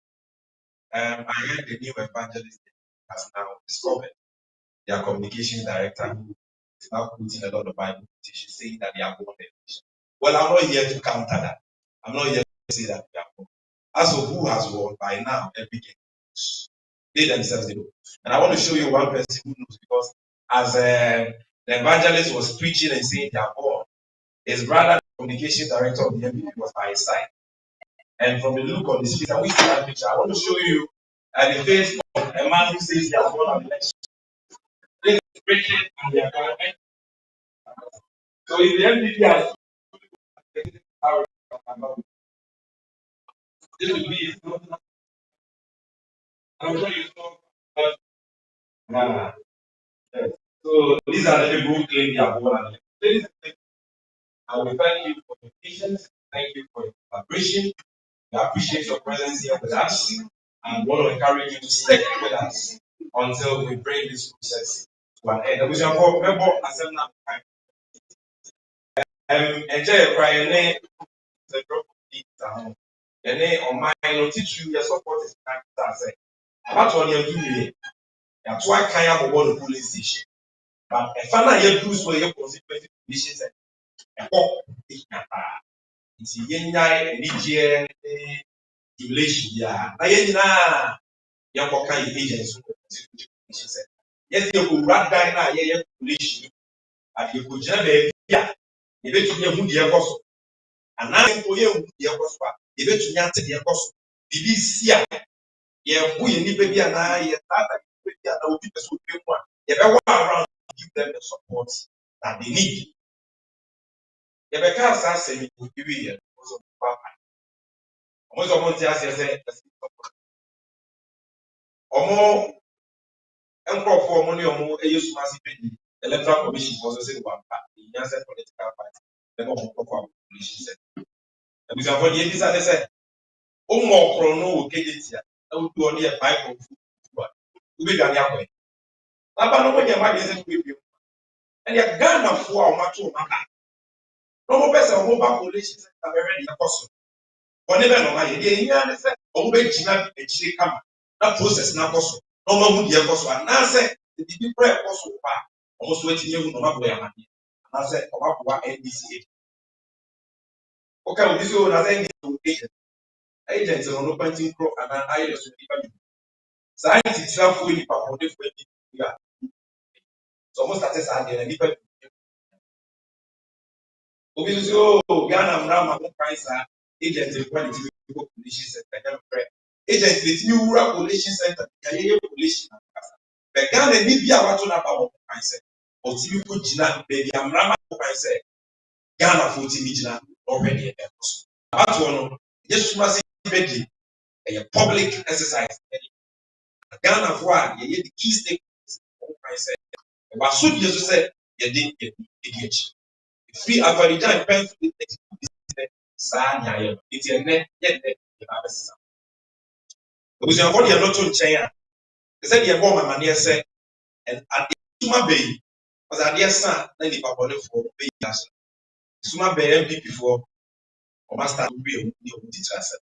They said you're the 2020 master. It will call we just share videos are MP before the Papa for me. I go for ballot boxes, you do a ballot paper, somebody for your ballot box swapping. Young Crawford, you know, on our show because no much ballot boxes. A police for I'm a yet just out in ballot boxes now. And then you know, can say what's the pass station. Now ballot boxes if you're Guapa airport carry, we do is a pass it and then you can to shelves. But ya fee any ya see Kate say you have bought Ghana food now or to mighty. Your TV is sad and no quite. And on 9 no call Guapa North what Eastern region. I was so central, I become north, I become west. Then my central, sign people, Constituency Commission Center. And then before this, Professor Moya said, Illuminati for meeting. You want to treat Constituency Commission Center as a secret society meeting conference and a conference center. Maybe that's what here. Ghana for now to Omaba, the Academy, the airport cabo. It's Ghana for more as the agents. Ewo cry.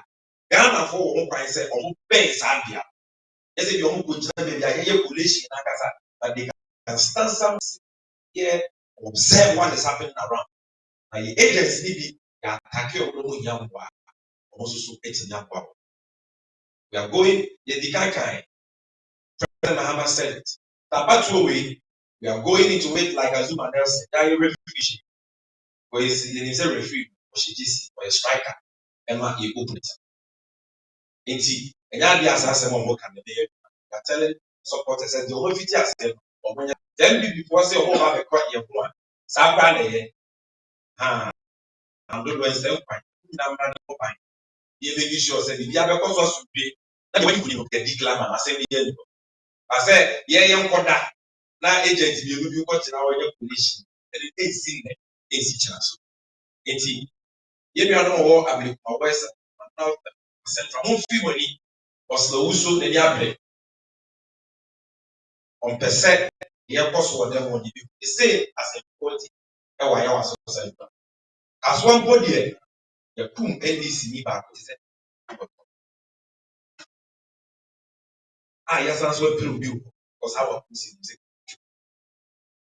is what police for said told on the way that shit I come up. That is the NPP parliament people for sure was up to that. I best as so mention ranting not how a police. Oh yes, I am saying, why yes, I did matching. I had a casual mansion in that crime media, Papa Mamma, yes, my read and maybe that and cry, I'm going to play your baby. Eventually, now, that's why I came down and said, MB before the central one share when we look at the visual hurry, which are for Casadia from Kai tax, yet he can be. And how do I not know your soil? You only let it go. How can a while soon take back? Yet, you need the warning about Ghana food. You are really about it.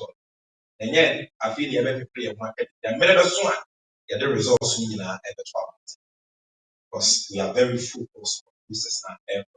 It is the more kind of also Munti in the world. Now, to say the many rich than Yaba, so for which channel to why MPP communication director, and Nelson McKenney, evangelist for the press conference, I at the same time, I issues. Which are the chief MVP for most of our renewable population. The why we most in the and you may be out to the show. But still, my in our wow. Now, your monitor process. You say, I have a chance and I never see quality. I have a channel. Now, be able to yes. The moon in a massive frame.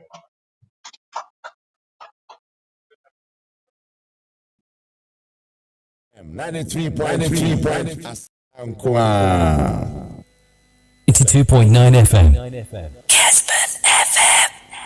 92.9. Yeah, I was here for a kickoff National Democratic Congress and this Samajiko press conference here. Sami Genfi Communications officer will address here say press conference. It's a trans, you know. And this press conference being presser. MPP so I back. Doc, they can they require say oba because ye coalition chire say ye nya city say ye Electoral Commission. But none of the two parties are telling us say yanyase and once on bar on the can say we na we are coaching we nipa and we are coffin we and how many play mind game we are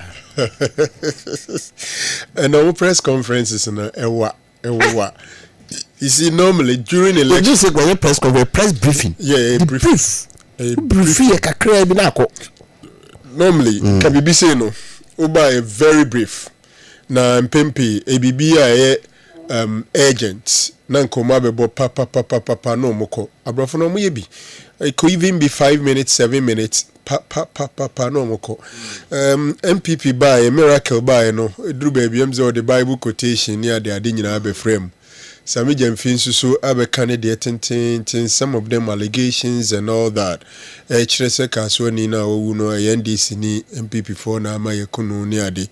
You see, this is my fear. Say san some be say ne dru ba bia etumi ede ebufu rankrofo mu. Inti around this time as a leaders no komodi no a bit circumspect. And tisa ubetumi de ebufu ewura wachita afoni mu. Apart from that, utie and electoral laws na yes emrama kwan say collation center no within some demarcated zones. Some of these voters are now Ghana for itumiko jina no muhwebi.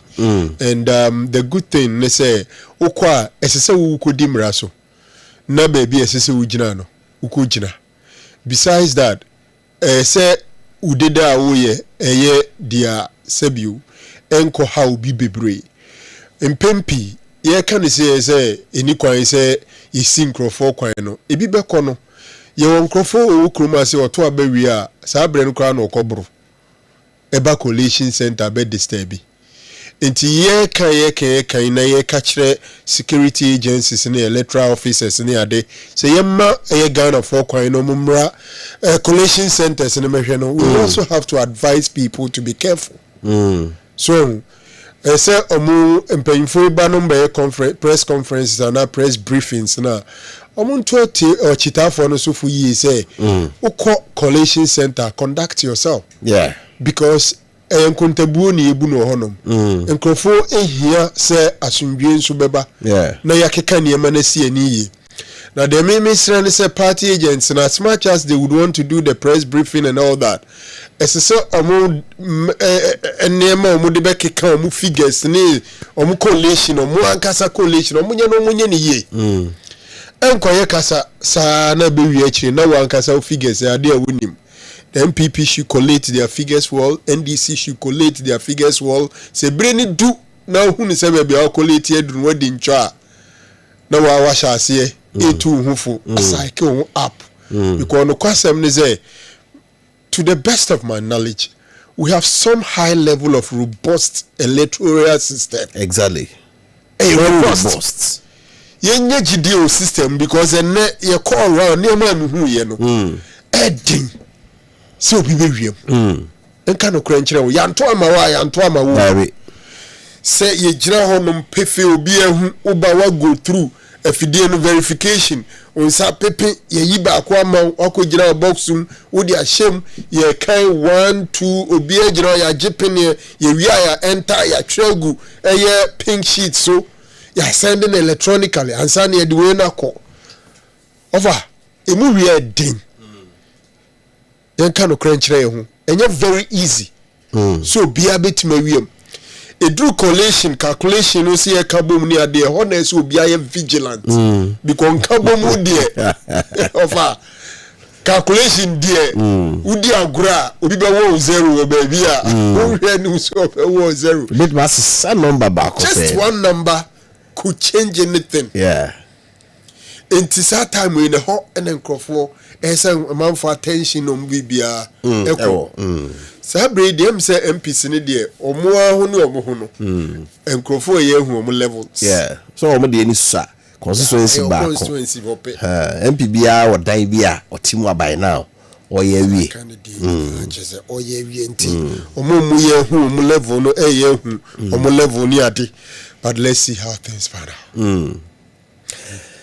The omoke was a way say be tea would you na me so my background another one. Tell them what is a miracle baby because we tea Samia utim say clearly or responded to MPP for press briefing no TV need you show class or more the man recorded briefing and what they are to say how many musa obi awa ni say ni but some also ankasa when you so also the boss so also we ni aka also buy na so far your collation kire say yenya say yenya city say obi ameka he two parties ni nyina no none of them has been too bold to say there from our recording so far no ibia this number there yeah sure to be honest with you EC Collation Center hono omu constituency wide not a single one of them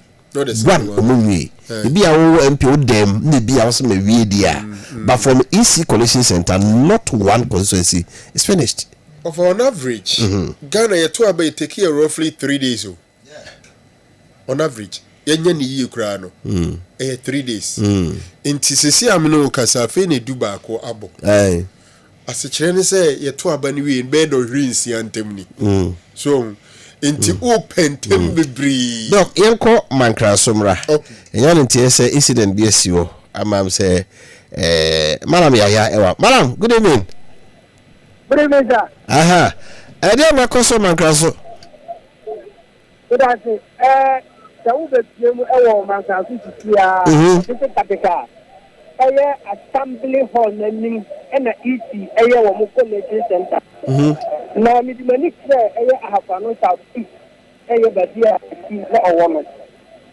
mi tuo no na me ba na ti se basaba se bia ede chi wa no na mi be duru ye no ya abe piemu wa hane se mankasu pipoto eye police station ba ko o ma to aba na wie na womude think it e konteni bibia dikan e de afre eye EC officers no ho na mom na ni eye ballot box na ka ba ko nyehu ka ni wura wono e na akwa fatisa ballot box na wodi ye de ediba emrantia esisi se omiye NDC emrantia se ka na papa ballot box no adia o ma akwa penti para tuta bi adu eno me de banto mo pele e ma ne fa ballot tuta ne ye de ma afa ena emrantia etimisia e ya ka no o ma se ka ni se durbe o ma se ka durbe yes sign number AS 6176-16 13 contact by 13 o ma se ka ni na idimanuku sa me ne ka ta dia Collation center EP eye no collation no bibia aba eye center o ma stop akoko wa eye assembly hall honoma a police for another bamboso and abo mu modia o ma babo chata no ho kia and a police commander owo eye ahafano eye southwest o bo no modi se woni mrante ne kasa na watima ye de aka make tempest down na so mrante ne se ka enya dia wono ebe tiasie omontiasie ne omontiasie kra intijaki ewo mankanso eye ahafano southwest the district capital no into Collation no omutumi ye de enye wieye amaka ba ko omanse ne se dirbe emrante ne tie omo betiasie dia ajise womo ye de omo esa to abane kufo Malam Jao, say I carry a ballot papers no polling center and the day Eba Collation Center. Now, some Pontiac Bible no can no a idea. As you are speaking now, when you can no. When you can no. When you can anything. No, Mamma, what you said, Toby Soya, and your police for an actor, and one shot. apolisi fo na na bomba dey about the take over extra why the American ni ko mu ni do mu fene It is the best we will say. Ya kai man wo polling station where we and your neighbor. Okay, man wo polling station where we. And when we think it, you know, I think I have a young woman, yeah, who's almost kind of Banizia, think it, you know, only go a ballot box, somebody abba. Now, to where the woman, yeah, you know, woman, yeah, day. Almost a ballot box, you know. Somebody think it, you know, they can buy it. And I can't look for a ballot box empty near the Edinburgh. Oh, and I'm mentioning before me, ọmọ ẹnti ase ẹna ọmọ si akare na ọmọ kyẹ no manubu sa mi na ọkasa deɛ bisi a ayɛ police ɛne mmeranteɛ ne ɛwɔ ha no ɔmɔ atoto wɔn ne shop ama boys ni bi I tell you sɛ boys ni bi gyina hɔ no a police wɔn no ɛdi mmaa ɛbu wɔn nanso boys ni sɛ ɔmo nkɔ ɔmo akyi ɔmo sɛ ɔmo nkɔ ɔmo akyi sɛ ɔmo nkɔ ɔmo akyi. I'm telling you. A higher budget. A higher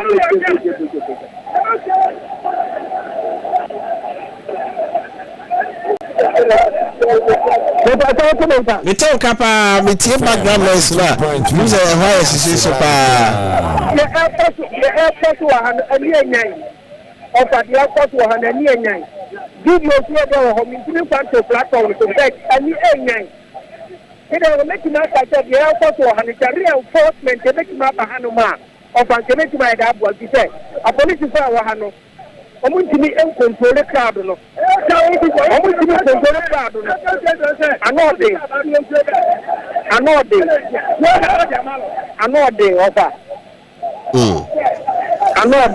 Right, so Pepe videos no videos no yebesa ba ho bio my sanka videos no so for de ekoso e mankran so eno no ya kai ma no wo police centers awie ye de boxes no eba na mabuno no bi so mo ntiase a ka egba ballot box no gumo no mo akwase nyina adwo be se de doc no ye ken ye kai wie de pink sheet na free police center no eba ballot box no na first cry you see minim nipa nim die ewo ade ehu so ya kan ade na wi ya church numbers no egu pink sheet ni ade so agents asensan obi agye ne copy enti we na ye dey ba no ye bedru ne mfa ne se bi obi raise concern na bibi si na hu ko hia se yen kan bi mu a ansa ne bedru collation center wa ya ko hwe kira kwan no kwasem ne se ballot na ye di free polling center eba collation center yen sa mekan e wo bi over na me bo enti se wo how ne se ka ye de cast ballot na gumu eba no e na ko attack ye de bibi ba be shim enti ko attack ka na sebi entasumu so entasumu because pink sheet no agency ni nyina sense wo honom exactly unless e bia bibia sisonko a figures bi ye huni a na chinye bia bansana ye beko saade nim enti kanu pa no nya de ese omo ni brisu yi so oni bribia wo honom a eye polling station who ye kan ade no hono na ese o hwese ba yenya kan wie ni esili ano a nyame anim ni nipa anim ni se bibi wo waso bi ansi a ahwa ye miesu bi David mfa so bi ani so ela oni se de mralete so pese ye kan e police center e collation center ka bi e so raise objection no police station ho na ya tro ti could do as we can say ni since on tiase na return officer na ide wa kan bio the only reason bi a the dam what is written is written ya kaya de no obi age atum yetintim so ayi bibia wie sa de na aka no emfa so obi ani so I believe it's a press conference see nya effect on what is happening. But why is the EC is also silent? I think say EC so promising so be my intermittent press conference. Oma be ba kope. Yes. I'm thinking that around this one, the EC's silent is so loud. Yeah. As I say, EC no about out. Omumeka nsem kakra no mumfa education kakra nka. Because look, a mountain toko mu nyame anim ni pentoko hunu no and faso bi eni so. Faso bi eni so. Because ade no mu ko hunu. And it has no effect. What did I mention? It has no effect. This is press conference morning TV. Ben you as a counter press conference we be by now we should hear from them. Yes. As around this time, the issues will come down. At least omon san kire omu process ni mu biem. No mon train process na dia ka wa anim. No mo ma manfo hu ni omu betuma ye ni de omu ntumi nye sa abri. So ebe come near madam because we dear ye kroma no obi anye ne yongu niu baba ko oso no gidi enti then odana na ni tibi odin safa na chiweza na ire dawa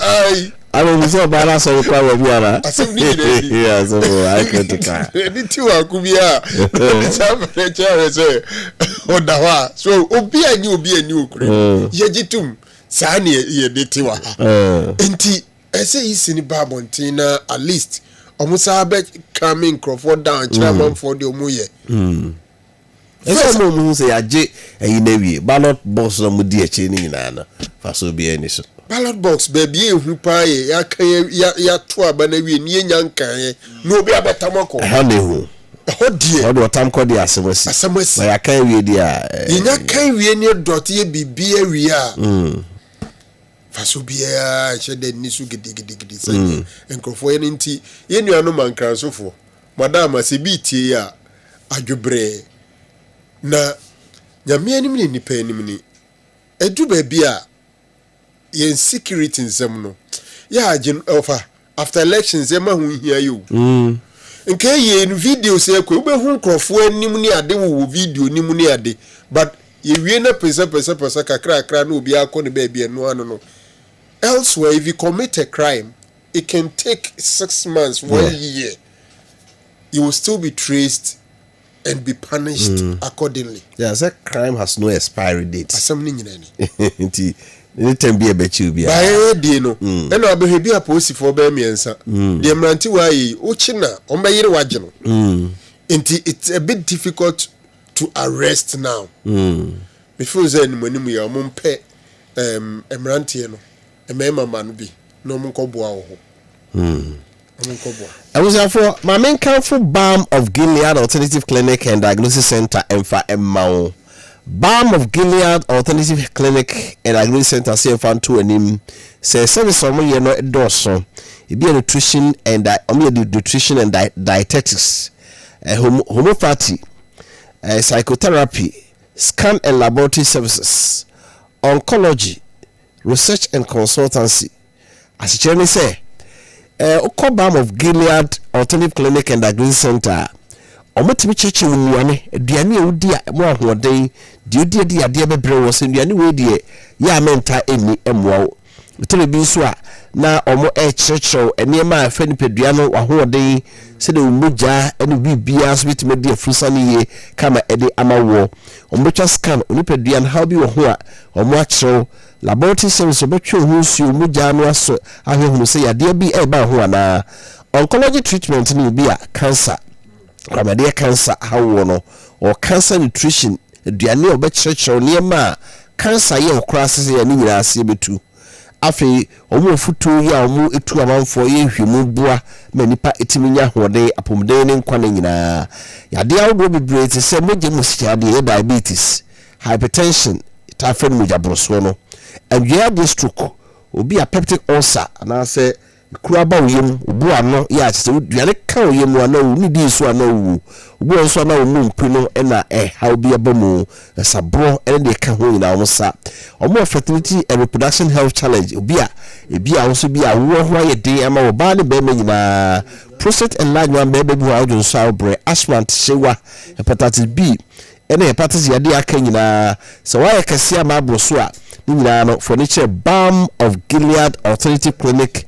and Diagnostic Center na ohwo Kumasi omo the cabin HMTF for office lecture pe ono eja hotel Anes edition mu so enkran so a omo West Legon Jogidel Court ya ebe West Legon Pharmacy hona enkran bi hom takrade so Anaji Adjacent Choice Mats sabe enomwo na person the Balm of Gilead for edin koma 0240 512171 0240 512171 and 0539 863838 0539 863838 so na any Balm of Gilead for any enkomo na de hobia so mo hwe no mo ni papum de de hia party yegusora ya ye twen se de medical no so far ya check various reporters ewo ni nyina omo nyina wo Collation center ho ya dashboard na ye saka no bebi o ma quality be 76% of the polling station results no bebi ani o ma quality wi tibe so what results bi ano a ebi a party bi eno se ye keka e de egbo no ebi atro ise ko social media so a so ya GC we see ye win we see saka we eno ye de parties no omo ankasa eye but certified result from Electoral Commission there ba kokora enyantom because sabu ya abobe du ba kwapa ho sima aduonu mumi free bed do me no chrono be unlikely I feel need be a resource no if you say about until then keep your fingers crossed but the able to me can say the voter turnout has been very low nipa piko to abano and also said the name no nimsa afia banama for betopa so Ghana for bofu say hey party me no nyina ye to abama mo da so ya brabo bibia ensa anti enti bibia ensa enti ya de beto ma anyway my friend nso enkran ye ko ayawa so West Uwogon ehon ya man before ka chire bedu ewo na de isi also ka chire ma enti eho amane ka chote enkan ma dwubio oba ma dwuso they say ayawa so West Uwogon eho et say opa meda wa tipa aha hu Kessben opa ayawa so West Uwogon we bi a wo tie na na say wọ́n sẹ́ na ẹ̀yà bí ẹ̀dá wọ́n sẹ́ sáá ẹ̀mẹ́sọ̀ yìí ẹ̀yà bí a èmu bẹ́yẹ mìíràn ẹ̀sán sẹ́ àyẹ̀wò àfúgbẹ́sọ̀ ọ̀gbọ̀n wọ́n dẹ̀ history ẹni sẹ́ bá election sáà mpẹ́sọ̀ ẹ̀sì náà obi bọ́ọ̀ sàmdọ́ọ̀dì à ní wọ́n yẹ mìíràn sílẹ̀ pẹ̀lú náà fún mi. Eti ẹ̀yẹ ẹ̀mpẹ́sọ̀ à na ẹ̀sẹ̀ ẹ̀bẹ̀yẹ yìí na that is exactly what is happening at the moment ẹni sẹ́ ẹ̀sẹ̀ yìí ẹ̀sẹ̀ na yẹ ká fi èkú polling station yàrá bẹ́ẹ̀ du Collation center àwọn Collation center náà. In terms of University of Ghana Business School, it's the UPS side home, and about main campus. Where the main campus is, what about Collation? I say, I ask them. If one they will say, no name, remember when you are there, we will go to Ghana, this is why. No one can get Problem papers for buy. If you never buy and say, "We have to do this for run." Problem papers say, "I am printing this. This is so empty." And I extra test it. What I say, what who say, and my what is ballot papers TV. Now I shall be able to buy TV. What we need is ballot papers. Yeah. Everybody, somebody can only have a best to move you. If it's a command, they never want to run.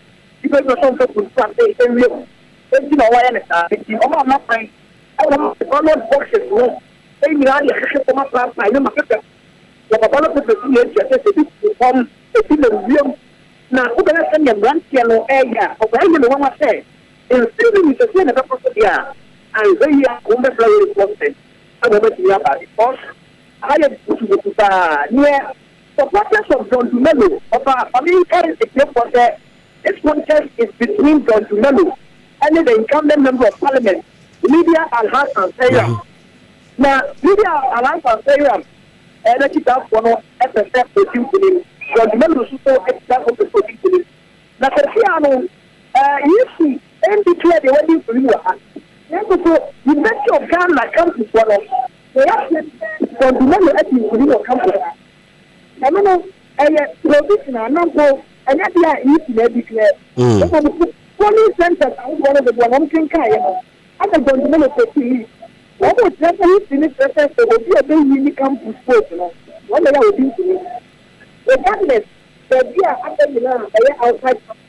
I don't know what that program is going to remember winning. And this no matter what you speak for our own board. And you need to do a super number bar. See how things can go to remember winning. That's what we need to declare.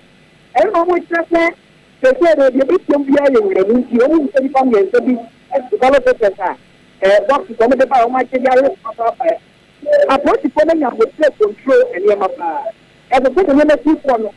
And then what's two airport with your friend and one say, I hear now, the Australian. If you have a two girls, there's a carrier, the police center home. I'm an animal cafe, but I can't remember how many people can buy a kind of little company. Catchy, I didn't a came here, ye tro pink sheet so near my agent BAB. And she, a market from say, Obi bet with the ballot papers, we are Sabe Gumna, Abedan the old pink sheet and so on. How they are not Chelsea. What I am not saying before say, they are showing you can want them. 3 people, we are finding and general police out. Again, so that thing can say, regardless of you think it's probably police a little bit with the whole room, that you are there. What was it be? Anything, one of the day, 7 billion, I almost not that day. We are there. So we are not there. And you have to be here. What about yourself? What the problem with the what one? And so there are 2 grounds I should say. And I see Yamama for catch Bedu Ewo and cry. I was so was gone. And how Otia Sama walk or say, also there be a kind of go campus. Well, we didn't know as we really. Into a kind of don't know what didn't know campus with the really. Is it not Kokuma was a premature ejaculation? That's a perfect description of the situation. Premature ejaculation. Also, there are several polling stations within the Ayawa, so welcome. Yeah. And Omufu is traditionally, well, be raining Legon, Hodia, no natchez, a one hour rainy. And he said, John Dumelo are raining Hodia, then it means that are rainy seat, you know. A bit dicey. Because John Dumelo will be an himself appeal to the youth. And university honomne the youth guys are money Dumelo one. So it is potentially possible say obey any honum nebia ada year to my besisana na say bit my day. But I don't begrudge anybody. Simple obejin after winning one polling station. The most important thing and they say unkoye basabasa now say BBR. Besides that, no as I ready. So say when you general ojino, say kodani bibi fufura ema onko ye basa. Because sometimes some people enya false hope. So arene na fear kodani baby nuna na oji atumuno na ye diamano. If you are celebrate say warene polling station na ususu say nunti obeto aso arene. Because I was so going now, can say no no. There are several polling stations. Yes, the speculations of Dumelo winning, no, it's all over the place. But the NC area sending him a Bisiako, it's not so simple, sir. And just so simple, but violence is already bemono. And say almost targeted ballot boxes. Then make us a press conference. No, I ever say Muniachi, Yadi called Muniachi, and let this idea. It is legitimate way cry the adene kwa no bi nim say the baby na dey ebegum of me bisa me hu say so to say the same ebeye nkrofo ni ballot box na chi no ballot box no mo koyere because the most important thing here ya to abana wie ni abuse na ya sorti na ya kenkan na ya church obi ade de a pink sheet and so no to say the na okay say if you have some reasonable reason why you won't accept her you register ubechre say when nje hu e polling station exactly one yes I don't know nya do session say aso na osensan na ogitumu a ebe dey pa just say na bi a court asem just a court baby a ebi a emasa ballot cast ballot no ne ade hu be hia ye say bi a dachi bi ya court na ye pese ye forensic auditing of the ballot and they betima ko a certain polling station or a certain constituency and do proper recounting. Yeah. But say ni manimu ye die and ka target no should not be so much of the ballot. Na minima da say bia mejitum su say kwan bi su na say obo ho ban kire say general offer e bia na nipa no wa adwin bi say o de bi ha ko him na akiri or requesting for a recount a recount or something but yeah man lady and I'm not sure say you bet me at the ballot no afro bia party agent be any so when is idea it also needs some level of protection. Yeah, here protection pa because who nim ni onu so betumi ayewo right doc. So what do you mean na yenko dom kwabenya ana wadwa safo so wanko biu enti Michael Kwe Junior ena okoho na yenko ti di ho so eko ya man for Charles ano Charles good evening. Good evening sir.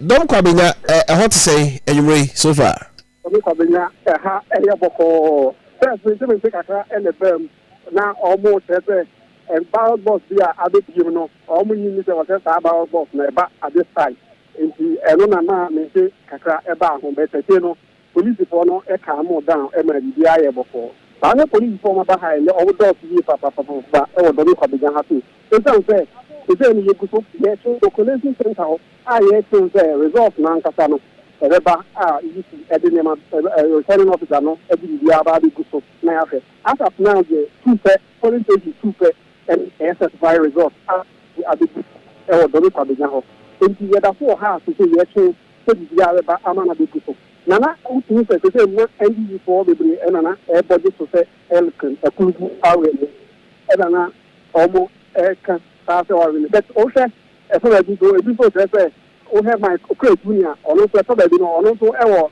yi ono so e kan bo ono so e di enkuni mo da bi bebre di asa no no de obi a se awele de se e he to certify results wo de beba enti dom ko benya ha ye boko ba se se ye twen say ebi anu abegu so we have to call it ha we have total number registered now which is 182,744 we say the low turnout and buy and we are trying to already be abegu so don't be the no you never Kessben at for and so after we say na of our desire your on ya se dia for her the rate me as a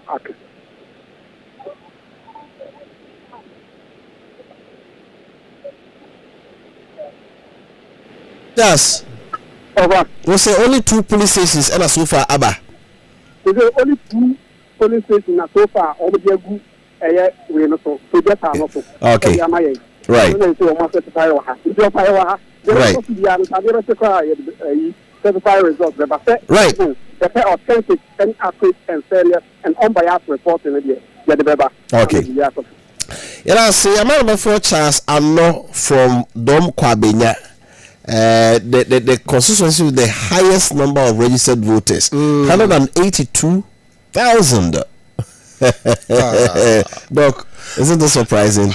We'll be to the 20,000 will score parliament. Yes, we'll be to the 182,000. Munina, some could do more. Ubia, I drink. Aye, Ubia also Kasai 1 pay. 1 pay. But this low voter turnout, because Ufadomi Kobinya is one area. Who expect senka among for beto abapa.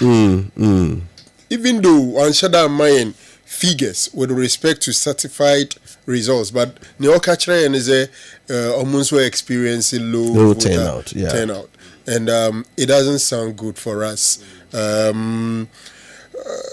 don't really know, but to say the kind of maybe a encrofo GDR or muwo.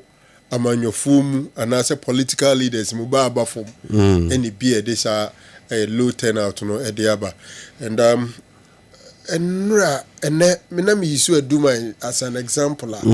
What I also realize, I'm sad news. Me call one polling station. Na nipa sebi prayer so mo free me about 20. Because of a yeke no time na you register you know say 3 years krana there are a lot of people are almost deceased. Be brainso to kwine. Yeah. Ghana for to kwine. Messenger my brother be send brem no say Ghana for to kwine pa. Yes. Someone says microphone no to aba mama omko. No voter turnout na yeka no. No crepa no. Ghana for dog you come brand you make assassin very important pa. You Kotoma is na Ohene Francis e line so a ET de koso. Ohene what nka e majo. Tema is what to say? Tema is the system no can say the hobo for bibia pinche bia AC ba we trying say collation no Mexican in your boom na what my actual figure and final figure for parliamentary no. That's so far move for certified results be amamo. That be so far the omunka one my results be na normal results na yenya free other police centers no or other constituency na. But be our saka no so we figures na turnout to say which me am my hunu said the hotel say baby I could be brain I say Ghana for be brain and to abano. Tama is what to say. Tama is I kind of saying Tama is no both Tama New Town and Community 1 Tama Community 1. Na oba Tama secondary senior technical school Tama sec na. And if I think come voting is 3,101 no think come voting. But after everything no I kind of saying parliamentary candidate no MPP ni no economy kakra na NDC ni so economy kakra but yeba presidential na yeba actual figure ni dia presidential no dia ora Dr. Mahadu Bawumia enya 935 and I kind of say John Dramani Mahama enya 965 in social somehow differences big a cabinet room but parliamentary ni so I kind of saying ora I kind of saying Yohani ama atite awoye aspirant for MPP no enya 983 and over Isaac aside Odante on 947 in social differences no cribina a woman. Let us say so here presidential na nipa 3,101 and a tuaba and our MPP ni NDC bumwa 1,900 just say turnout no around 61.27%. 61.27%. Very low. And I say, you be hope you are the kahona. You be hope you are the kahon. So far, the enemy resort Osaka Sisia. Right. Yeah, I say, for the DH, the baby be a na yaka. Into who figures or the Amayana, a hot turnout no 61.27. Back when you say 61.46. We are just around 60%. Did you can't turn out? I'm not going to cry. Over Ghana for cool. Go for free crew brutal. We show Muma Kudi Canada. Muma Kudi US. Canada and the free no. They say in Canada, baby, one more to say the number Duma Bonting. Inti no kwasem say ye can and if you be a purely voter party. Senkro for Bemobu and Ombo Fuso Munko. Far to quay. Omoko. Far to quay. There's no one with me whom did not quay free. Because we'll be an antem masse. Metuka na me diminu bidi basi wa tukwai. And now there back so I'm realizing transfers. Also normally transfers, you know, print it, sheet no different. But their name is there. In Tukwa, the returning officer no total number of expected voters no or the day will book in no and the amount. Inti ube say omo transfer free when you know ube say a percentage na offer would the no denominator. Now omo tuna your numerator even though a beer free my transfer move from that place to the other. It is some of the things and also working against a painty voter turnout no quite low no could be transfers, it could be travels and it could be the fact saying microphone so efrim. Some of these things and so yes, some of the factors are this anime but we should make say abrabia no sa factors you ho. And it to me 80 79 78 no. But no question they said the past 2 years or 3 years I going to I know she fa. And I mean sure make us omo fra kwantum beto abakora susha. Oh that be your mama. Boga for mama. For babet for baba but say no. Aba no hwe hwe a obetra ne be na okusane banchi. Until say rupa amra no e be say implement na Ghana for amoro ne betu bi ene de. You vote turnout na hwe a e be because when you say so person ko you be free voters register mu a said the franchising people no say means be a wo and I want to kwai na wo kwaka say me nya wo to kwai no bra wo be bre ho no wo say say so be na me nya wo so a me dey yes ade no it you no go into cleaning it up and updating it in very difficult. See, I'm trying for partners we are there. A better crowd here, 50% of our registered voters be people who are not in the country, either dead or traveled. So we are living in a country who are register or deaf. David. And your burial certificate elsewhere, they can synchronize. Birthday, voters register and those things. See, the moment you die here, you delete you din free at your be reflected. Oh, the voters register anymore. I had a name, sir. I had a manager say, be no soko, no coca. No coca we are. And so prove or cocoje births a birth a death a certificate, burial certificate. This I name in the bow. The best is as a man be crying who dance in now dear person no what me to have a cow or just idea it's you don't go cause will be that's one problem that we are having because now I saw names of people who are deceased it be 2 years credits. Oh now say for now so in group be we once a month group alcohol you so a year about 15, 17 months back to multiply by how many months in 4 years? Year we are for 12 months. 4 years to the next election. Anybody will grow more say. Ti Crawford should be free mumudin that's room.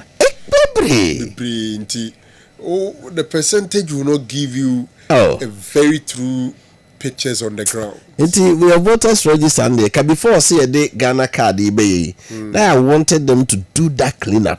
Finally will be a new that's like okay. You synchronize birth and death. Yeah. And because of that, the Ghana can be access we trace that one to come and delete the name from the register. That's all. So yes, I say voter turnout here can. Your money is simple, sir. A crofobia cum your father say MPP there was one. Only I was there for a so my process near day, you know. Oh, what you say is the other sitting a process near day. Also, money simple cacrabia. Oh, because you be able to party video.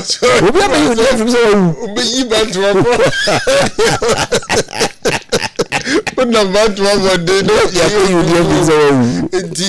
can be the money, you know. And so mama we days are it is it's you come right. Okay, no. Yeah, got that day kotopon. Sandra online also. Na you go to Sandra out here nka. Hey, na just is here. It's a Collation center on the Kotopon. Ella High School. Okay, you tell the course. So far, then 48 right now. I can't now. My pensions na almost coming in na album. I was center. And see, if the officials no more when the pensions me buying now, when na submit the amoboko. Into say, I get train into the phone and cast a amomaki carbon. Not yet a senior total results. But to see idea, everything has been done quietly. The idea for the in Wahano. To see idea, just final results for phone and Kasa. Now, is it almost say, my quality do baby? Yeah, you check a crown, the social almost as a cry. To see idea, when you think she's in now from polling centers now. And to see idea, it's a castle or model carbon in the next 30 minutes or 1 hour. We'll be sure to get a positive feedback from them. But as of now, they are still on the collation. Right. I see if I see na we quality we are na results no drop wa na o ma yaswate na etifo nso ho de esi ewo la dade kotopon. Another interesting zone. Say how you swing. I na Vincent so odote. Yeah. No one. And a rubber Rita Soa. Ebetu no. Until he move from MPP to NDC. Till this time around, we don't know. Say NDC be retained. And as a MPP will also come back and take over the seats. Such areas, no, yeah, na so dicey because one party yet dominant. Doc, as I come and crash, I say the ecoso hono any in cry. Now, madam, what is happening? Man, crash to move for reinforcement to my. Okay, you see, I'm the local reinforcement by a military. I'm waiting about it. Like in the military, when I get this low, our man has been a little bit that. I have some kitwa.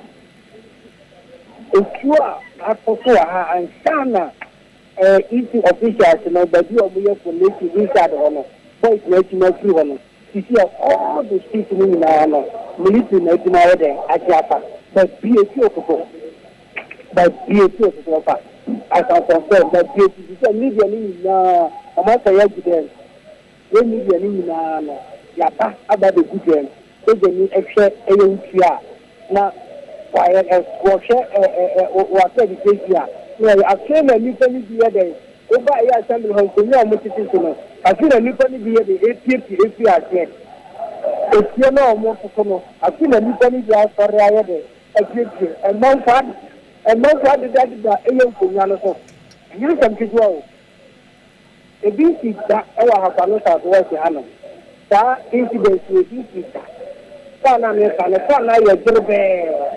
You see, our ballot tickets, the grey, into the grey, no, voice not telling me now at the center. As you are speaking now, the mean the issue of that plateau, of that plateau. But by any Nayakoto, or by any Nayakoto. But what is your name? Aye. I ain't going to have to talk to you. You said the phone and report you. What that from? You know, better. I, you know, a dear issue. I know.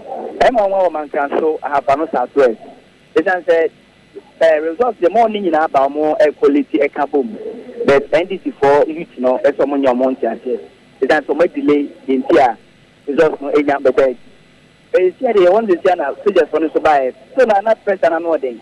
I'm almost satisfied to go back into office. And I just want to they said, yeah, more than what inside, this inside, they'll be added up from. Or I said, in India, ATM. They were guaranteed to swan. He said, it's a piano. I'm also cookie, I'm going to a bank, ready to see. Everything you could see. And I told myself to pay and drink a cancer. Don't you? Yeah. Company for water form and take and watching and canoe. Women are put to everything. In the let a tune a bar, a trauma, no other than 1 month so. A BC that 2024 general election, NABC, our Alfano Air Southwest, it's a convention center, our man can assembly hall, and I'm watching and carry free. Miss Makoto, the form, and a minimum penny the other, a Catano. Of I said, the Honor. Let them make a studio, and I just said, you how big for 2 years, you have to live to report the situation. Oh, so when you are, you enter the cost of if I will see you, right? Provisional, and I say, I'm not from Malamia, and I just say, I saw you for Abaho.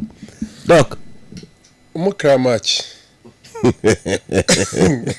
I'm ran to a no man cransono, and I cram match.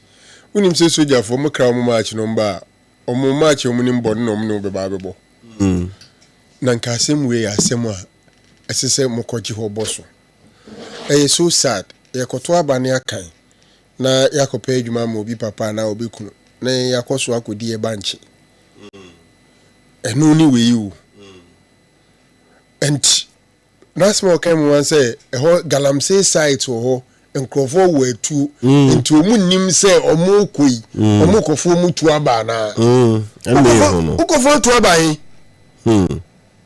yeah zemo soldier for abe take over ukwa street aboso ukofo tu aba ne wo ne hesen soldier ni no gina ho no mo den na waye wo ba ne na ba beko. Seriously, a bit sad. But we've gone past this because you're or the same Fourth Republic, no, ya tuaba. This is about the 9th Parliament. You move from opaque, non-transparent ballot box. Arrive here by biometric verification. And the card the krana you can be verified biometrically. Enti enibia pa ya kwenim. And to some extent we have improved, we have increased the robustness of our electoral process. So for me, any quasi bidru sampempensu. Yeah. And for no Southwest, can normally ya dominant NPP. Ntinka I don't expect a baby ba kwa ho den wo suru bebre no. Southeast honom no baby na double wa ni a chiwo sisi ana honom ne de ya na a close kakra. Yeah. Baba Southwest and PMP a relatively easier for MPP. But whatever it is, let's hope say peri you be koso na nuanuma soja for no madama. Enim say match ni from say omboni neat ba ombani friendly match kaka because you're competitive yes so competitive madama nananum because you catch re say omo ye do makotete emu ye den buru so na e be from no mo mba de a enya me pa acha ogina ye bia omo no mba ansa na e be from mu nim say jinsem you ma de ntini afro so what minimum force be there babo semamo enene sabio kotre ko wini meku aponcheni reporters are sabio mu koti aba bekene mu na emofu malamofu yi be ma tintina o shete ibrasi so ha dwen kakra table crowd be show so ngwan kwase esa so man kranso ho baby no zo ye nifa hini you na wonderful you be as a near you and as akonya ha dwen I can't tell for so within the next 4 minutes you be call and cry you be jam you nuanu me wo and cry no Mr. Speaker na be jafo na omo so asum kopem se be bo anopanonsia na yasaba tiembra no nsia de na enim se constituency do no omba gibi na de aka ne nsia ba bagiti ba na fi e quarter screen so ni asase ay analysis na odi ka no so far constituency ba ko kura ni wa Electoral Commission omo release results no to be aka cho say we win we ya parties na omo de but until say easy e de be ba no enye certified to be bien wa yakwa o makoliti one constituency MP and our presidential akra away. So let's keep our fingers crossed. Now doc ye be sorry so so far the one kakrabe na obono to farm and Sunday J1 man cry for. Yeah, so far no share the number of polling stations we are approaching about 40,000 polling stations. Yeah. Na osha utim se baby ensem kakra isisi no enye bebre sa isolated cases sure entity niema so kakra na mesrese political figures no so mo be kasa around this time no omo kasa no nye de emfa bufuhye wonhihye nkrofo mu na be kame niema down. I'm expecting the EC to come out with another press conference telling people the processes and the need for people to be patient. On say through baby na EC no on verify results Ntem emma no madwem se bi obi ni omu hye obi mu manipulation bi to verify something a process am person omu ye no omu ye ni ye. I trust this EC to have the experience and the confidence and the boldness to give to Ghanaians what we voted for. Very important. Yeah. And for prepare so mu be jubilating, no prepare so be lose. Any of them is possible. Yeah, there's always going to be a loser. Definitely. Nti over. So we dey yesu ye kodampem kakra na eti speaker mo. Yeah. No mo dey different crab and around this time so mbenya a number of the constituency results ni bi na no panonsia na betrasia. Yes, ya ba betrasia. Right. I was for Dr. Frank Osuansa ena watene nkano. Me no ene trasie na dwedi right so mu free no sia na eba no. Ya analyze results no any dynamics no low turnout no say na Ghana for bi adnikio ohena obo one no from hand to mouth takokra wa nkwa adwuma say bi onidi na wakopa adwuma obe fie na fie na no kona fie no atam so abeka che say na daje. I think next time no political parties you know be hunu say they say umusibo omo ebrati yemi jemu di ama enkrafo about mundu pepepe about dumienu pepepe na judumienu no almost so free sabre nkobo no sia definitely ombenya resource no bi na omo di abeti koso a Kessben television let's see Kessben 93.3 Kumasi Kessben 92.9 your networks nyina kan nyina buma de be frato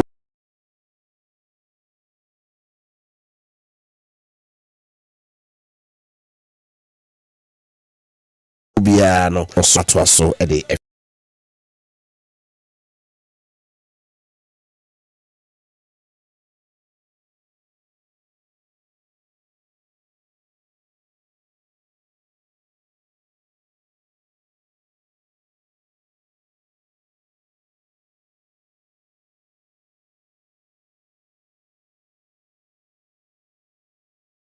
free ha so bi an chaka transfer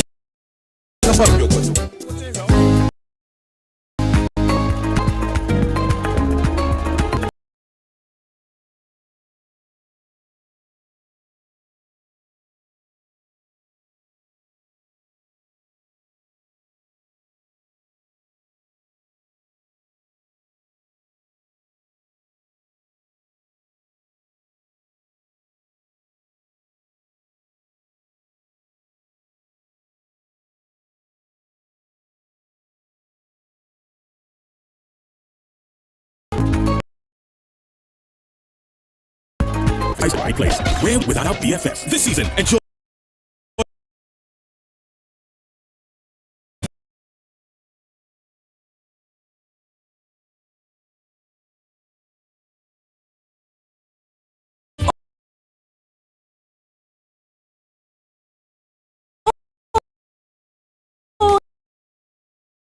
Use a promo code. Enter your payment details and hit submit. Easy, stream, easy.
Hey, Bema, se said your levels don't change. Freshness ne kunsano.